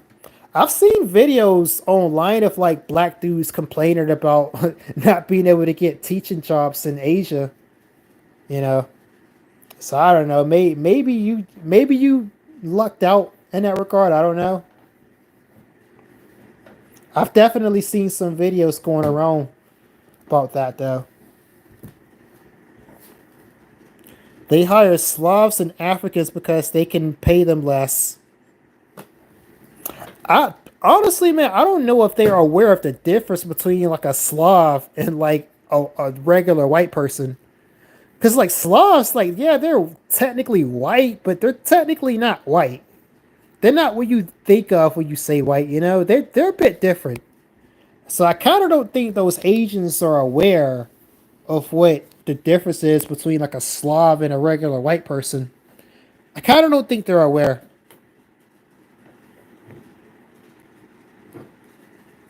I found it. Damn, dude. It's easier to get a job in China than it is in the U.S. Damn. That's shit. It's not particularly easy to get a job in America. Definitely not. Because the thing with jobs in America, like all these corporations in America, they have like this fucking like this weird communist work culture in like companies. So it's like very authoritarian. Like you would think as capitalist and as free market as America is, that it wouldn't be like so authoritarian in like all these companies. But now American companies are extremely authoritarian. And they have like all these strict requirements and stipulations and shit too. So it's not that easy to get a job in America. Unless, of course, you go get your CDO like I do.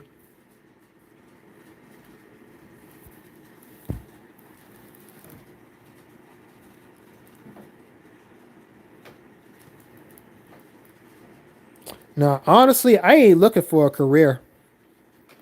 Emperor Dion is not looking for a career. My career, I want to be a career monastic. That's my fucking career. I don't want a fucking career. Careers are for fucking losers. Well, okay, I'm not going to go that far, but I don't think a career is going to be right for me. Definitely not.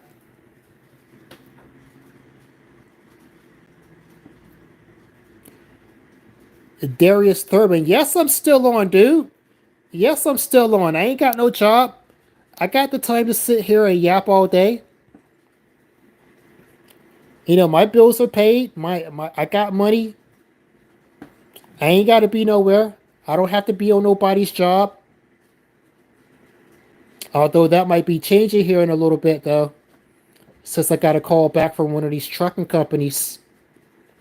So yeah, I'm still here yapping 5 hours later.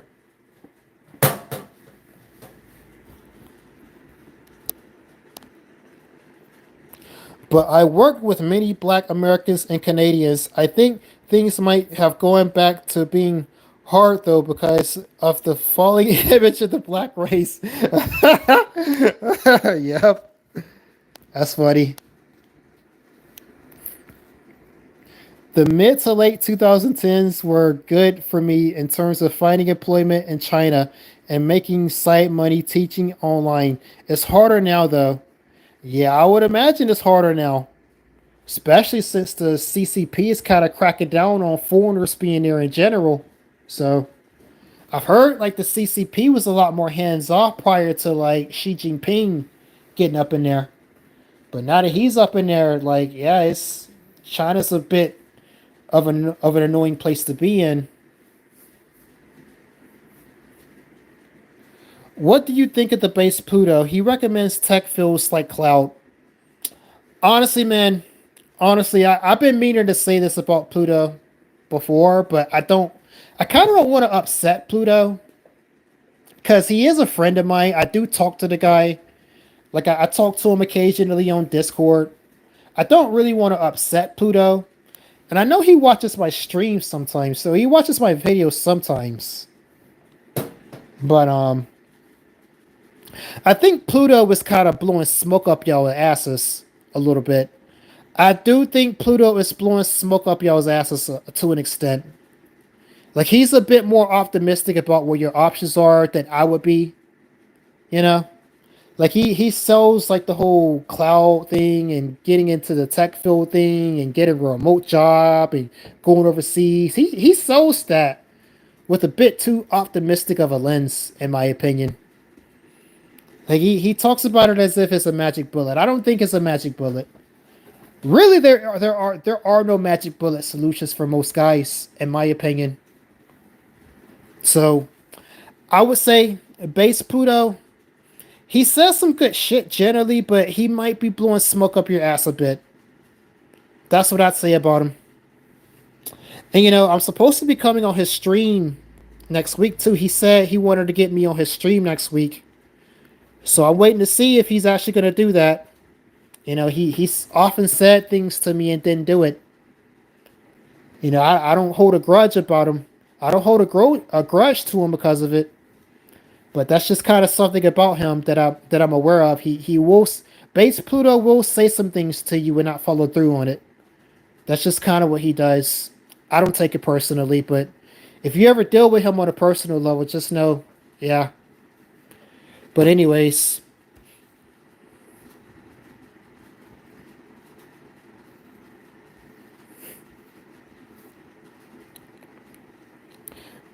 yeah, Yaka man, like yeah, you're right. Many black men don't have the IQ for tech.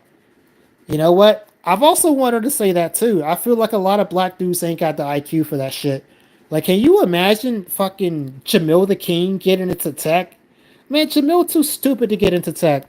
A lot of black dudes they ain't got the smarts really to be getting into no high IQ fields.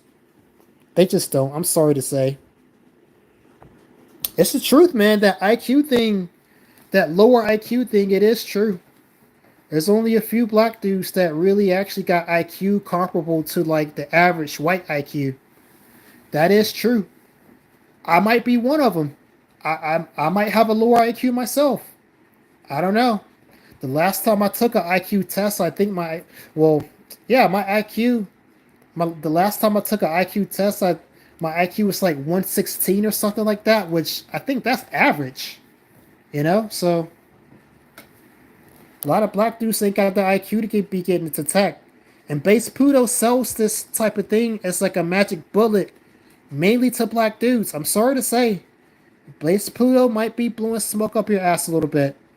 That's just kind of what he does. I don't mean to throw shade at the guy. I'm not trying to talk shit about him, but Base Pluto does blow smoke up your asses a bit.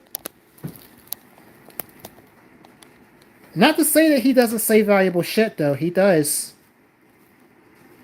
It's just he's a little bit too flowery and optimistic about what he's saying.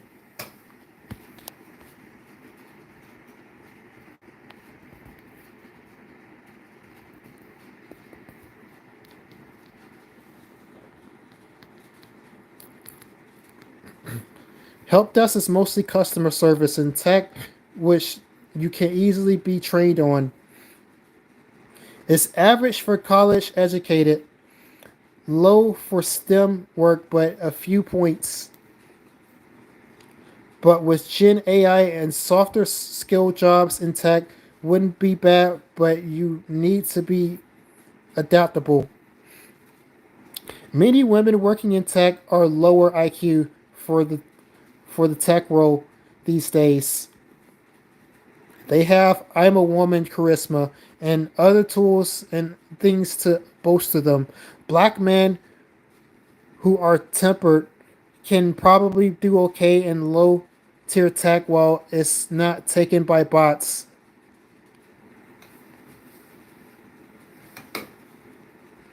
Yeah.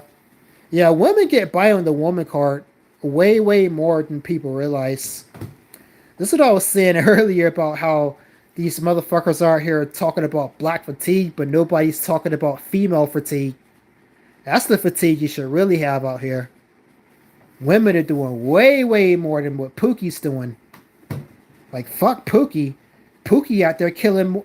Pookie is out there killing other Pookies for the most part. Every once in a while, you'll get Pookie maybe harm a white dude or something like that. Like with that Austin Metcalf dude. I'm sorry for him, but, you know, situations like that are less common than people realize.